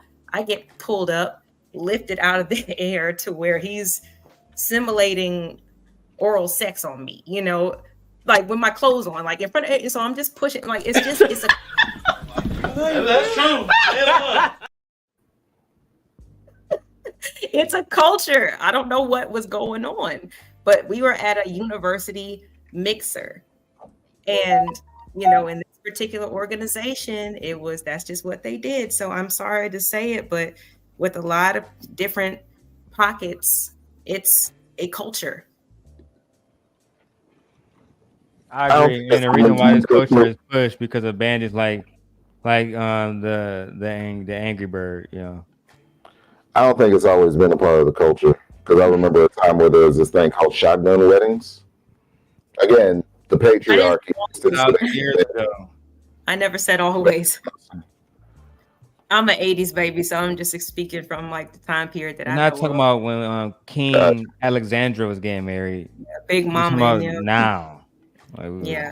We're talking about the 60s and 70s. Calm down. They was not doing shotgun weddings in the 60s. I'm not that old. I know I got the gray, but I'm not that I was old. jumping the broom. I mean, they was jumping the broom back then.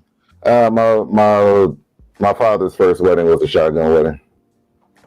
You dangerous bandits. Man knows how to control himself. This is the sex. I don't know if you I don't know if you when you say hold on. When you say control itself in what sense? Control his biology or control his actions?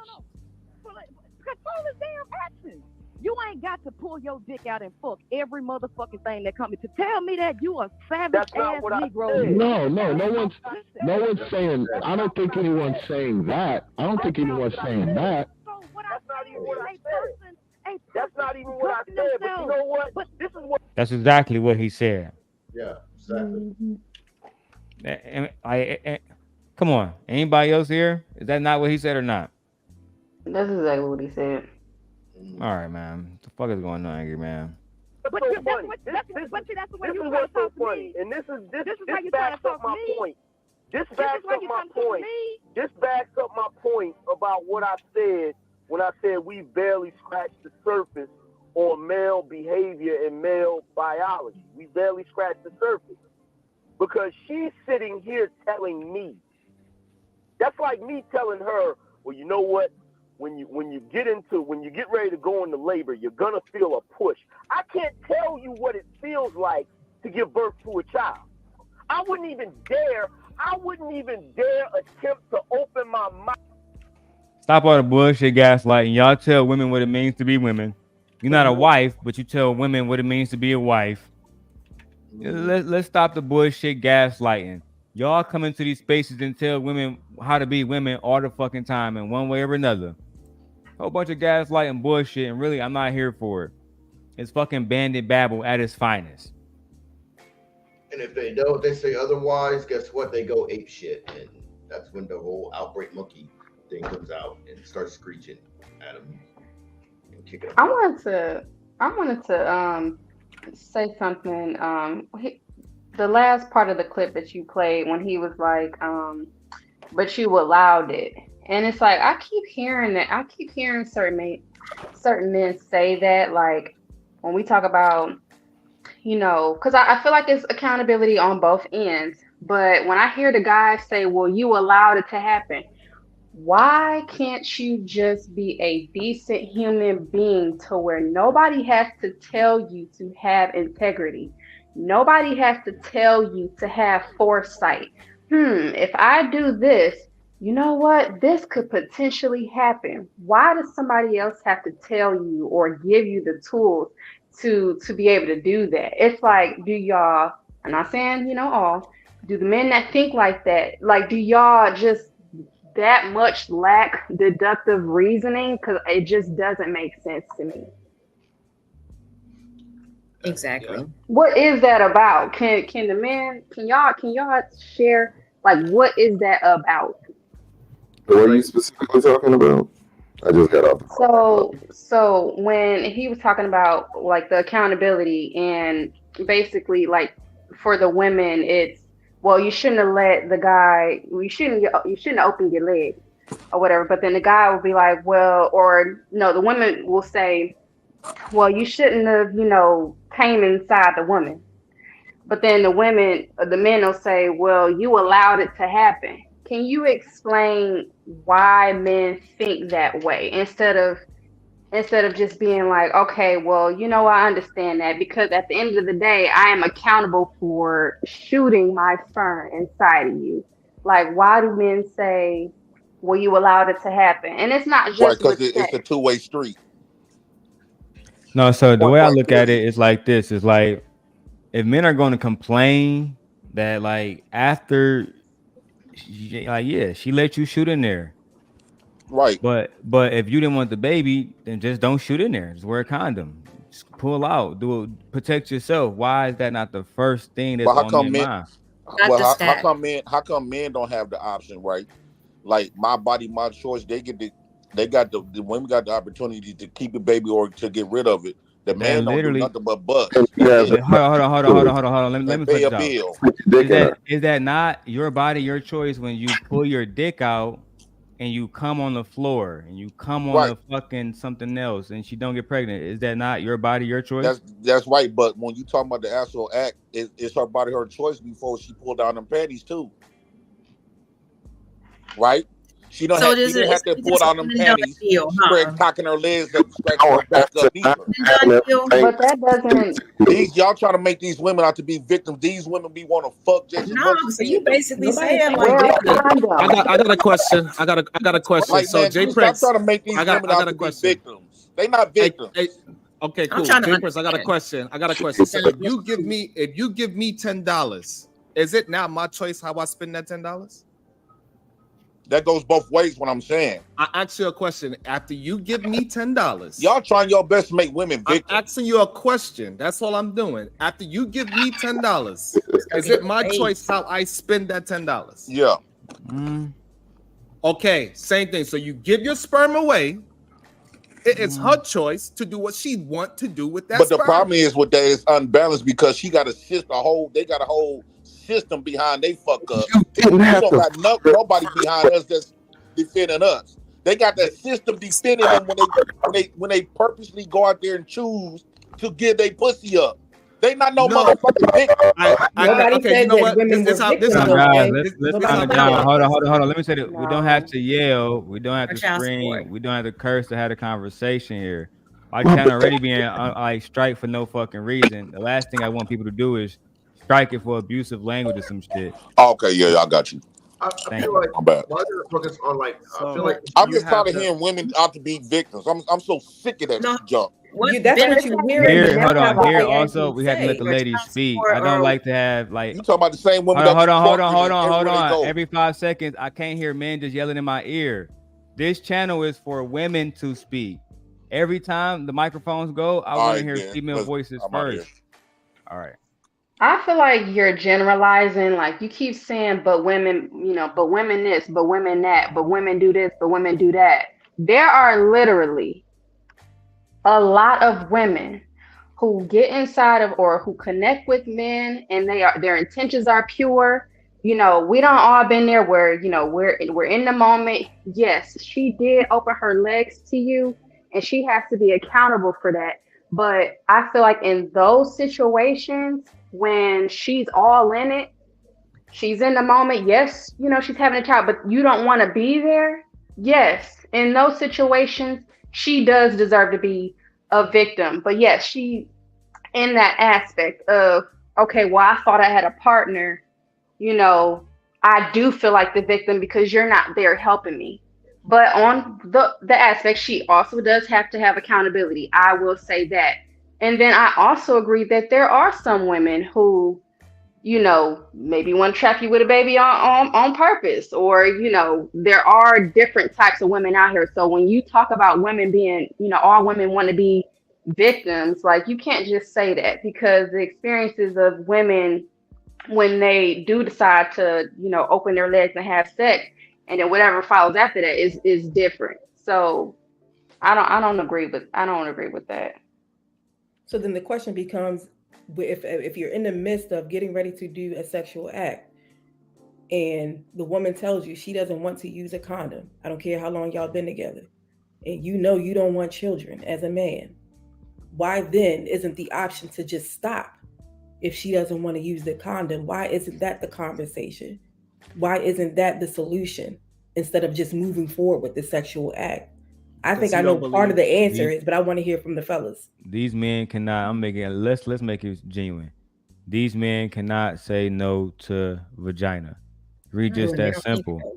You can't get up here and say, oh, well, she has accountability too. You can't just not fuck her. How about that? You want to women have their body, their choice, then don't fuck her then. Preserve your body, my brother. Go get the Vaseline. Rub one off. Go lay down on the mattress. Right? Do it old fashioned. Go get you a nice little mag. Right? That way, after all of that, you get what you want and nobody pregnant. Which goes back to what we were saying 2 hours ago when we were talking about accountability at the beginning. That's the same thing we were just talking about earlier. And Monique, and that's why I had to jump in and say that's why we got to stop talking to the lowest value of men and act like they represent all men. Because if I go on a panel and I say, hey, I told a woman no to sex, they're like, oh, you crazy, you a punk, you a simp, you a this and you a that. And that is the problem. And that's the problem with the culture from in the hood type of situation. That's how come a lot of us was raised to just get the numbers up instead of actually finding a quality woman. And we got to stop the remedial rhetoric of just put your thing in anything that's wet.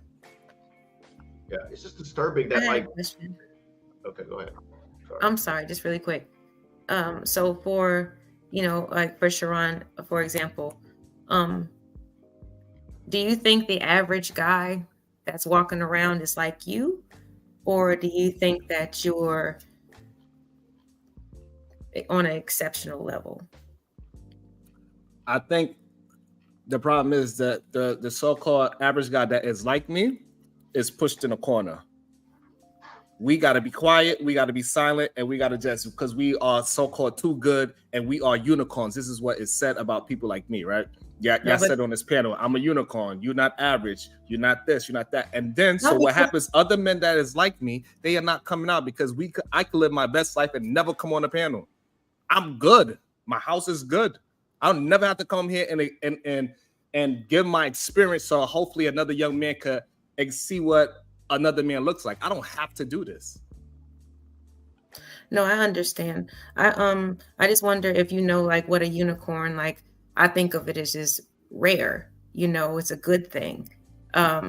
But because we don't see a lot of yous walking around, that's what we're trying to tell you. So we're not saying all, but if it's most, and I understand what you're saying, but in my personal opinion, where all this square simp stuff comes from, other men.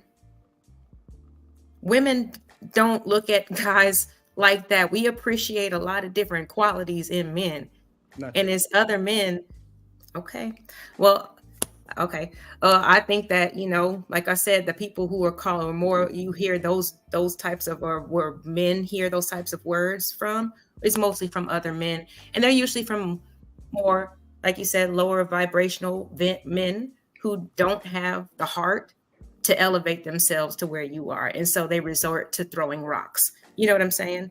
Mm-hmm. So I think, that needs to be taken into consideration as well. But like women, like here on this channel, we love simps. We love nerds. We love all that. Whatever you want to call yourself, we love it. Just be yourself. That's what y'all say on these panels, but in real life, that's not how it's operating. Right. So the men that are operate at higher levels, they are getting looked past because they don't have swagger. They're not fun. They're not exciting, because when you ask a woman, what do she want in a man? What she's going to say? She wants somebody that's like, she's going to say all the things that a nerd is not. Russell Wilson got a woman. He literally was wearing long ass button up shirts in his 30s. Like, that's good. Walmart. I'm glad that you brought that up. That's a good example of a woman that said out of her own mouth that she had to change her perspective of what kind of man that she wants. So she started to find God. And so she changed her perspective of what a good man looks like. Because at one point, she was just like most women when they say they want this swag. She grew up in the patriarchal system of Georgia. Correct. She was. And so when she changed her perspective, all of a sudden, Russell Wilson became attractive. But before Russell Wilson was with somebody like Sierra, he was not attracted to any woman. Nobody ever said anything about a Russell Wilson ever until he was with Sierra. I feel like it comes down to the. I mean, if he's in Washington and she's in Atlanta, I don't know. Right. It goes down to the. I know Atlanta. So yeah, it's like this. Jordan. If you ask a woman what does she want, she's gonna say the stereotypical. What I would like is, she would say what she would like to say. She would say what she would like instead of what she would settle for. You know what I'm saying? For that moment, like I'll go to a woman. I'm inclined to believe that they're gonna say, "Oh, I want a guy that's the size of Dwayne The Rock Johnson, making 6 figures and all this other stuff." But if she finds another man who's the total opposite of that, but yet is good to her, she will definitely just settle for that. You know what I'm saying? I mean, the problem that is we having that we just see go is to a somebody like Walmart. You'll go to a Walmart and you'll see like a Quasimodo looking dude settle for freaking Tyra Banks. You'll see freaking Lizzo date freaking Dwayne The Rock Johnson. I mean, and they have like a trail of kids behind them. I mean, just saying. No, but in reality, what it seems like is happening is more of the Tia or Tamara, whichever one the sister. She had a good man.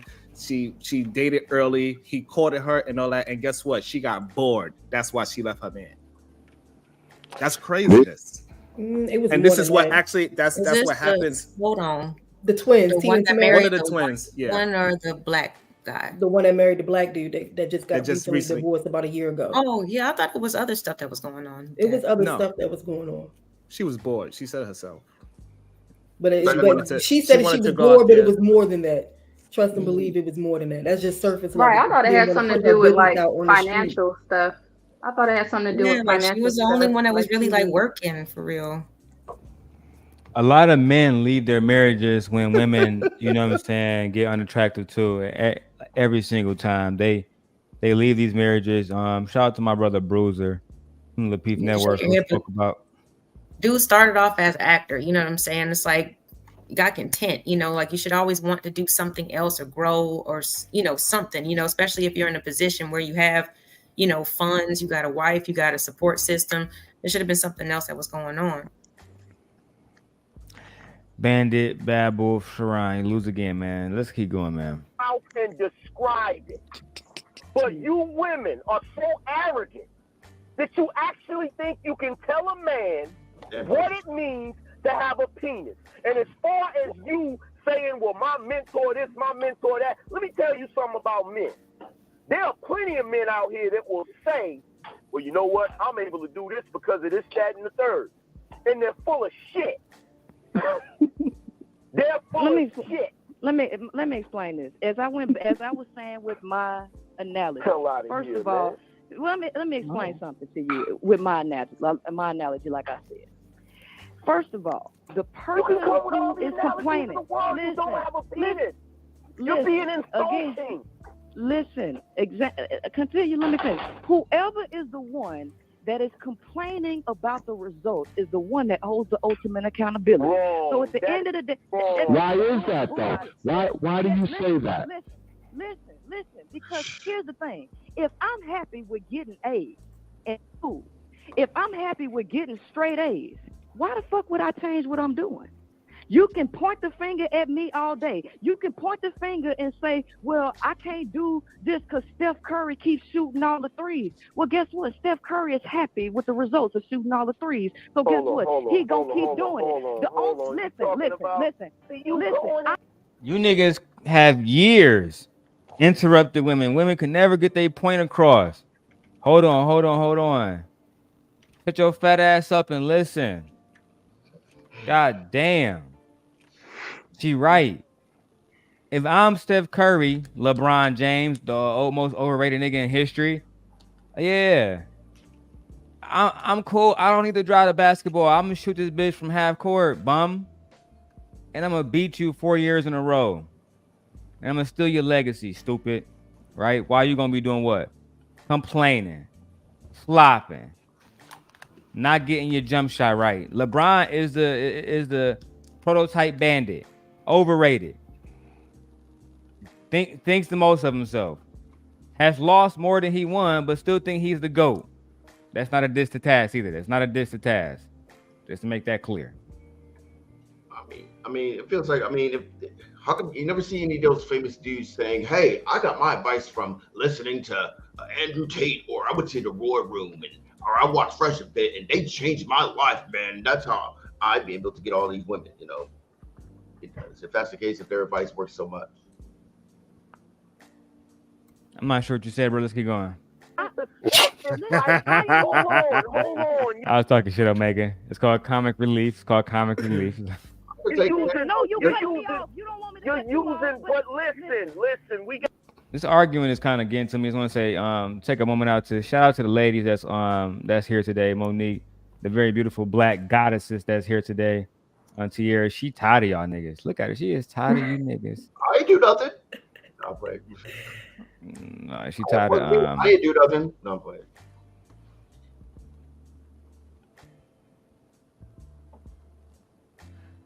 What is Jay Prince talking about? Don't make me do it, Jay Prince. Please don't make me do it. Trying to humble somebody.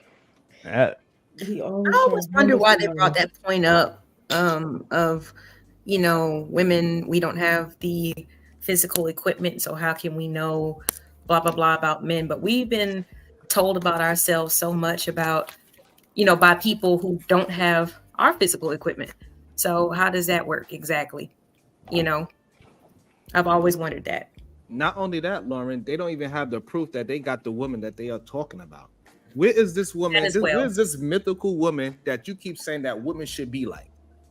Present her to us so we can examine this one, please. Yeah, where is the contradiction that they keep wanting, which is a slutty virgin?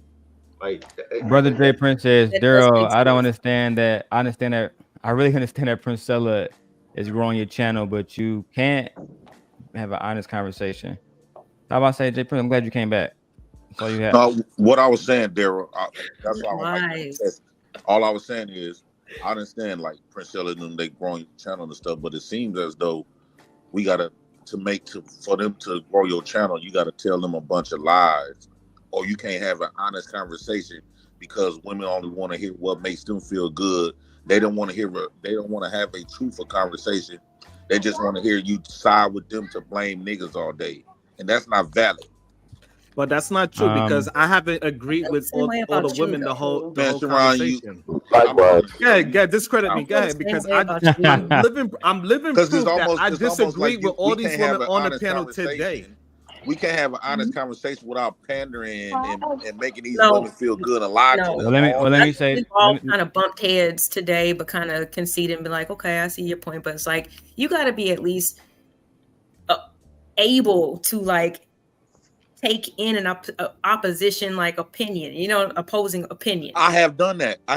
When y'all say some stuff that I agree with, I say, yeah, that makes sense. I agree with that. But on opposing end, y'all don't concede with nothing. Y'all don't concede with no accountability at all. Only time y'all concede with accountability is like, yeah, we're gonna close our legs because what these niggas have done to us. Y'all always y'all not fucking victims, dog. That's a fact. Y'all not. Y'all the biggest whores. If y'all wasn't. Jay Prince, we don't call women hoes and stuff like this on this channel. I already know he's listening. My bad. This is what I'm saying. All I'm saying is if women wasn't as sexual as men, I double dog dare y'all to post y'all actual body counts. Y'all wouldn't do it. Right. I would. Y'all just as wrong as the men is. Do you know your body count?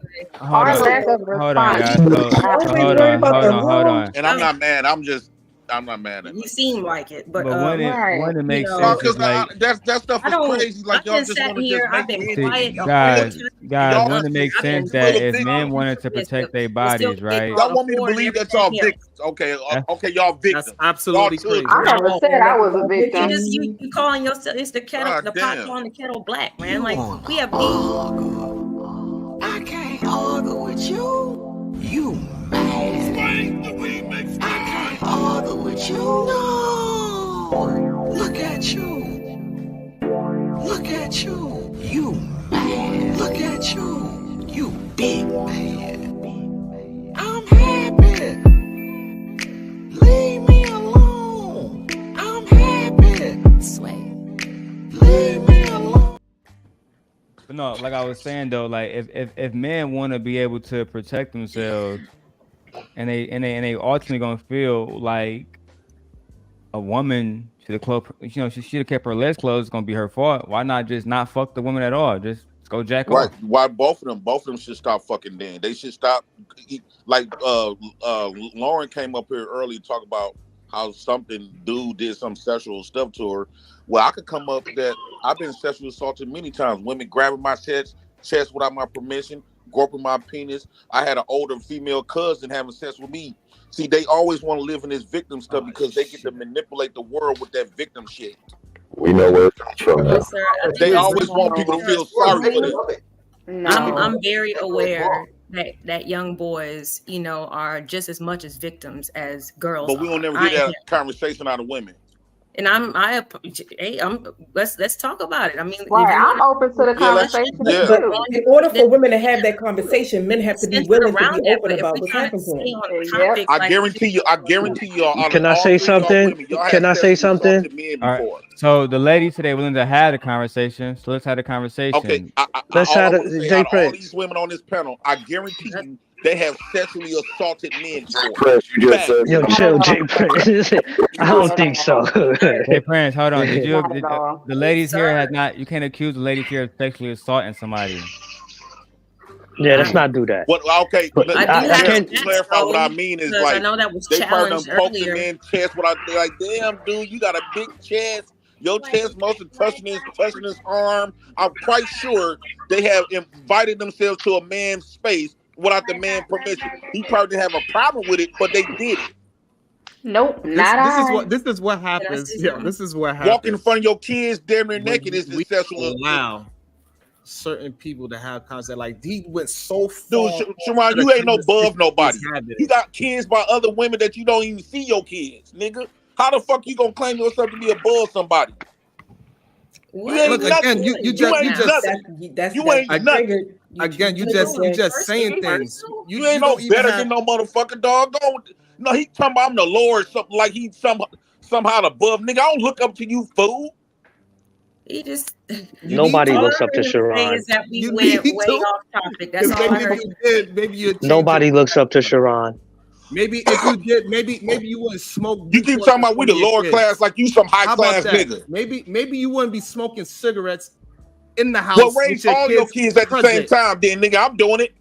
How the fuck is you more above me, nigga? I raised all my kids. My other two kids, all my baby mamas. Now what? My other two children are grown. They already moved out the house because I raised them properly. They already went through college. They went through school, and they on their own. So now I'm raising my two youngest ones, and I never smoked a cigarette in the presence of them. But you did a lot of shit though. House. You got a lot of flaws that you ain't telling nobody. Okay, so what I'm saying is this: from the evidence, you ain't no better, dog. Y'all niggas be thinking y'all better than the next. Y'all niggas ain't that fool. That's why you had to go nothing. From the evidence that we have, we could prove that I'm a better father than you just by you smoking a cigarette in the presence of your house. That right there alone. I can do what the fuck I want to in my house. You can. That is your house. I don't give a fuck about that. That is your problem. That you fucked up in.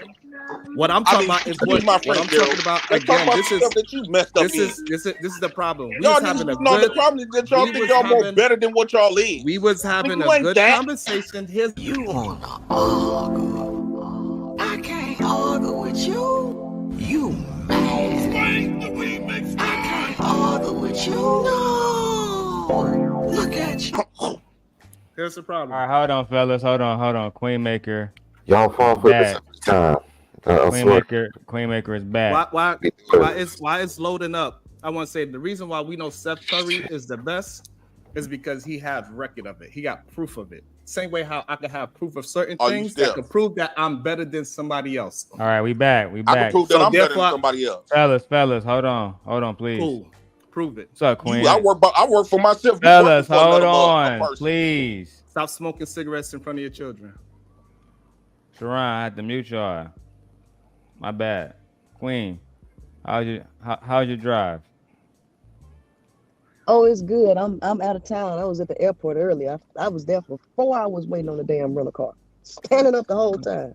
Can you hear me? Glad you're safe. Yeah, I hear you perfectly. All right. So, I won't come up here because I think we need to go back to elementary school, or maybe this was never taught. I really don't think people understand what the difference between blame and accountability is, right? You really don't get that. First and foremost, when you take accountability for something, it means that you're taking control and taking ownership. You're taking power to change the results that you don't like, right? So, if I don't like living paycheck to paycheck, right, then I'm responsible for the way that I think about money and how I use my money. So if I'm not budgeting, it's my fault that I didn't budget. But if I don't like that, then what I do is I change the way I handle shit so that I can get a different result. See, y'all don't want women to change their behavior to get a different result that actually benefits them. Women are not complaining. Ain't nobody blaming y'all, right?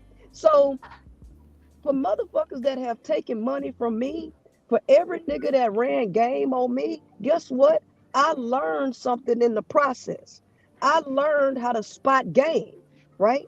I learned when a motherfucker doing some bullshit. So if I don't want a motherfucker running game on me, it's my job to pay attention and to see the shit coming and make different decisions and not fall into the trap, right? So women have negative experiences with y'all. And the reason that they're having negative experiences, which is where you have to go to assess a situation, you have to assess what is, okay? The fact of the matter is the male is a certain way. He is made up a certain way to behave in a certain way. The reason that you all are having a problem is because you believe the male to be something that his biology shows you that he's not. So if women want to get a different result, it's her job to find out who you are so that she can make a better decision about herself. You don't like the fact that women look at you and say, you know what, you right. We gonna close our legs because we don't like these results that we're getting from you. You think that's blame. Sir, testosterone is responsible for a lot of y'all's behavior. Y'all's desire to govern, control, and hoard women is responsible for a lot of y'all's behaviors. Y'all are not capable of having genuine connections and relationships with women that do not center around stroking and fueling your ego. So if women realize that and they knew that, and they knew what your biological makeup was, they knew how nasty y'all's penises are and how y'all ain't fucking cleaning them and shit, because guess what? BV and a lot of this other shit comes from y'all having dirty penises. So what women need to do is close their legs, but they need to know why they need to close their legs. You don't like me pointing out the why that encourages women to make better decisions that benefit her and not y'all. No, Priscilla, that's not my point. Like I'm agreeing with your point to a certain degree, and as you kept speaking, you still did the same thing. You paint a picture like women are angels and men are the devils. What about the men that have negative experience with women? What about these good men that experience these women that wasn't shit? Like that's never a part of y'all conversations at all. Sir, just like we responsible for our choices in dating, you're responsible for your choices. So guess what? That's with men, because guess what? I'm not talking to men. I'm talking to women so that they can do better. If y'all don't do that, breaking up, Priscilla. I'm not here. All right. I'm not here to whine and cry and complain about what you experience. That's your responsibility. But guess what? Since y'all don't take no responsibility for nothing that y'all do, you're not responsible for what you do with your penis. You are a victim. The male is a victim. So what I'm telling you, JP, y'all ain't responsible for nothing. JP, men cannot do better. I don't expect y'all to do better. I expect y'all to be the lack of control dick warriors that y'all are.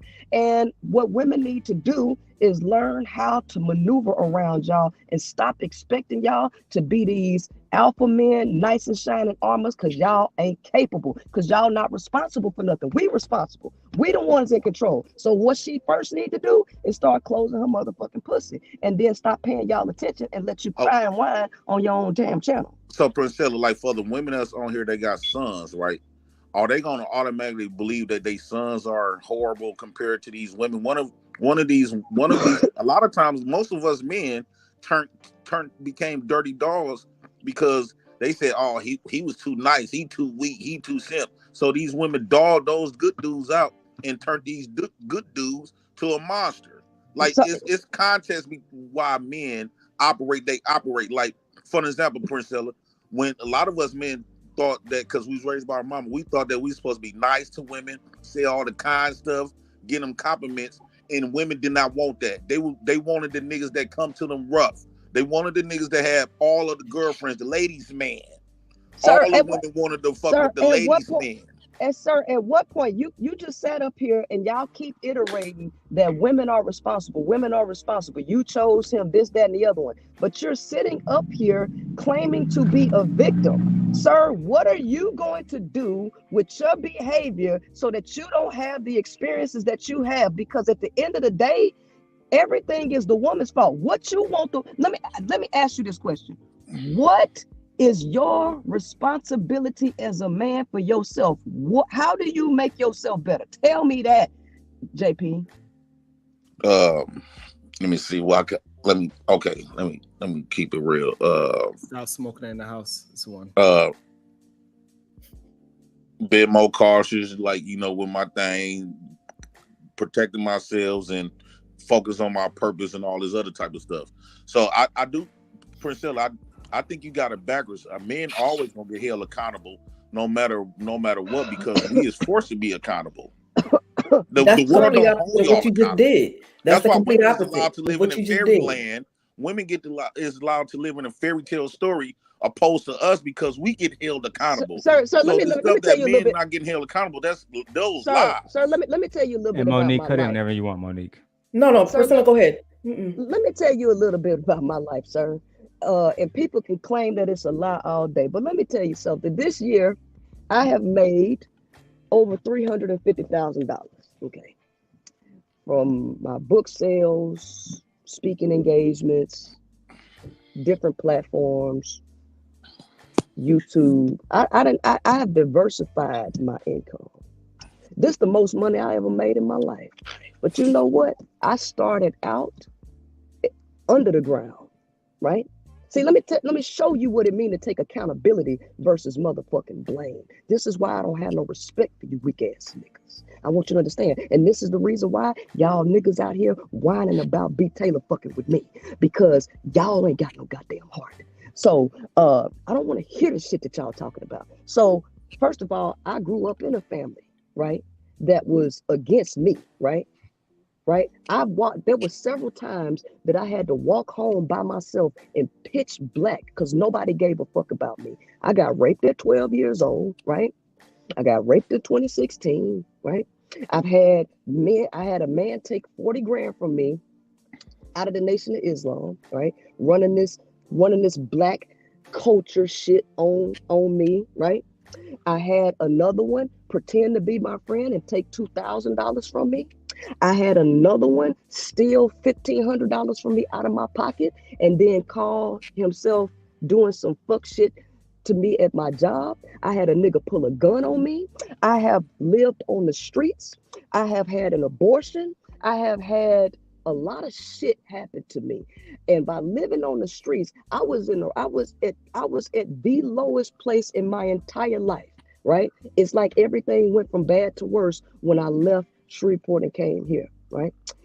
And no matter what, as hard as life was for me, I went from $0 and not being able to get a fucking job, because when I got to Texas, I still had a Louisiana driver's license. I just went and got a job, and I went and did door-to-door sales. I would get up at 4 o'clock in the morning and I would walk to the park and ride, and I would ride from the north side of town in Houston all the way to the fucking west side of town, catching 3 different buses, right? And then I would get there and I would go knock on doors all fucking day. And then I would get off and then have to catch the bus back from that side of town to the north side of town, not getting home to like 12 and 1 o'clock in the morning just to turn around and do it again. I was the top salesman on door-to-door sales, and I bought a car. When I bought that car, it's like shit went from bad to worse because I spent all of my money to get the car, but I couldn't get insurance and the headlight was out. Let's make a long story short. I racked up 8 bench warrants from that I could not pay. I racked up 8 tickets. They all turned into bench warrants, right? And then I'm like, okay, so I start trying to find a job. Because I had all these bench warrants and no money, nobody would hire me in Texas because they said I needed a Texas driver's license, but I had no way to get a Texas driver's license. So now what the fuck I'm gonna do? I don't have nobody to help me. Do you think I went out there and sold some pussy and begged a nigga to give me anything? Hell no. I went to this dealership. Somebody was like, you should go to this dealership because they hired so-and-so. So I went there, but before I went there, I had went to another dealership and they said they was gonna hire me. Everything was fine. Then like a couple days later, they was like, no, we full. We don't have none. I'm sorry, but you did everything right. So it wasn't making no sense to me. So my spirits just started dropping. And it's like, I'm doing the best I can. I'm fighting against the world. I don't have no support from nobody. And so prior to getting that job, I took this girl to go and fill out an application at the Honda store. The manager looked at me. He said, I want to interview you too. And I said, well, I'm not here for a job because I already got a job at the other dealership. He said, it doesn't matter. I want to interview you anyway. So I interviewed and he was like, you're going to be successful no matter where you go. So after the other dealership said you did everything right, the girl told me, she said, just go back and talk to the manager. So I went there and I say, look, man, I don't have no criminal record. I got 8 warrants. I got a Louisiana driver's license. Is that going to stop me from getting hired? If you hire me, I promise you, I will get this taken care of. He said, let me go talk to the owner. If you don't hear back from me by Monday, call me back. You think I called the nigga back? I drove my ass all the way back over there and I got a job. And when I got that job, let me tell you something. I was sleeping in my car, right? Sleeping in my car. I got a membership at 24 Hour Fitness. And I would go to the dealership when the service department opened at 7 o'clock. And since I got hired January the 2nd, I had to take all of the tests from 2012 before I could get on the floor and sell cars. So they gave me 3 months. The dealership gave me 3 months to complete all of the tests before they gave me an opportunity to get on the floor. And so as a result, they was going to give me a $1,500 draw. Baby, I finished those motherfucking tests in 2 weeks. In 2 weeks, because I went up there early in the morning at 7 o'clock when the service department opened. And then I went into the sales room and I turned on all the computers and I turned on all the tests and I was working all the motherfuckers at the same time. And I was there from before sun up all the way to nightfall every single day. And I would go back and sleep in my fucking car and go back to work. This is what I did every day. And the assistant manager saw me doing this and he was like, do you need some money to get you to your first paycheck? And he just reached in his pocket, gave me $200 or lent me $200, right? He didn't know how bad I needed it because I didn't even have a cell phone. I couldn't even communicate with nobody. It was that bad. I was that broke. But my spirit, my soul wasn't broke. I was just penniless at that point. But after 2 weeks, I had 10 days left in the sales month. I'd never sold cars before. I sold 9 cars in my first 10 days of working at the dealership. And the very next month, the first full month that I worked, I was salesman of the month. I went from $0 to over $8,000 in that next month, right?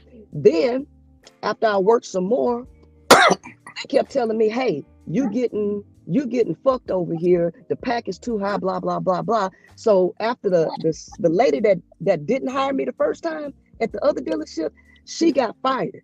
So they needed salespeople. So I went over to that dealership and then I did the same thing. 10 days left in the month, 9 cars. Turned around, salesman of the month, almost 20 grand that month. I went from $0 motherfucking dollars after going through all of this trauma. And then I come in, I make all that money, I clear the fucking warrants, I get a new car, every fucking thing. So don't tell me shit about fucking blame and accountability, because I could have sat up there and blamed everybody for why my life was going like that, but I didn't. I fought against that shit. I saw what it is, and I put the willpower to change my circumstances. Y'all don't want to change shit, and you're mad because I'm teaching women how to change their fucking life. You all are not in control of these women's lives. They don't owe you no pussy. They don't owe you no ego stroking. They owe it to themselves to stop hurting themselves by listening to y'all. I don't respect a lot of y'all because y'all don't have the heart that I got. You don't. And until you meet me where I'm at, none of y'all can say nothing to me, because now, not only did I go from nothing to 20 grand a month, now I'm finna be a millionaire within the next 2 years. Y'all can't tell me shit. Nothing. So you need to do better. You need to do better. Not me. Not what I'm teaching the women. Y'all ain't got that kind of damn life. All y'all talk about is pussy and what a motherfucker won't do for you and your feelings being hurt. I don't give a fuck. I'm just telling you, I don't. Shout out to Queen Maker. Queen Maker wins again. She absolutely right. At the end of the day, you got to earn every dollar that you want out here. You got to earn the life you want. You got to earn the woman that you want. Everything you want, you got to earn it out here. Like when I first had my kid, I was 19, just had turned 20. All that stuff was on me, man. Yeah, she let me have sex with her, but at the end of the day, I never complained about having my kids, because even though at the time I wasn't ready to be a father, motherfucker, I still had to take care of my responsibilities, just like my brother Jay Prince and Sharon do. We got to take care of our responsibilities as fathers and just not make excuses for shit and just keep moving forward. Oh yeah, I appreciate her for telling that story. Like when listening to Audrey, her, we have similar stories. Like I've been homeless since I was 16, 17 years old. I done been through the mud, and I came out. I had a lot of ups, but I had way more downs than I had ups. So it's kind of when she was telling what she had been through, is I could relate to her a lot, even with the family issues. After my mama died, shit, we had to depend on a family members that didn't give. They treated us like the outside kids. So I done been through all of that. Like I ain't never thought I was gonna be where I'm at today, owning my own hot dog cart, and I'm making $1,000 every time I go out, and my food truck, and then my YouTube channel. I wasn't never in this position. I was always in the red, going to jail, just like how you talking about your bench warrants. I was going to jail a lot. I've been arrested 33 times, and mostly come from I didn't have no home to go to, so I'm out there in the streets doing whatever to survive. Raining outside, sleeping in people's garages, people shooting outside. I didn't know I was going to even wake up the next morning. Think I was going to get hit by a bullet. Yeah, sometimes I get what you're saying, Jay Prince. Sometimes like we do. I had my grandparents. Like I always go to my grandma and my granddad house and shit. I didn't have none of that. They was gone. Oh, I was just about to say that. Some people don't have no family for a lot of different reasons. So I get what you're saying. I like to cover the young boy Yummy, Robert Yummy in Chicago. Sanderson. From Chicago, yeah, you know what I'm saying. He found himself in the same situations. His dad, unfortunately, was like a drug addict or whatever. He had addiction problems, so he didn't have nowhere to go. Ended up turning to the gun. But at the end of the day, that's what I'm saying, Jay Prince. The principal point about us loving our community. He should have had a foundation or organization in Chicago to go to. Unfortunately for him, the Black Panthers, the Honorable Elijah Muhammad, Minister Louis Farrakhan, and Chairman Fred Hampton, they had all been, in so many words, dismantled, especially Chairman Fred Hampton. He had they made a mop out of him. So, I mean, there was nowhere for young boys to go to. Can I say something? Yes, ma'am. What's up, Audrey?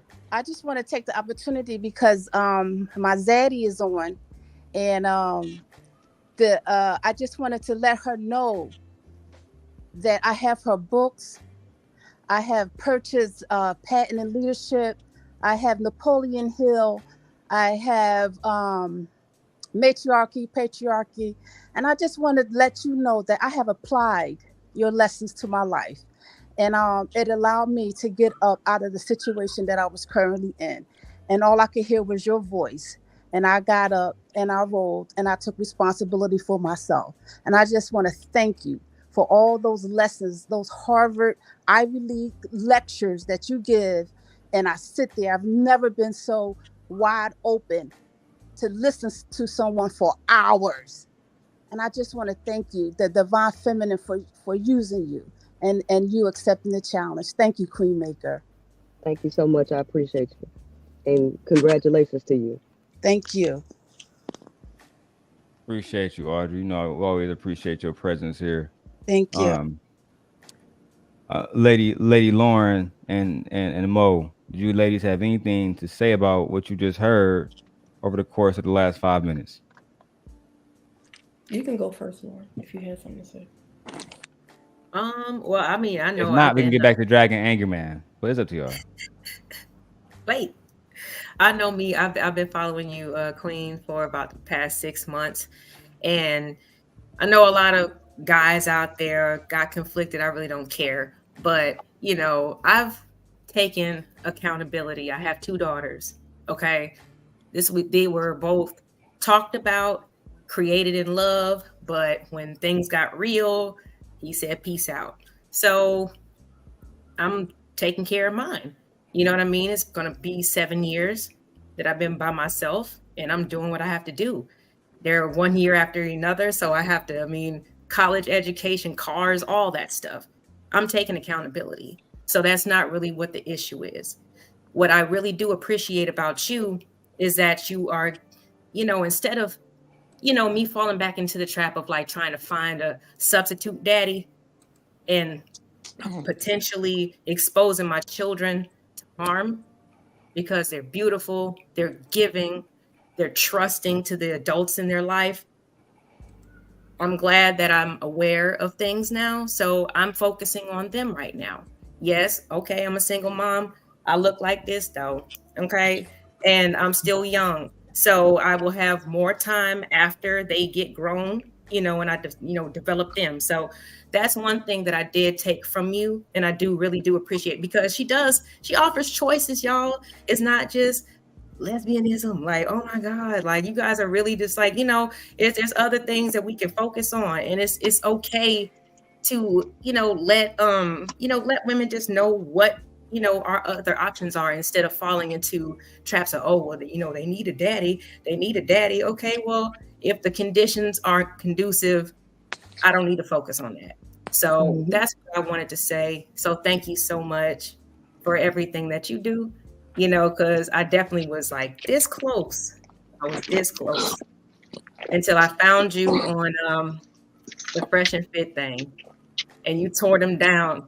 And I called into your show once before, and that's what I was saying. I felt like I didn't have a name to put on these different concepts. But when I heard you saying it, and I don't know you from Adam, you don't know me, but it was synced up, and I was just like, that's what it is. Okay, I'm not crazy anymore. I need to focus on X, Y, Z. So it doesn't mean that I hate men. I just need to, I need to focus on something else. And that's just for the betterment of my family and me taking accountability. So thank you. Absolutely. That's it. That's what accountability look like, right? That's what accountability, but for some reason they feel like it's blame. And that's why I don't reason with them, because the fact of the matter is they don't want to take accountability for their own life. All they do is sit up here and blame women for everything that goes on in their life. Priscilla, that's not true. Sir, Friends it together, is true. please. It is true, right? And so here's the thing. Women are no longer going to be placating to y'all's decision not to better yourselves. Y'all gonna have a choice. Either you gonna see women are raising the bar and they coming into the knowing of themselves and they're decentering you and focusing on themselves and their children, and you decide to raise the bar to be in her presence. And if you don't, she's not gonna give you no attention. And guess what's gonna happen as a result? You're gonna sink into your lowest nature, and then you'll just be moved out. You just be moved out the way. That's just the way it's gonna happen. Ain't nobody finna sit up here and listen. I'm not finna sit up here and listen to no grown male whining, crying, and complaining about who this, who that. Tell me where the fuck you responsible in it. If you can't tell me, I don't want to hear it. I really don't. I know what I'm responsible for. Hold I on, Jay understand Prince. like you got Hold on, Jay Prince. this Jay stuff is Prince. cap. Jay Prince, chill. I'm Men take more responsible. responsibility than anything. Like, Hold Hold on, on, let's Jay let Prince. Pookie get Hold on. in. Go ahead, Pookie. but You we know don't what got to I'm kiss no responsible woman's for? ass though. I'm responsible for. I won't give a damn. I'm responsible for my sons not raising my sons to not be viewed as animals by women. Right. Sir, what failures have you had in your life? Tell me A what has lot. gone A wrong. lot. No. Okay, detail them It's like you and trying to tell paint me. us to kiss women ass. Hey. You already know what type of power that I got over here on this channel. I will kick both of y'all asses off. Okay, I'm not playing this game with What y'all. I do? Okay. Listen, So how do we have a conversation? Listen, I'm talking to Jay Prince, but y'all not gonna overtalk to try to. Y'all, I'm not gonna allow y'all to do this old dumb shit that y'all constantly do. Yeah, I'm not gonna allow y'all to do the dumbass shit that you constantly do. I asked you a specific question. What has gone wrong in your life, and what are you responsible for, and how did you fix it? Stop blaming other people, because guess what? People gonna see things the way they gonna see it, and ain't shit you gonna do about it. Guess what? People gonna keep calling me pimp seller. People gonna keep calling me prince fella. People gonna keep calling me the stud maker. I can't change how the way people see me, and I don't give a fuck about how the way people see me. So the only thing that I'm gonna do is keep doing me to make myself better. Why you give a fuck so much about how women see your sons if they ain't that way? So tell me what you have done in your life that you are responsible for and how you fixed it without blaming nobody else. Leave women out the shit. Tell me. I'll tell you right now. For my infractions, yo, hold on. Give me a second. Somebody at my door. Hold on.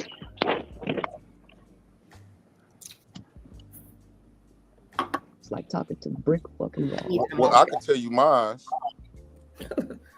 Well, in my life, now that I got my kids, I'm responsible. I'm raising my kids. Their mamas wasn't shit. That's one. I created my own self. 2 businesses that technically 3 with the YouTube. That's very prominent. I'm making good money on all 3 of them. Far as the income. I've been going to therapy and everything for about 3 years. Because at one point, all the stuff that I went through, like your story, I think my story is a little bit more harsher. So, like you wasn't the only one that been through stuff. I talk to men every day that done been through the stuff. Even a lot of men done been through worse stuff than me. Done turned their life around. Everybody done turned. So I don't mean to just sound disrespectful, but I don't need to hear from a woman what I should do as a man, because I've been doing this for myself before I even came on YouTube. Like everything in my life, I've been made my life a little bit better and better every day before I even came on YouTube. I didn't need no man or no woman to tell me what I should be doing. Now these women obviously they need you to tell them that, but as a man, I didn't need nobody. My life experiences and my age told me that Jay Prince, you need to get on your shit, dog. You need to take care of your kids. You need to take care of all 3 of your kids, because one, they mamas ain't gonna be there. And do you really want your kids out here bad in foster homes or whatever the case? So that's one thing that was a big motivator for me to get on my stuff. 2, I was always the type of hustling type of guy anyway, even through all the storms that I done been through. So it wasn't no surprise, because at one point when I was like 21, I had my own ice cream truck, I had my own armed security company, and I was with this woman. She was from Texas, actually. I was with her for like 5 years, but as I got in my 30s and stuff, all that stuff fell. But now I gained that and gained way more than what I ever had in my life, even after all the stuff that I done been through. No mama, no daddy, no grandparents, no none of that. Like a lot of people thought I wasn't gonna even make it when they see when they knew my life then and they see me now. They said, Jay Prince, man, dog, I ain't think you was gonna make it, dog. Look what you doing now. You got all this. You actually hiring people. You hiring young men to work for you, and you paying them good. Like, but I didn't have to have nobody have to come and tell me to take accountability to all the other type of stuff. Because I already knew as a man, especially as a black man, ain't nobody gonna give you nothing. Ain't nobody tell me to take accountability either. I don't think that's what the point is. It's just in you to. No, she was asking us. She was asking us what are we taking accountability? What are we responsible? What was we responsible for? And I'm telling, like, I'm responsible for me and my children, and what just with my businesses alone, that type stuff can pass down general wealth for my children if they decide to do something with it. But that's my goal. But just like women, men can have mistakes throughout their lives and redeem themselves. Yes, we can fix the error of our ways. We're not always who we once were at all. But what I'm hearing is, naturally, look at these men as animals in their true nature. They will always treat you bad by default. I don't see where that comes from. Okay, so I don't do hurt feelings, sir.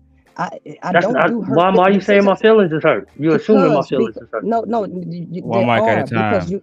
Yes, they are, because all you can do is be mad that women see you at the base of your nature. Because here's the thing.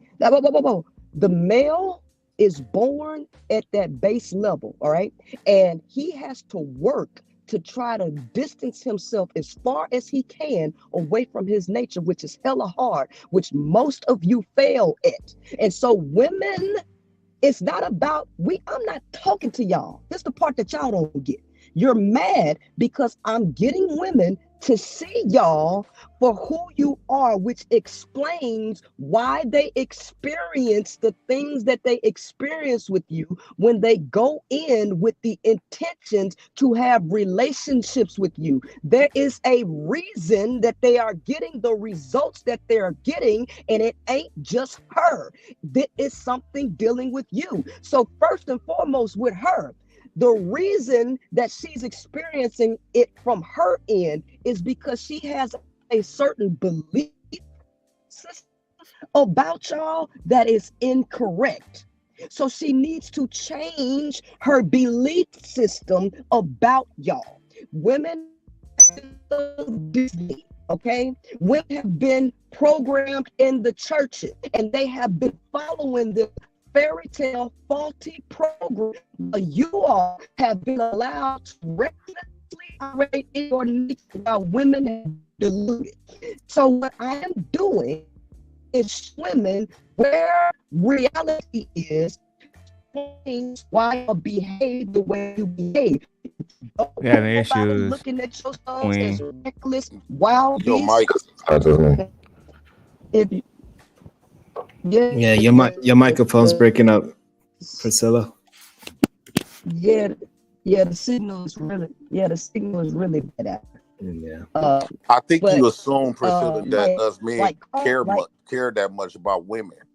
Like, I'm the type of guy, I don't care that much. Like, if a woman don't want to mess with me, I won't give a damn. Why y'all over here? No, I'm just saying We've been messing with that. We've been messing with Down. So I don't understand. Question. Oh, I'm sorry. You're breaking up again, Princella. But I don't understand. We've been fucking with you, D. So like, hold on, Pookie. Trying to give her a chance to see if her audio is good. How's your audio now, Princella? Hi. Is it all right? Sound good to me. It's good. Yeah. Continue, like please. Carl Jung said, man is an animal gone mad. And there are only two ways out of this madness. Either he needs to become an animal again, or he needs to become more than human.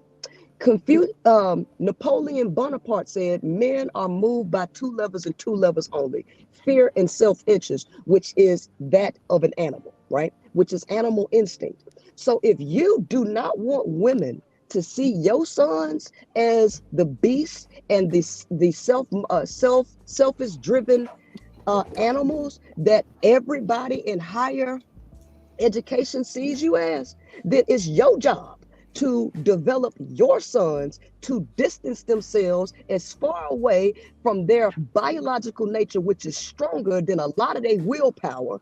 That's your job. It ain't my job to keep feeding women delusions that allows your uncultivated sons to wreak havoc on these women's lives. So I don't care how people see me, and you shouldn't care how people see your sons. Y'all should be focused on your character, displaying who you are, instead of trying to brainwash everybody to see you as something that you actually not. But Princella, I agree with I can concede with that. My thing is, you assume, like the way you talk, you assume that men is like one around here just so desperately needing a woman. That's not the case at all. Me personally, I could go a long time without dealing with nothing. A woman is not the highlight. Don't get me wrong. I love having women around me. Okay, cool. But it's to when it comes to the point where you finna make me have to make me like kiss women behinds and have to go and stress myself out to get their approval. No, they can fuck off. This is a power thing about a real man. A man don't give a damn like that. If we get love, we want love. Okay, cool. But if we don't get it, they decide to go their way. Okay, cool. Bye. So why can't nobody leave me alone then? Why can't people leave me? Because my audience is 95% women. So why can't nobody leave me alone? Women, y'all don't.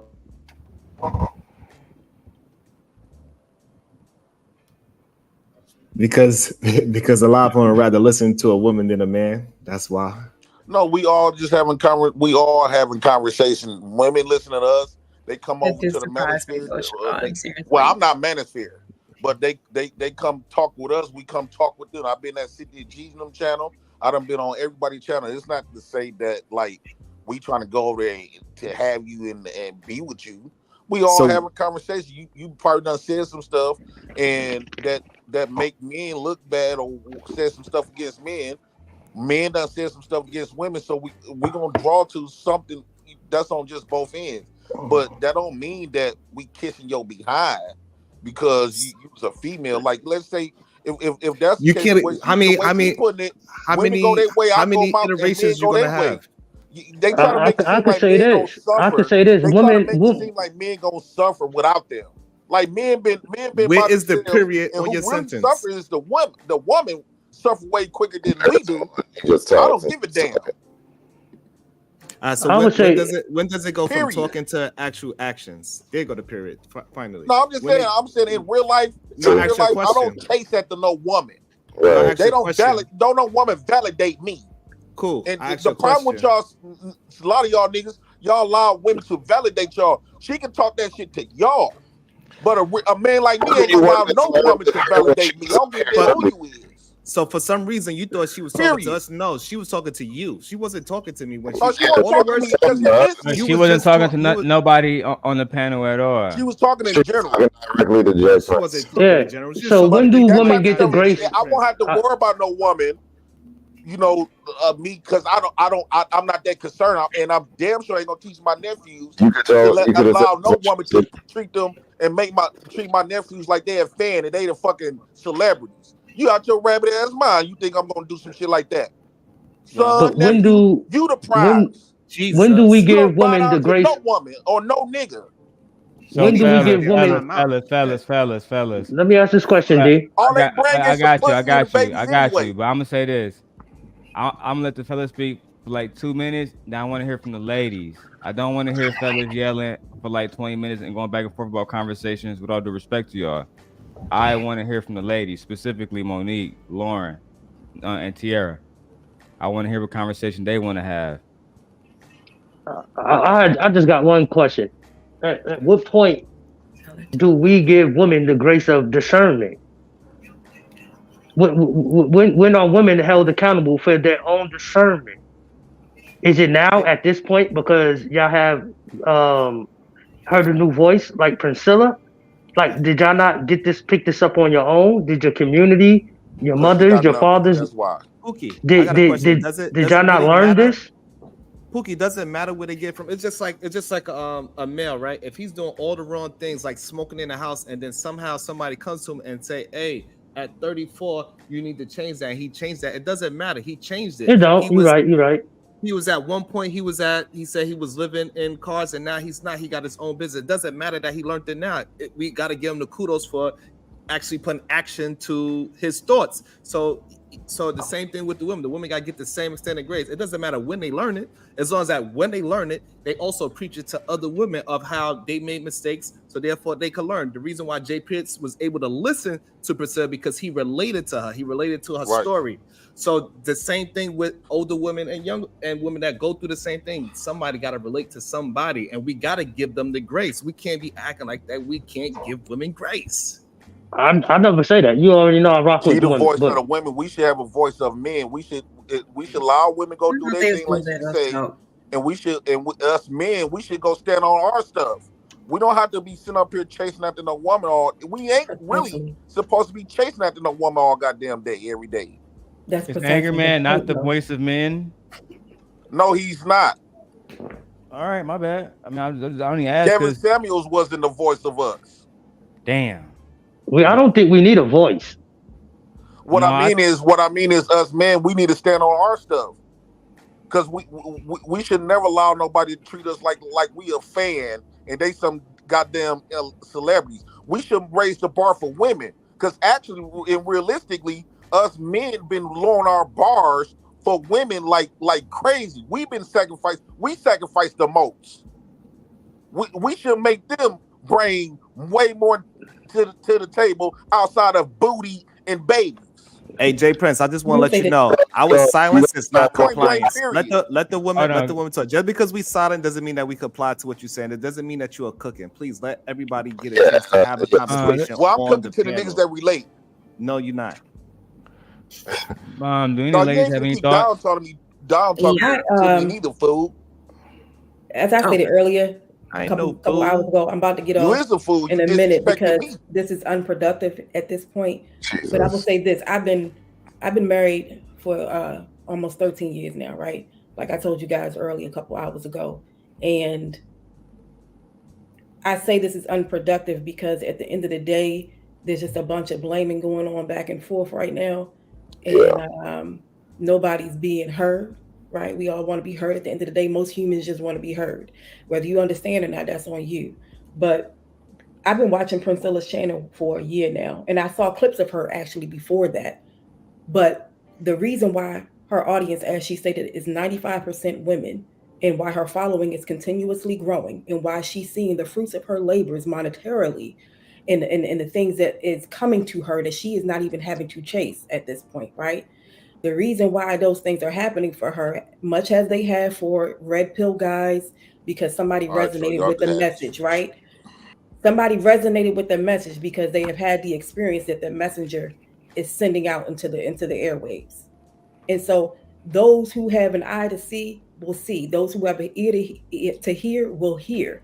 And so if it don't apply to you, let the ish fly. Period. And any woman who is like me, who is married and follows her, is because whatever she is saying, the message and the science that she's bringing up, it resonates because they see it for themselves in everyday life, even if they laying next to it at night. Something about it is resonating. Yeah. That's what I was definitely going to contribute. There's definitely married women who follow her as well, and it doesn't mean that they hate their husbands. They just have a better understanding. That's just with anything that you deal with anybody who has a little bit of a difference in, not trying to call it like a deficiency, but I'm just saying just being different. You need to be educated about it, right? So it's just more awareness than anything else. Now, when we talk about grace is something that's usually not earned, but it's given freely. And I hear definitely in the manosphere space and all this other stuff, how much can a woman take? Don't you think that's grace? So when we talk about, first of all, grace of discernment, I'm not sure what that means. But if you give somebody grace, I can explain to you. Hold on. But people don't know what they don't know, right? So that's what grace means, even though they didn't earn it necessarily, but they were in the dark. They were oblivious to this piece of information. So, you know, you can't, if somebody can't be understanding about that, you know, especially when we just talked about this probably hours ago about, oh, we're just taught to just get as much as we can get. I remember, you know, just about getting the numbers game, you know, going to get as many numbers as you can. Before we had cars and all that stuff, it was, what was that? Find a girl, get a girl. It was like hide and go seek, but like, you know, a little nasty little twist to it. You know what I'm talking about. So, but it's like, it's always seen as negatively towards women when we're just like, you know, we've seen, like, I grew up with my father, you know what I'm saying? So I'm a single mother now, but that's not how it started, you know? So it's like, I've seen my father baptize me. So it's like every day, you know? So, but at the same time, when he's not around, when I'm 16, when I need to date, when I need to have those people asking those hard questions, what are your intentions with my daughter? These niggas is lying. And that's, I mean, if you're talking about grace and you have to just really just say, okay, she really did not know how dudes really are. And like, I have a brother, you know what I'm saying? Oh, he don't really mean that shit. He just trying to get, you know what I'm saying? Like, he'll say that real quick.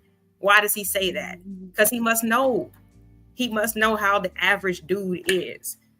So it's like, if Princella is just giving us awareness, we can still have the choice to deal with y'all, but it gives us a more of a understanding versus just walking into this stuff blind and thinking that it's a Disney movie, because it's not.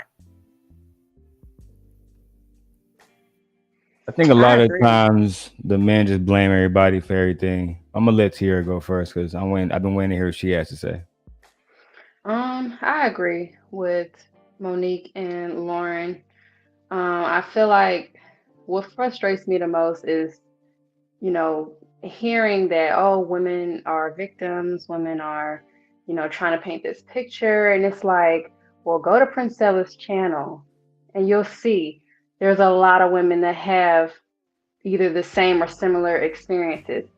And I don't agree with everything that Princella says, but I do agree with the fact that we should be centering men from, you know, our lives. And it goes back to childhood too. I feel like one thing that she is doing is helping us to unlearn those certain those certain, you know, beliefs that we have that stemmed from childhood, like, you know, the Disney movies, and, you know, we just hold men to this, you know, this pedestal, and it's like we think he's the dreamy guy, or, you know, he means this, or he might mean as well as we are.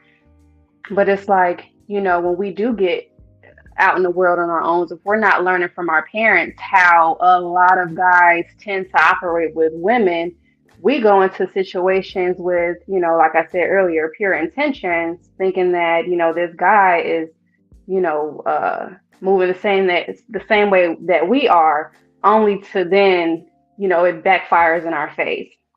So it's not the fact that, you know, women are trying to be victims. And I'm not saying that there aren't some women who are just trying to be victims, not taking accountability. I'm not saying that there aren't women like that, but you can't just, you know, just be careful when you're trying to generalize, saying that, you know, all women are just trying to paint this picture, because that's not true. No, I don't think any of you women up here represent one type of woman at all. I think that sometimes when people have been scorned in life, they see women as one thing and they see men as one thing, and they kind of generalize people. When I've had the chance to speak to Lauren offline, when I say offline, I mean backstage, you know, when the show ends, and Tiara as well, and they both are very ladylike, you know, they both are very, very godly like, right? It's usually the bandits who are actually stirring up some trouble and projecting insecurities onto other people. Usually the women are far more fair. I find the women like Tiara today, she didn't disrespect nobody. She was quiet while everybody's got their point across. In some ways we can say that she showed leadership more than the men today, right? And what we need to have is more men who can stop being so ego driven, and more men who want to focus on actually get into a solution if I'm being dead ass serious. But because men are ego driven, they're going to tell Tierra and Lauren, you the problem. Keep your legs closed. But then when you keep your legs closed, men also would tell Tierra and Lauren, I can also take it if I want. So I mean, there's literally no purpose to you keeping your legs closed. I mean, and I hate that. Yeah, I mean, because what they're saying is in a world where there was no laws and nobody was governed, they would really exercise their options to take shit. And to me, that's crazy. Hey, CJ, I haven't seen you in a long time. Came up for me in the back, man. Shout out to Memphis in the building. If that is CJ, it's probably a fake CJ. But yeah, shout out to Nightish. I see you over there, Nightish. Ultimately, man, for me, when I see this type of behavior, I don't have no insecurities when it comes to women. I don't think all women are the same. Right? My last channel is being struck by a woman right now. I don't think that Tierra and Lauren represent her, right? I don't think that women in my chat represent. Like, we have to learn how to separate our pain from the choices we got to make moving forward, right? And I think that what I heard some men speaking on today is a lot of the pain that happens in their past. Well, this person did this, and I was this, and I was that. I'm sorry that a young boy might have been touched. I'm sorry that a young boy might have been violated, but that wasn't Lauren, and that wasn't Tierra. You know, and there's no reason to project that type of dark energy onto them, when really, because they have soft energy. Like I said, I've spoken to both of them. They probably would talk to you and sit down. How you doing today? I'm sorry that you went through that. Right? And show you some of the compassion that you genuinely need to move forward. Sure. Right? But if we just yell at the women and we haven't healed from our trauma, what we're going to do is we're going to scar the people around us, right? That's meant to fucking heal us. That's my thoughts about everything that I've been listening to. Those are some great thoughts. Yeah, like and I did that, yeah. Yeah, that was really awesome, really good, really insightful.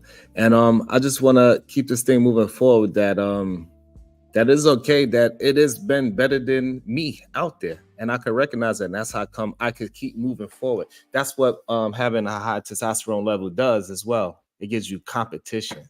You understand? Makes me want to be better than what I was yesterday. And it's okay for me to look at somebody like, you know what, I want to get to that position in my life as well. I want my family to be on that level. So yes, it is okay for me to recognize somebody's better and stop thinking that just because you did whatever you can do in your life, that doesn't mean that somebody's better than you. I'm sorry. This is the problem that we have. The people that come from degeneracy, they think that they are at the same level as somebody as Steph Curry, which is insane. So Steph Curry knows how to play basketball. That doesn't mean he's a good human or a good husband or a good father. I was just about to It was break an analogy. Yes, Yeah, it was definitely an analogy. You're right though. I was just about to break into that. So, no. You're talking about he's talking about a occupation. We're talking about social dynamics of men and women. Okay, so if we want to go there, Pookie, it's as simple as this. If one man's smoking cigarettes in his house around his little kids and another father is not, I guess we could say one of the fathers is better than the other. I guess if we could say if one man has he has a wife and he's taking care of his kids and his wife for over a decade, we could say he's probably better at being a family man. He's probably a provider. He's better at being a provider. She might hate that nigga. He provides. We could say be better at keeping and holding a woman as well, right? Because like it's we can physically see that a man is better than another man. But however, because we want to play kumbaya all of a sudden and play kid gloves with grown ass men, that we gonna give him a pass. Fuck out of here. I'm saying more so adults. Let's take the kids gloves off for all adults. We are men and women, especially black men and women. We are raised in an environment where we don't know how to socialize properly with one another. And then we get out into the real world and we see the effects of it. It's negative for a lot of us. It's a lot of fucking growing pains because the woman doesn't know how to socialize with the men the correct way. The men don't know how to socialize with the woman. We are at odds with each other a lot of the time. We don't know how to, how you say, what's the word? Starts with a C. Fucking compromise with one another in a productive manner. So I wouldn't just throw everything on the men. I would put this on the men, and we're gonna claim to be the leaders. This shit falls on our shoulders. But we also need to understand where we come from and why we are the way we are. It is not just men; it's all of us. Because the same shit I grew up through, my sister had to grow up through. She's just as traumatized as me. It might come out differently as an adult with her than it does with me. So I'm not putting one over the other. I'm saying we equally need to work on some shit to come back together to be more progressive in our relationships. That's it. I don't think nobody would disagree with that. That's another great observation as well. Somebody. I just want to let y'all know that I want to take a moment out to let y'all know this. Hold on, man. The black woman is God. I just want to let everybody still know, like, you know, we had Sim Nation Part 2, but the black woman still God. I appreciate you bandits not coming up here and disrespecting black women. And after this, the new rule too. Once the black women get off the panel, show over. Well, I don't do no show with bandits. It's not Bandit Nation. I'm a high value man, dog. I vouch for Pookie. Where's Pookie at? We don't do Kevin Samuels talking points. No Kevin Samuels talking points. Nah, you know I rock. Yo, y'all. Let me say this. Y'all know I rock with the woman. I'm always with. It lands on our shoulders as men. Our community looks disgusting because of our failures as men. I'm not gonna blame the women for this. Yes, we have to hold them accountable for their actions, but this shit falls on us. No other community throughout history has had the women up front and let them solely take the brunt of the blame. The men always step up and say, you know what? We got this shit. So it is our fault.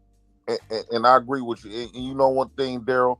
It's always these men that talk so highly about black women, but who they marry is a whole white woman. So that goes to tell you that this motherfucker just be talking out the side of his, like, these dudes just be talking out the side of their ass. You run around this bitch talking about you better than somebody, but you had to find a white woman because you weren't strong enough as a man to handle a black woman like I have.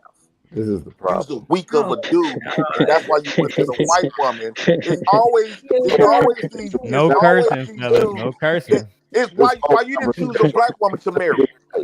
Every time you can handle one. You're some weak of a man. I deal with black women. I dealt with black women my whole life. We experience almost the same type of black women. How come I'm strong enough to handle them opposed to you? You went to marry a white woman because your ass is weak. You was one of those weak, nerdy ass dudes, and you couldn't handle no black woman, so you go run over there about a white woman. But you talking about you better than some, and the fact that you got to always, if a man got to always live his life thinking that he better than some, that's some bitch feminine stuff. Men that do that, that's feminine. I won't, if somebody I got less than me, I won't never fist my mouth and say they better than me. I might be better than them financially, but they might be better than me spiritually, mentally, personality, character. And obviously, I'm better than you in a lot of stuff. You can't even handle a black woman, but yet you sit on this bitch advocating for black women. Why you didn't choose to marry one then? Why you leave them then? You good? You good? All right. I'm glad you got all that feminine energy out, right? You got your bonnet on. That's masculine, right? The way how you whip your hair back and forth, that's masculine, right? The way how you cocked your leg up. You had the same dreads. I didn't say not one word when you was talking. The way how you cocked your leg up the other day for that woman when she just said one comment at you, Like you was ready for somebody to penetrate you. That was masculine, right? You know what I'm saying? So like, if we go down a list of masculine traits, I guarantee you, I would have more than you. That is one way that we can have a determinant of who is a better man and the other one is not. Correct? That's a measurement, right? We can measure spiritually. Like you could say, I believe in this devotion, this, that. We can measure these things. So we used to go by a measurement. Because I never said anything about race in the first place. So I don't even know why you even bring it up. My woman, The but you fact don't that you even got have to women. You don't even have. You don't even weak. have a woman to bring up. Because not one time today did I simp for women. Actually, I was giving the most pushback to the women on this panel. You today. simp for women all the time. But you are so feminine in your ways. We got videos you of have you to just go. simping. You are so that makes feminine. you weak of a man. You can't even hold your composure. You can't write a woman gonna love his simp. Even though I allowed you to say whatever you want to say. And what you were saying was false. I did not interrupt you. Not one time. Not once. Yeah, you're right. I apologize for that. You are so feminine that you can't even recognize that. But you know what? That's the problem is because I bring that out of you. So hopefully every time you have a conversation with me, I take another little piece of that femininity out so you can recognize that shit. So when somebody's talking to you, you know the difference. You'll understand that when you were saying that bullshit about a white woman, everybody was laughing at you, not laughing with you. Nobody thought the shit was actually funny. I didn't say to be no comedian. Again, you still did it again. I didn't say to be no comedian. And again, you think that you have some kind of point, but you do not, because I do not bring race into our conversation. Not one time that these women, if they never knew me, would have known that I had a white wife. Or they knew that I was married. That was it. You brought the race into it. You can't even bring a woman into the conversation. Where is your woman? Oh, okay. So I'm not talking off a theory. I'm talking off a proof of concept of my life. Not some fucking theory of a woman. If I had to get a white woman, I'm gonna stay single to the day I die. I imagine, at least, even if that's the case, at least I have a real version of a woman with me that's following my lead. If I had to get, if a white woman is my last option, I would stay single to the day I die, and that's facts. My destiny woman is gonna be a black woman all the way around the board. All this stuff we talking on here, at the end of the day, I bet you I end up me with a black woman. Where is she? It's not my time right now, and my time don't got the rush to prove no point to make you say, oh, congrats. It's not my time. So cool, because you brought up the woman as a validation, not me. No, I told you that women don't validate me. But you using a woman to validate or disvalidate No, but me. what I'm saying as a black man, you talking all this stuff about black women. It's always you types of dudes that go so hard in the paint for black women, but the women that you decide to pick is a whole different woman, because all that stuff that you try to highlight about them, all that good stuff you talking, you know that's cap that's coming out your mouth, because you don't want to even be with no black woman. You didn't find out of millions of black women compared to black men. It's way more millions of black women. You experienced a few black women and you said, fuck it, I'm done with it. I'm gonna get me a white woman. This sound. I can't believe any black woman that follows you from now on. Lauren, is absolutely insane to me. Any woman that follows you from now on is insane, because not one time I brought race into it. I'm talking about general women, period. That's the only thing I was talking about. I was talking to women. I was giving women advice. I was giving men advice. It didn't have smoking cigarettes in my house. I got delegated spots while I smoke cigarettes in my house. I don't have to answer that to you. How the way you run, I'm quite sure there's a lot of stuff that goes on in your house that I wouldn't dare do in my shit. Yeah, because you know what the problem is? Because I care more about your children's health than you do. I mean, get the fuck out of here. Get your that's the fucking ass out of here. That's true. So that's why I care more about their lungs from all the way on the other side of America more than you do. Yeah, and I care about their race. I care about their race and procreating with their own, with the women that looks like me and looks like them than you do. Bitch, you think it's small. We need to be thinking big. This is insane to me. I still fuck with you, Ron, but this simp thing, and I'm going to get you right. Let me tell you why women love simp daddies. I'm going to get you right. Step daddies and all this other type of stuff. They get to use you niggas. Y'all let them get away with murder. Of course, I would love you too. I love me a simp. I love me a stupid motherfucker too. So the problem is that you don't realize you are the stupid motherfucker. But No, hopefully it's I can you. get you to understand that. And eventually I can get you there. So this Nah, is what I I don't was, want to be this is like what you, nigga. this is what I was explaining to Lauren earlier, is that she think that when they when she was saying we like the Simpson, we like the nurse, but actually And you knew that was a lie. That was actually disrespect when you say that, because people do not respect those people. That's why they use those terms in the first place. So that's why we gotta. I'm just using the that's why- terminology that you guys are familiar with. Right. That's not really what it means to me, but I just use the words that are familiar to everybody else. A simp is a dumb nigga that's so thirsty for a woman to the point where, like, he tell a woman a whole bunch of sweet nothings and lies. In reality, it's hurting women when you don't tell women the truth. Stop the cap. Stop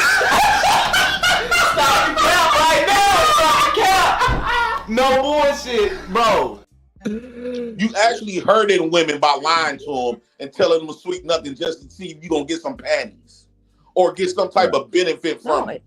Yeah, you're The only reason why Sharon up here capping because Priscilla got numbers and he want to see where he can fit in at on his channel. That's it. All right, He's so Jay telling them Prince, sweet if nothing. Jay Prince, if this is the I'm a case, man, I know if better. Jay Prince, I want you to be able to hold your argument. Tell me, what have I lied about today? Please explain to me what I lied about today. Have goals and careers. I know. I'm sorry. I lied. My bad. The fact that you conceded with that men, the way they was pointing out how men is just these evil and bad people, and you conceded with that shit. You got sons. First of all, like, dog, you was a clown. Hold on. See how dumb you are. You gonna allow them to tell you that your son ain't shit? Hold on. He's a fan and they the celebrities? Hold on. You a clown. Hold on. I won't never let no woman tell me that I'm a bad person because how they personal feelings of their scorn life. Let me get a chance to goddamn respond. Shit. First of all, you're absolutely wrong. I was the only one giving pushback on that topic. What you were talking about? I didn't hear. This is how I know. So don't say things that you don't have no idea what you're talking about, because that makes you look foolish. Because I was one of the men. I was one of me and Omni and Sean. We was here having a conversation, and we all disagreed on those points. So before you say something, actually have proof of what you're saying. Don't just paint some fucking narrative. Maybe you've been hanging around fatty too fucking long. I don't know. What the fuck? Because you just painting narratives for no fucking reason. With no proof to back what you're saying. Well, my apologies for spewing that out on you there. But that's why I got upset, because it's not the fact that women need to do stuff and they got a woman that speak for them and give them advice. But on the flip end, they try to make it seem like men. That's my only issue. That's why it rubbed me the wrong way. Like they basically paint a picture like men is these villains and women are the victims, and that's not the truth for it all. You a good dude. How many of these women gonna put you through shit? Like it's vice versa. It's men and women. You got fucked up women. You got fucked up men. You got good women and you got good men. Period. And that's been my whole argument the whole day. So I don't even. So again, you don't even have a real problem with me at all, because actually you agree with. You agree almost 90%. I had a problem with. I had a problem with you telling me this better shit. The problem is that you don't have the results that I have. That's what you really have a problem with. It depends on it's relative. I do not go by theory. I actually go by my life results. That's the difference relative between me and you. We might have the same. You talk as if we got the same goals. If we had the same goals, then yeah, we want our family to be better. We want a good woman. We want a woman that understands our plight. We want a woman that's doing such and such. We want our families to get successful. We want our daughters to be successful in their future. But I'm not going to tuck my dick in to get one. I'm actually doing that. I'm not going to tuck my dick in to get one. Because I actually have proof of concept of what I am doing. I'm not just talking. I'm not going to tuck my penis in to get one. Period. What does that mean, though? What that mean is, for an example, the way, like, if we just go off your concept of how women gonna treat men and all this other type of stuff, I would tell a woman, you can go kick rocks then. I done told women that try to come up with that Cynthia G stuff. I was like, man, get the fuck out of my house. Bye. I don't give a fuck about you like that. The pussy good, okay, yeah, I wanted to fuck, but if a woman tell me some stuff, you can easily turn me off. Once you turn me off, you pointless. Get the fuck on. I'm gonna get another one. Period. Because at the end of the day, these women's not gonna keep their legs closed because they be the first ones opening it up anyway. The ones that we get permission from them. How much? We're not women vagina. We're not talking about crackhead women, all right? We're talking about real women that have real often goals, do you educated travel? women. See, what your woman look like a crackhead, look like a meth head. You want to talk about my woman? Let's talk about yours. How often do you travel? That's true. I didn't know you had a woman. Where's she? No, you said the women that I've been dealing with, you want to downplay them, call them crackheads. What about your meth head woman? She ain't never used. You no ain't gonna crack before. disrespect me while me disrespecting your ass right back. Yeah, but the problem is that you actually dated a crackhead, and I'm actually. I ain't never dated no crackhead. It looks like one. That's some fatty shit. You've been hanging around fatty too long. Hey, we both are part of that. All right, then, nigga.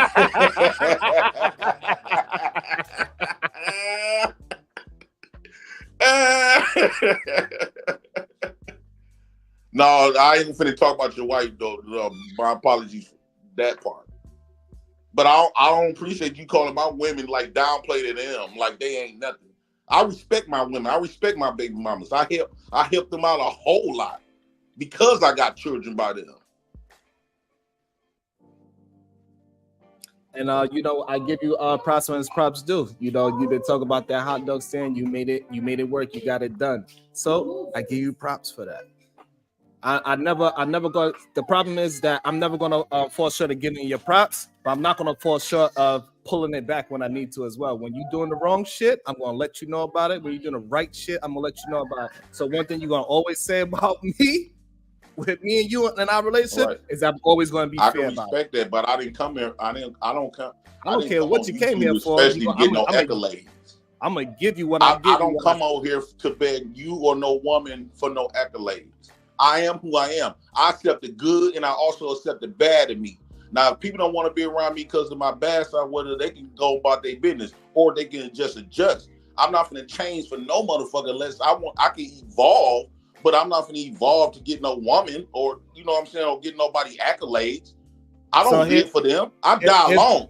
I stand 10 toes down. I stand by myself. The only reason why I will bring it up is because possibly you didn't see it. And if I bring it up, maybe you could see it. If it applies and then you can make a difference out of it, cool. If not, it is what it is too. But I'm not going to allow what I see something in somebody that has the potential to listen and move forward. I'm not going to just allow it to sleep on the rug like I don't give a fuck about you, because I do. I do care about you. I care enough about you to be honest with you and tell you my honest opinion right then when I feel it in the moment. I don't wait until later. But it's the way to do that, though. I don't hold it. No, that's the way how I do it. If you don't like it, that's cool. I can understand that. But that's how I do it. You give me whatever you see in me the way I'm not going to receive it then. And yeah, because we give it the way how we give it. That's it. How we receive it is, what it is. But my thing is, I don't have a problem with the ladies what they talking about, that they trying to hold themselves accountable and change all this other type of stuff. But my problem is to go back to reiterate what I was saying. Don't try to change yourself to make men look bad and trying to talk about they gonna raise the bar for the men. And in reality, us men been lowering the bar from dealing with these women that ain't bringing nothing but booty. We should, us men, what I'm saying is the same thing Priscilla's saying. Priscilla got the woman, and we should have the men. Hey, men, raise your bar up when it comes to these women. Don't just go get women because they cute or just because they're a woman. Don't let women off the hook just because they're a woman. Let's play that game on both ends. The problem is, Jay Prince. Real quick, I'm gonna end with this. The way these women talking, they talking like us men gonna suffer because they gonna stop fucking with us. They expecting for us to go through misery or be miserable without them. Like we ain't gonna have a good, flourishing life without them. No, if you niggas believe that, y'all is messed up. My life's still gonna be great with or without a woman. Point blank, period. A woman don't validate me or my life. I stand alone.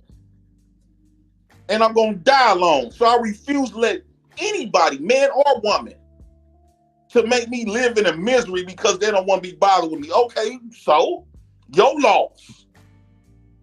I could have made you feel good. I could have made you being great, but you didn't want that. So have a fucking good day. I don't kiss. I don't kiss no woman ass. Never kissed a woman ass. Period. And that's why I'm trying to get all us men to stop doing it.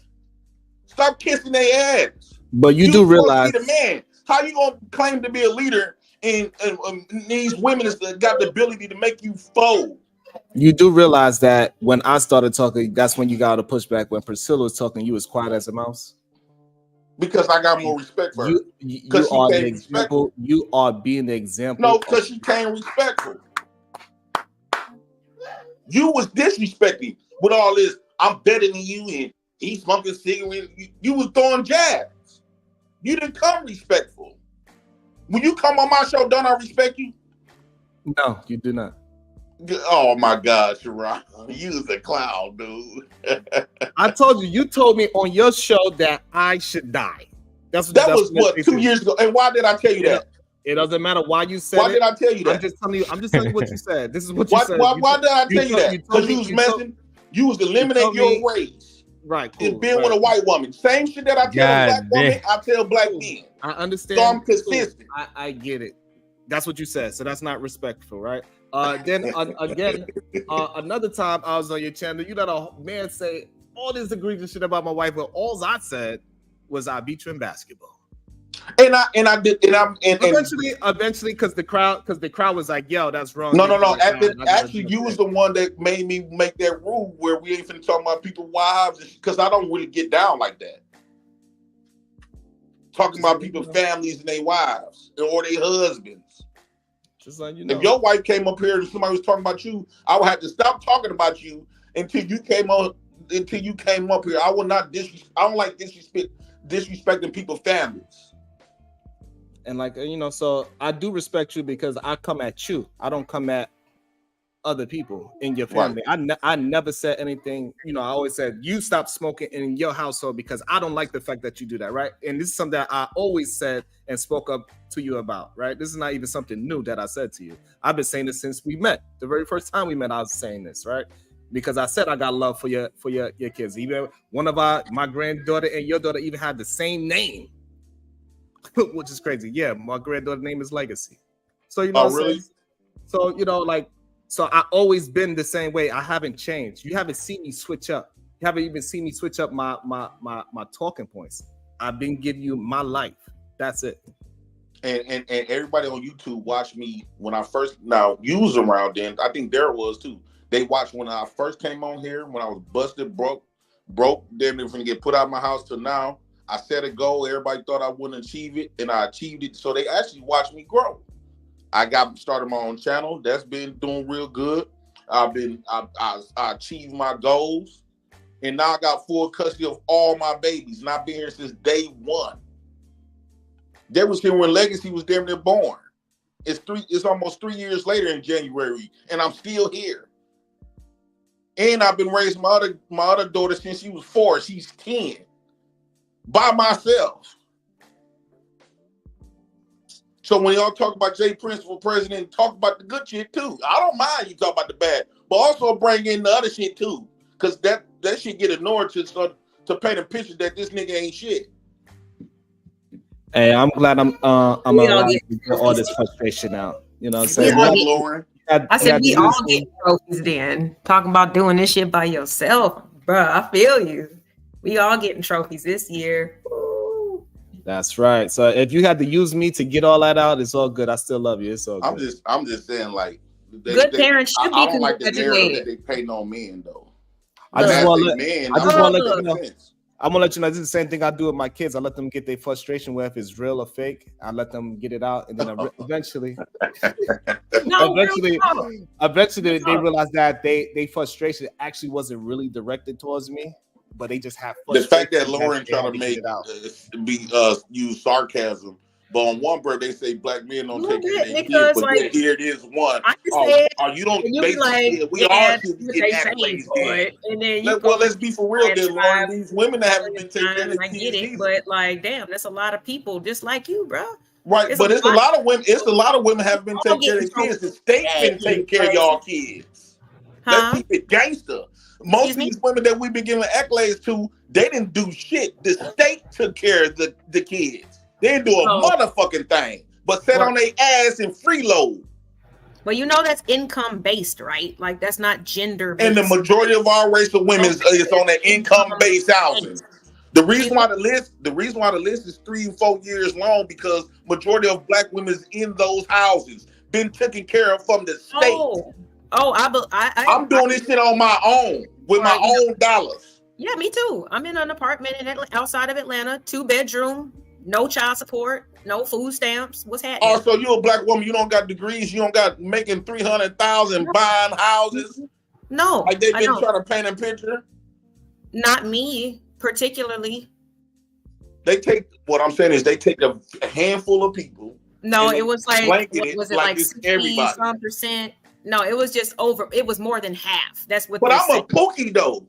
See, the reason why I feel like I deserve accolades, Lauren, they label me as a pookie and a ray. Who is they though? Because at one time they told us. Because at one time they told us we weren't smart, we weren't nothing. You know what I'm saying? And we know. I ain't never looked at black women like they weren't smart. They was our teachers. I'm just saying in general. No, I'm talking about black people. So it doesn't matter. Who are they? There's a good book, and it's a kid's book. It's called The House of They. Because who are they? Nobody.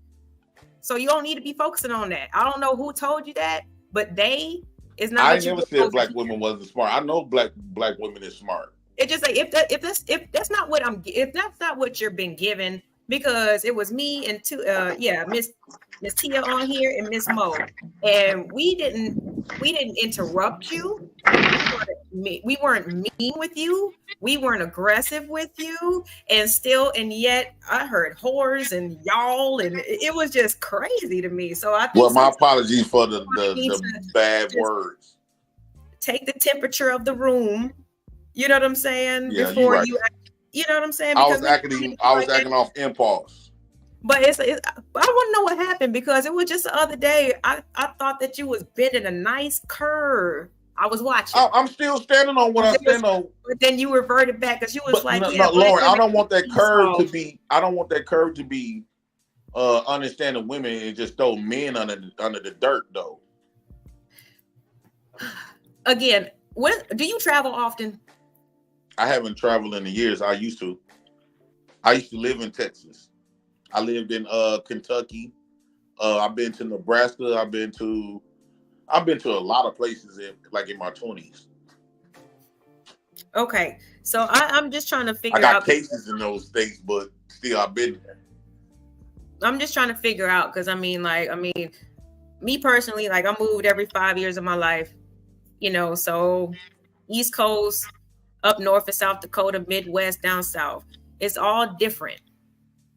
It's all different. You know what I'm saying? So that's why I was like, the more you get out and start to like really talk to people on the outside, you'll start to understand that, folks are not really what I thought they were. You might just want to try that. That's the only reason why they telling me to say my breath. No, I just think I just believe the conversation not from your area or travel outside, you will see that the world is bigger than your block. Right, but Lauren, all I was saying is based on how the conversation was going, it was mainly going like a divide. Like, cause it even made me want to back off for even fucking with them. I'm like, well, okay, if it's like that, well, fuck you then. Like, we do our thing, y'all do y'all thing. If y'all better than us, we better than y'all. Like it didn't make me. It definitely didn't make me want to simp for you. It didn't make me want to respect you. It made me not want to give a fuck about you. Actually, it's not about being better. It's about being different and knowing where you compliment the other person. Like, because yes, I don't want to be everything to everybody, to anybody. I can't be. That's impossible. It's about, you know, finding about not being about better, but seeing where you can actually help and complement and use like whatever you're good at to help, like, you know what I'm saying, add to the other pot. I think it's like I said, the intention with women is just different with men. Men are very competitive. Like if women had the same power as men, we would not treat y'all this way. I promise you we would. I beg the difference. Y'all got power over us now in child support courts, in marriage court, and we sitting here y'all being, do is dirt dog bad. Trying to be reasonable with you. It's crazy. Go ahead. Y'all don't be reasonable. Hey, Audrey. Hey, Audrey. I've been, gosh, with Princella is trying to change the landscape. We're learning. We're trying to be better. We're trying to have a trickle down effect, so that this our community, if you want to say Black, or if you don't want to say Black, but just as a community of men, a community of women, getting better, so we can be better to ourselves. When we're better to ourselves, and then we meet up, then we can have two people that are whole and not halves, two people that are healed. Relationship where back in the 30s, 40s, even the 1600s, 1700s, whatever hundreds you want to go. Do you know how many women, and I'm only speaking for women, who have died being in effed up relationships because they couldn't go, or they was told that they couldn't get out of the relationship. When I was growing up in church, where the church was full of women, and they were told that they had to stay with these alcoholic husbands and these abusive husbands. They were told that these women died with no love, no travel, no nice restaurants, no place, nowhere to go. They just took care of the home, took care of that abusive person. So I think with the lessons, what we're learning now is so we can change the landscape, stop getting into these relationships now. We have enough books, YouTube, we have the internet, we have all of this information at our hands now to go sit somewhere and go on a personal fast, go heal those traumas, go heal those wounds, go talk to a trusted friend, go and read that book, go and watch that video that's going to bring you up. That's what I did. It gave me an opportunity to focus on myself. So imagine you're saying that it's like we're doing this on purpose, that men are just going to be alone. No, I wanted to be in that relationship. I didn't want to leave. I wanted to travel. I wanted to go to nice dinners. I wanted to how y'all say it, suck and luck or whatever. I'm down. But when you're in a situation where someone wants to control you, when you can't make a move, when all they're doing is moving up and you're not, and you're just in that situation. Do you know how many marriages are like that? And we just there. We just stay 5 years, 10 years, 15 years, 20 years, 30 years, 40 years. We just there. So now it's a new age. This is the 21st century, and we are using our options. We are using them. We're waking up. Yes, we want to be in relationships, but now it's the time to learn how to be in healthy ones. Healthy relationships.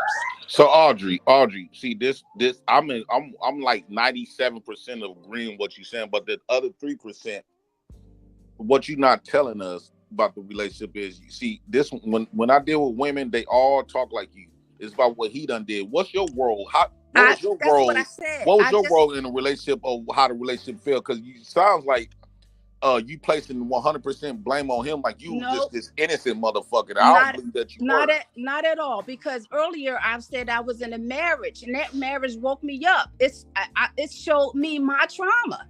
It showed me me, and I had to go work on that, and I did, and I continue, and I did get into it took me 5 years to get into another relationship.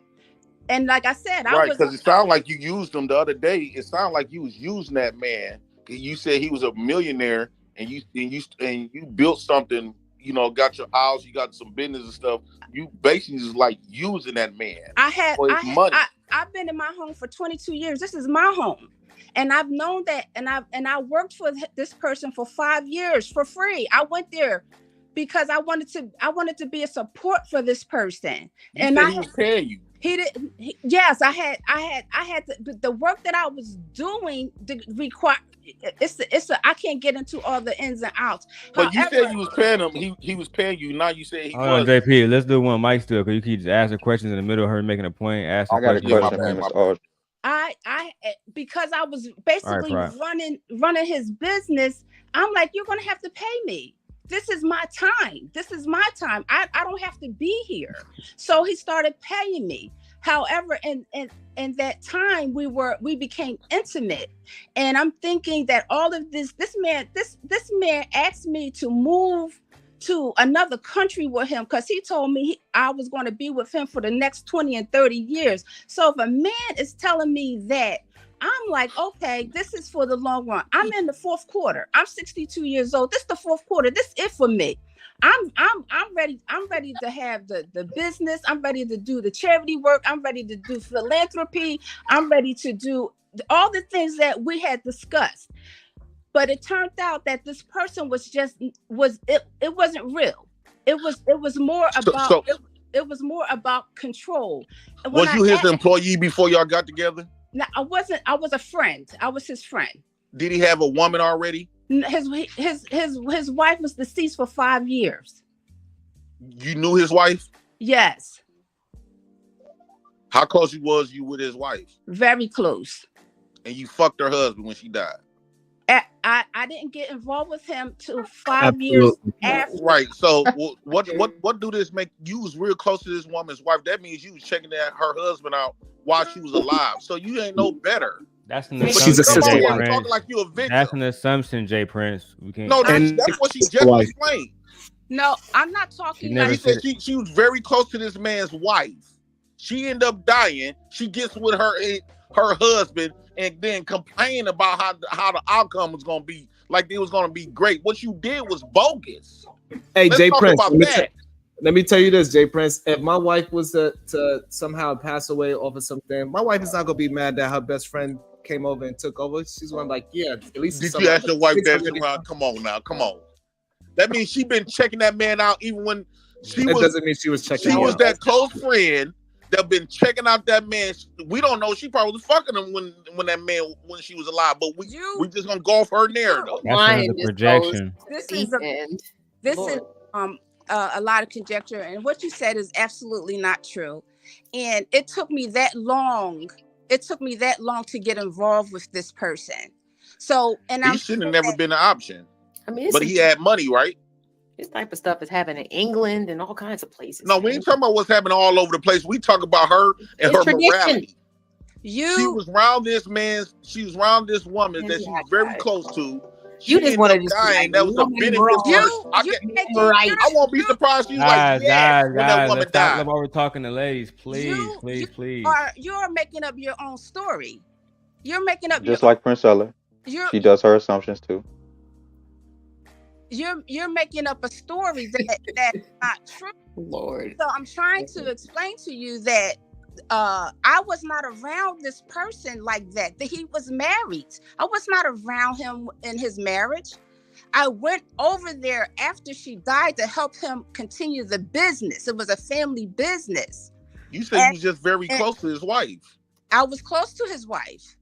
And when it took me 5 years, this woman has been dead for going on 6 years before I started a relationship with him.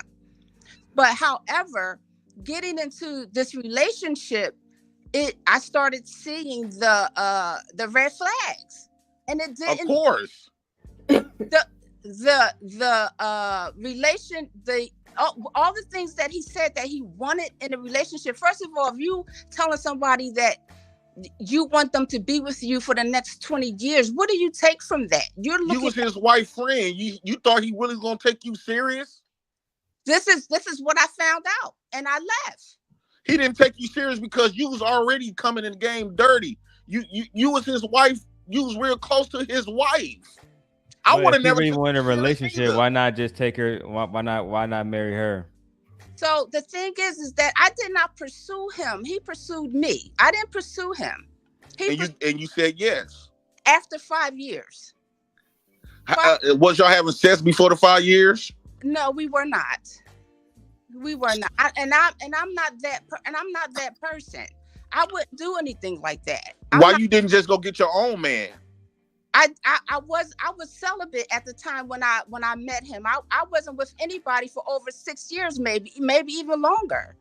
So I'm looking at the situation as first of all, at a person my age, I'm not on any websites. I'm not trying to date, going on these websites. So this was if I wanted to be in a relationship, this was an opportunity, because first of all, right, he's saying all of the right things, and all of the right things were lies. And that money was looking good though. You said he was a millionaire. But the money don't matter. I left. The money don't matter. After you built your wealth up. What wealth did I build up? You said the other day, you were saying that you started making, you said don't beef no food. I did get my parts to play, of the money and stuff. No, so I you done gained from him. He didn't gain nothing from you. Nothing. What did he gain? I was running his business, and guess what? Oh, He's an employee. He could have got any employee to do that. He could have, but he didn't. And he didn't. But he didn't. So every job that I worked at, they owe me a lot, right? Man. So the thing of the matter is that relationships go both ways. So I'm in it to give him the things that he said that he needed from me, and he's in it to give me the things, the vice versa.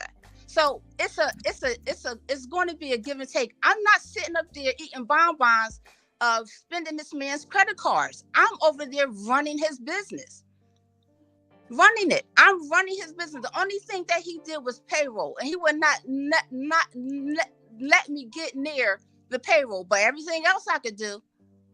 But Audrey, I respect my elders, but you was dead ass wrong. You could have went out there and found your own piece of a husband. You decided to wait till this woman died, and when that woman died, it seemed like you celebrated with her husband. I didn't celebrate. Because I guarantee her, she wasn't complaining about him. So Jay, you mad that the black man has somebody to take care of him and love him? I can't get it. You gonna blame this on a black man? That was a black woman that did this. She was friends with this woman and took her husband when she died. I can't get into all of the little. And he died. Because that's like if me and Daryl's is like brothers, right? If me and Daryl's like brothers, and I've been knowing his wife and him and his wife, and as soon as Daryl died, I get with his woman. That's how the patriarchy did stuff. That's how it's supposed to be, actually. That's literally how the patriarchy did things. You said that's how it's supposed to be. I brought up Europe and other Oh my stuff, man, God. because that's how they did shit. You That's said exactly how We it supposed is. to sleep with best friends. You said Okay, cool. I'm cool with it. You said as soon I'm as just saying, get off the block, man. Get off the block. I didn't go into this Travel. relationship as soon as she Where died. Priscilla at? I did not do I that. want Priscilla to talk about this shit. And everything. Just don't get mad when you ask her who's better. Priscilla! When you ask her who's better, don't get mad when she says different, okay? I want Priscilla to talk about this. I like Priscilla because she relate. You know what? Priscilla's stories, what she told, and I can respect it. And I'm not downplaying it, but a lot of us black men experience that same stuff on a regular. I can take y'all through the hood. Like I go take y'all to the places where I used to go eat food at the food shelter, everything. Like it's a lot of niggas that's going through. I never thought I was gonna be in a position that I am in today. Never. So when Sharon, when you talk about what's wrong doing, what's successful to you is your Tesla and stuff like that.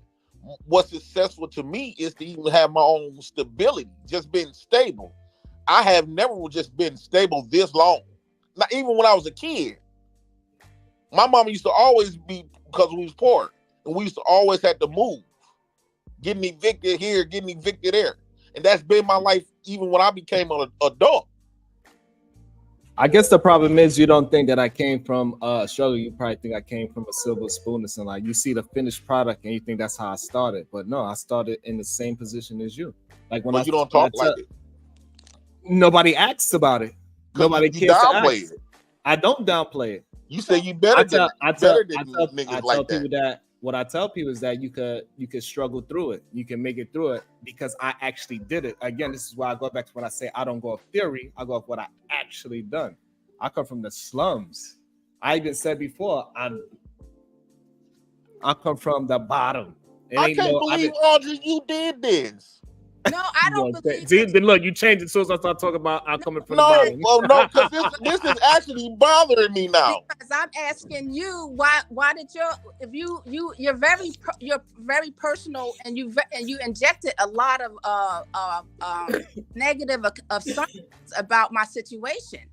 So if someone was to do that to you, Audrey, you came up here like he did you wrong, but as we start unwrapping this gift, come to find out you weren't supposed to be with that man. I'm saying to you that I could be with this person. This man is single. I'm single. His wife is really also all this stuff that you talking about him. That just his wife is coming back to hunt both of y'all. No, what I found out that if I was going through the bullshit that I was going through with him meant that she did the same thing, but she had to do it. She had to endure it for 30 years. So if I went through that with him for those few months, I can imagine what she went through. So that's why I left. So Audrey, you said you was close to her, right? Yes. So she never spoke about the problem, because I know women, they talk. So she never told you about the bad stuff that her husband was doing? She did not. Usually when women get close, the first thing they start talking about is they raggedy piece of shit ass. No, she was not that type of person.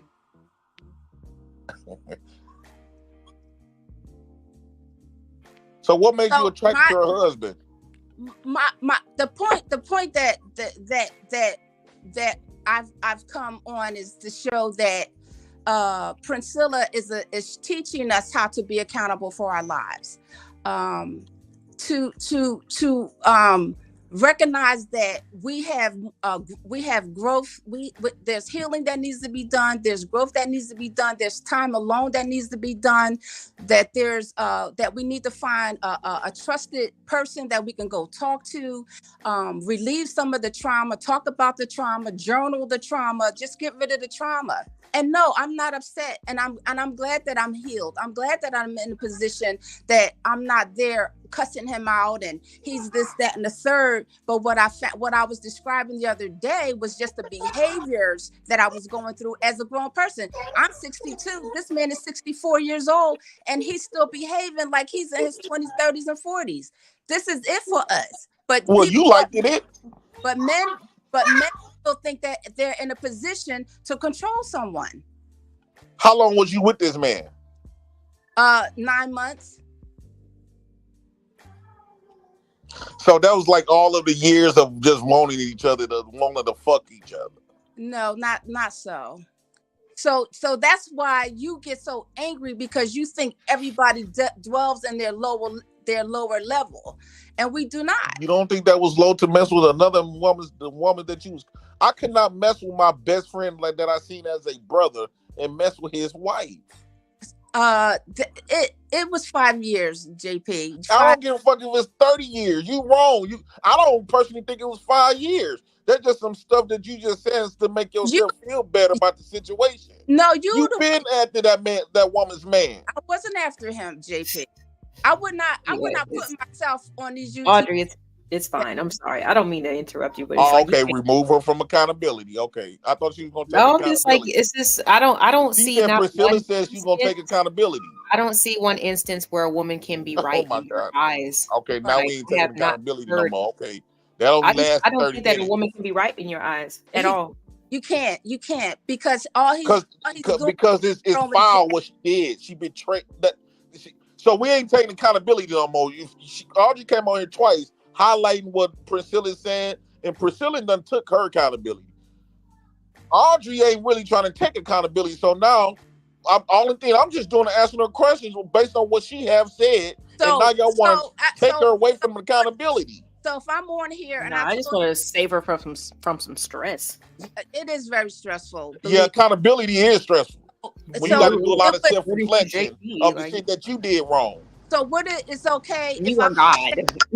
That it was okay. Right. Who are you, JP? Welcome to the accountability. Hey, Alexis. Come on. Right. When you take accountability, ain't it stressful?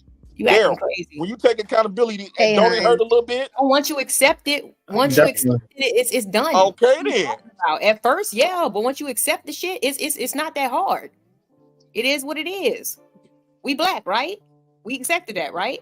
Okay, it's not so hard. Next. No, you can't just get off like that. What about the consequences? I wanted to tell Audrey. Yes. Please do not explain yourself to nobody else. Please, that's all I'm saying. Please listen. The woman is dead. Okay, she passed away. That's it. Like, you don't need to explain yourself to nobody. Sharon, you see this? He doesn't care. She is gone. You see this Do now? not, Audrey. Please don't come up here explain yourself to nobody else. But when Sharon, if I did something wrong like this, I don't care how uncomfortable y'all make me feel. Y'all still gonna hold me accountable, correct? You're not even So holding you yourself. see the difference between men and women? You're not holding yourself accountable. They coming up there trying to rescue her from accountability. Let's let the lady Accountability of what? The man's wife is dead. Okay. It like she was gone like what, almost 10 years, 5 years, like what? Let it go. Man, y'all have a good day. All right, y'all. Nice show, Darrell. I keep calling you Darrell. Daryl, thanks for having me up. Thanks for nice conversation, Sharon, and stuff like that. Thanks for holding me accountable for smoking in the house too, even though it made me feel uncomfortable. All right, now, my brother, you have a good day, bro. Appreciate you. It made him feel uncomfortable, but yet he was throwing shots at Sharon's wife. So, I mean, come on now. Let's just be 100. He was. Yep, that's what they do. It's all good though. And throwing shots at his supposed kids that he don't even know was happening. So, like, come on now. He felt uncomfortable and he responded the way he did. And when does he, what time is it there? I'm in Philly. What time is it there? What time does he run this hot dog cart? Now we all on the East Coast. He runs it at nighttime, I believe, on the weekends. So sometimes I think for my personality, I think I overshare, and I kind of get upset with myself for that. But I'm just at this point in my life where I have this sense of freedom, this sense of knowledge. I've gained so much knowledge from listening to the Queen Maker, and because I think that if it wasn't for the knowledge that I have applied in my life and listening to the Queen Maker, I probably would still be there. And I think that I would just have suffered through it. But I'm just grateful that I've had that knowledge and enough gumption, as I guess that's an old word, but enough thinking enough of myself, my worth, my value of myself to say, you know what? This is not worth it. I don't care about the money. I don't care about anything. Who doesn't need an extra few $1,000s a month? Who doesn't need it? I'm like, is it where's my value? Where's the value? And the value was for me to leave and to reassess why I sat there as long as I did, even though it was just 9 months. But I think I was just waiting to see if this is real. Is this person for real at 64 years old? Is this person for real? And I'm here, and I've been there since his wife passed away. I was just support for him. Never flirted with him. Never kissed him. Never did anything out of pocket with this person. And 5 years passed, and I just said, okay, he's pursuing me. He's saying he wants a future. Okay, I could, okay, let's do this. But then when I saw the behavior and it was continual, and that's when I said enough was enough. I definitely. Oh damn! Let me bring Alexis back up. Yeah. I don't think he was oversharing. Hey, Alexis, my bad. That overshares as well, so it's all Daryl? good. You good? Yeah. Go ahead, Alexis. I'm sorry. I'm about to send you a message in the private chat real quick. Okay. And shout out to Sim Nation, man. We are almost at 400 subscribers, man. I gotta give y'all the credit, man, because we're about to get monetized again. We only need 500, as you guys know. Okay. We halfway there. All right, we're halfway there, guys. But Audrey, what I wanted to say to you, and then I'm gonna jump down because my service is acting up like it always is. I think as women, we need to learn the difference between people pleasing and just being a people person. I think we need to learn how to like protect ourselves as well and understand and have that boundary within ourselves to know when we're starting to be manipulated and starting to be pulled into something that was never our intention anyways. I'm not saying that, not saying anything bad about you, but one thing I've noticed with this situation and what I've been seeing on these panels is that with some women, it's just like, I think that we want to be people. We want to be people. We don't know the difference between being a people person and just people pleasing. Right. And I think that's one thing that we really need to, hold ourselves accountable, meaning that we need to learn how to deal with that. Some of it comes from being abandonment and all we want to do is just please people and all this other stuff. But really, it harms us in the end. Because to be honest, like we spent like 10 to 15 minutes talking about your personal life. Right. And that's not, that ain't nobody for nobody to know. Like like that's the only thing I wanted to say. And give you a lot of love as well. Because I don't know, seemed like he was trying to pry and like, I don't know. I just had to object and come up here and be like, girl, no, you don't need to do that in front of people you don't even know. Thank you so much. Of course. All I'm trying to say too as well. Yeah. But I wasn't trying to start anything. I was just like, girl, please. Like, I'm learning about people on this space. And I'm just like, okay, he's a brick wall. Sometimes it's hard to talk to people like upon him. Like, no. I think that he got I think the manosphere got to him because of what happened between him and Princella. And I think he's trying to prove something to them. I mean, regardless of what he's trying to prove, I just want us as women to be mindful of the things that we say on these panels, be mindful of, some of the tactics that are being used. Yes. I'm learning. I am a baby, an infant to these YouTube streets. And sometimes on these panels, like a lot of people's childhood traumas come to light. Not saying that it happened to you or nothing like that, but that's what I've been noticing. So with women specifically, I want us to really like dial it back, know when we're starting to be played, know the difference between a people person and a people pleaser, and then, express what you need to express. But do not not explain, you said what you said, and then that's it. Okay. Yeah, it's a lot of projection as well. They ask you questions just so you can feed them information. They can be like, oh, well, that's what. No, like, no. They don't know anything about your background. Some of us can come from the most stablest looking families on paper, but the environment is different, and it just is what it is. So just don't play into it. Don't explain yourself. You are who you are, and you know what you know. And that's all that needs to be said. I agree, man. It's been a crazy day. I'm almost tempted. Do I want to finish this angry man shit and keep going for the next what? He picked the perfect name, by the way, because he's so angry. He's so angry. Let's finish. Talking about, you want to finish it, Lauren? Yeah, let's do it. Because let's say banditry. Yeah. Let's hear one of their constituents live. Let's do it. Where is the banditry? Let's get it. We gotta deal in reality. We are deal in logic. Hold on. If you don't make the proper let me address this. Female, let me address this. Let me address what you said. Don't make the proper. Let me address what you said.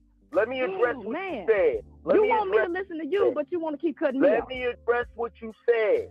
Let me address what you said. You keep using these little catchphrases. And life is too complicated to be summed up in a catchphrase. You're talking about Steve Curry saying Steve Curry's gonna always keep shooting hoops. Let me tell you something. There are some cats out here that want to be NBA ball players. They can You call that nigga Steve Curry? That's crazy. practice day and night. Dude, you missing the point. Hold on. Let me finish talking. Well, you didn't let me finish talking. You haven't let me finish a thought. I sat there and listened to you talk for 3 minutes straight and did not say a mumbling word. Every single word I said, I haven't even got a sentence out. That's bullshit. This is why. You're gonna just make something be reality and it's not a reality. People taking responsibility for their actions is a goddamn reality. Do what he's able to do, not only because of practice, but because of natural talent. Because of you missing the fucking point. That ain't even the point that I was making. The point that I made is, listen, the point that was being made was... I'm talking about biology. I'm talking about biology. We're talking about responsibility. No. So if let me ask you this then, Miss Clark. Let me ask you this. So you said the one that complained the most.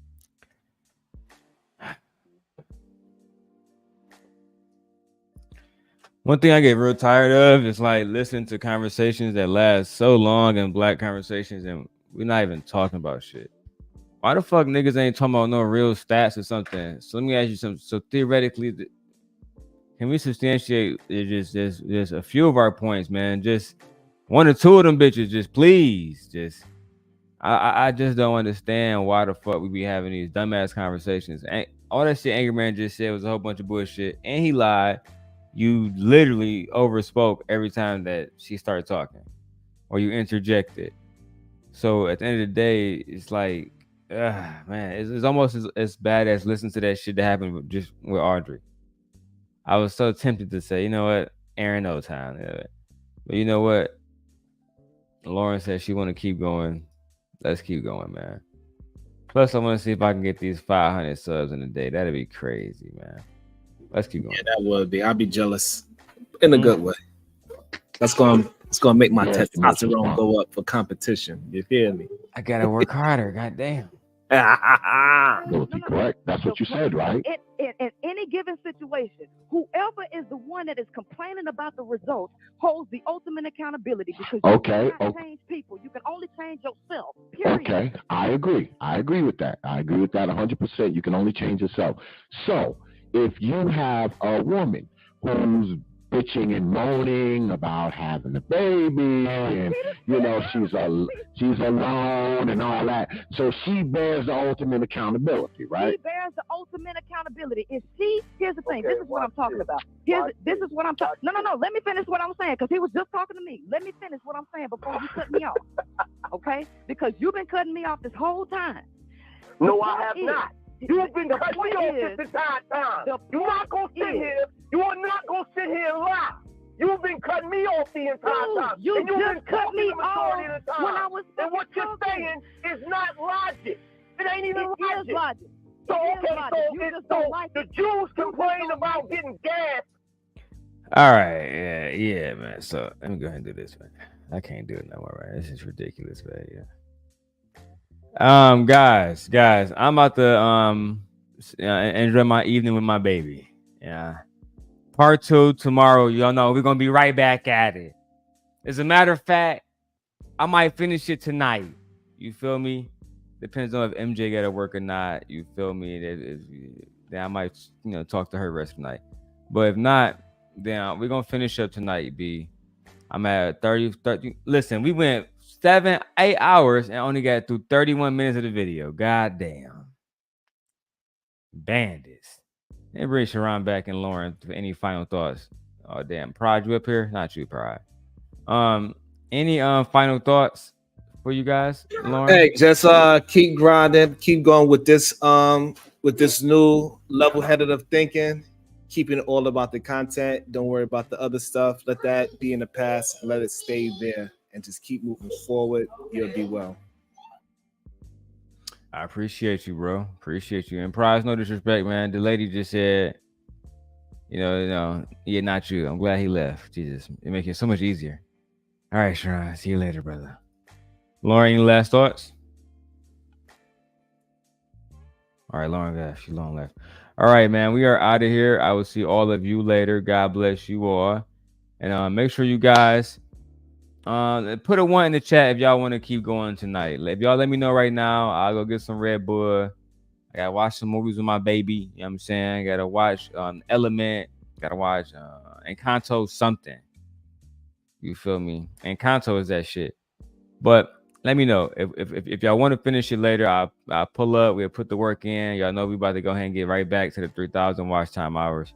I know I can do that in 5 days. Let's go ahead and knock this shit out and get right back to memberships and right back to Simp Nation, right back to merch. You know how we want this shit to go, man. Everybody putting the 1. All right. I'll set the time at let's do it at 10 o'clock. Matter of fact, what time Lapeef go live? Fuck them niggas. I'm gonna show them the power of Queen Maker. Lapeef go live at 9:15. Simp Nation, we're going live at 9:15. At 9:15, we going live. Yeah. Yeah, and they got 94,000 subscribers. We're going to show them the power of the Queen Maker. All right? Now, I'm going to look at the video for a while because, I might make it private, but more than likely, I'm going to leave it there for a while.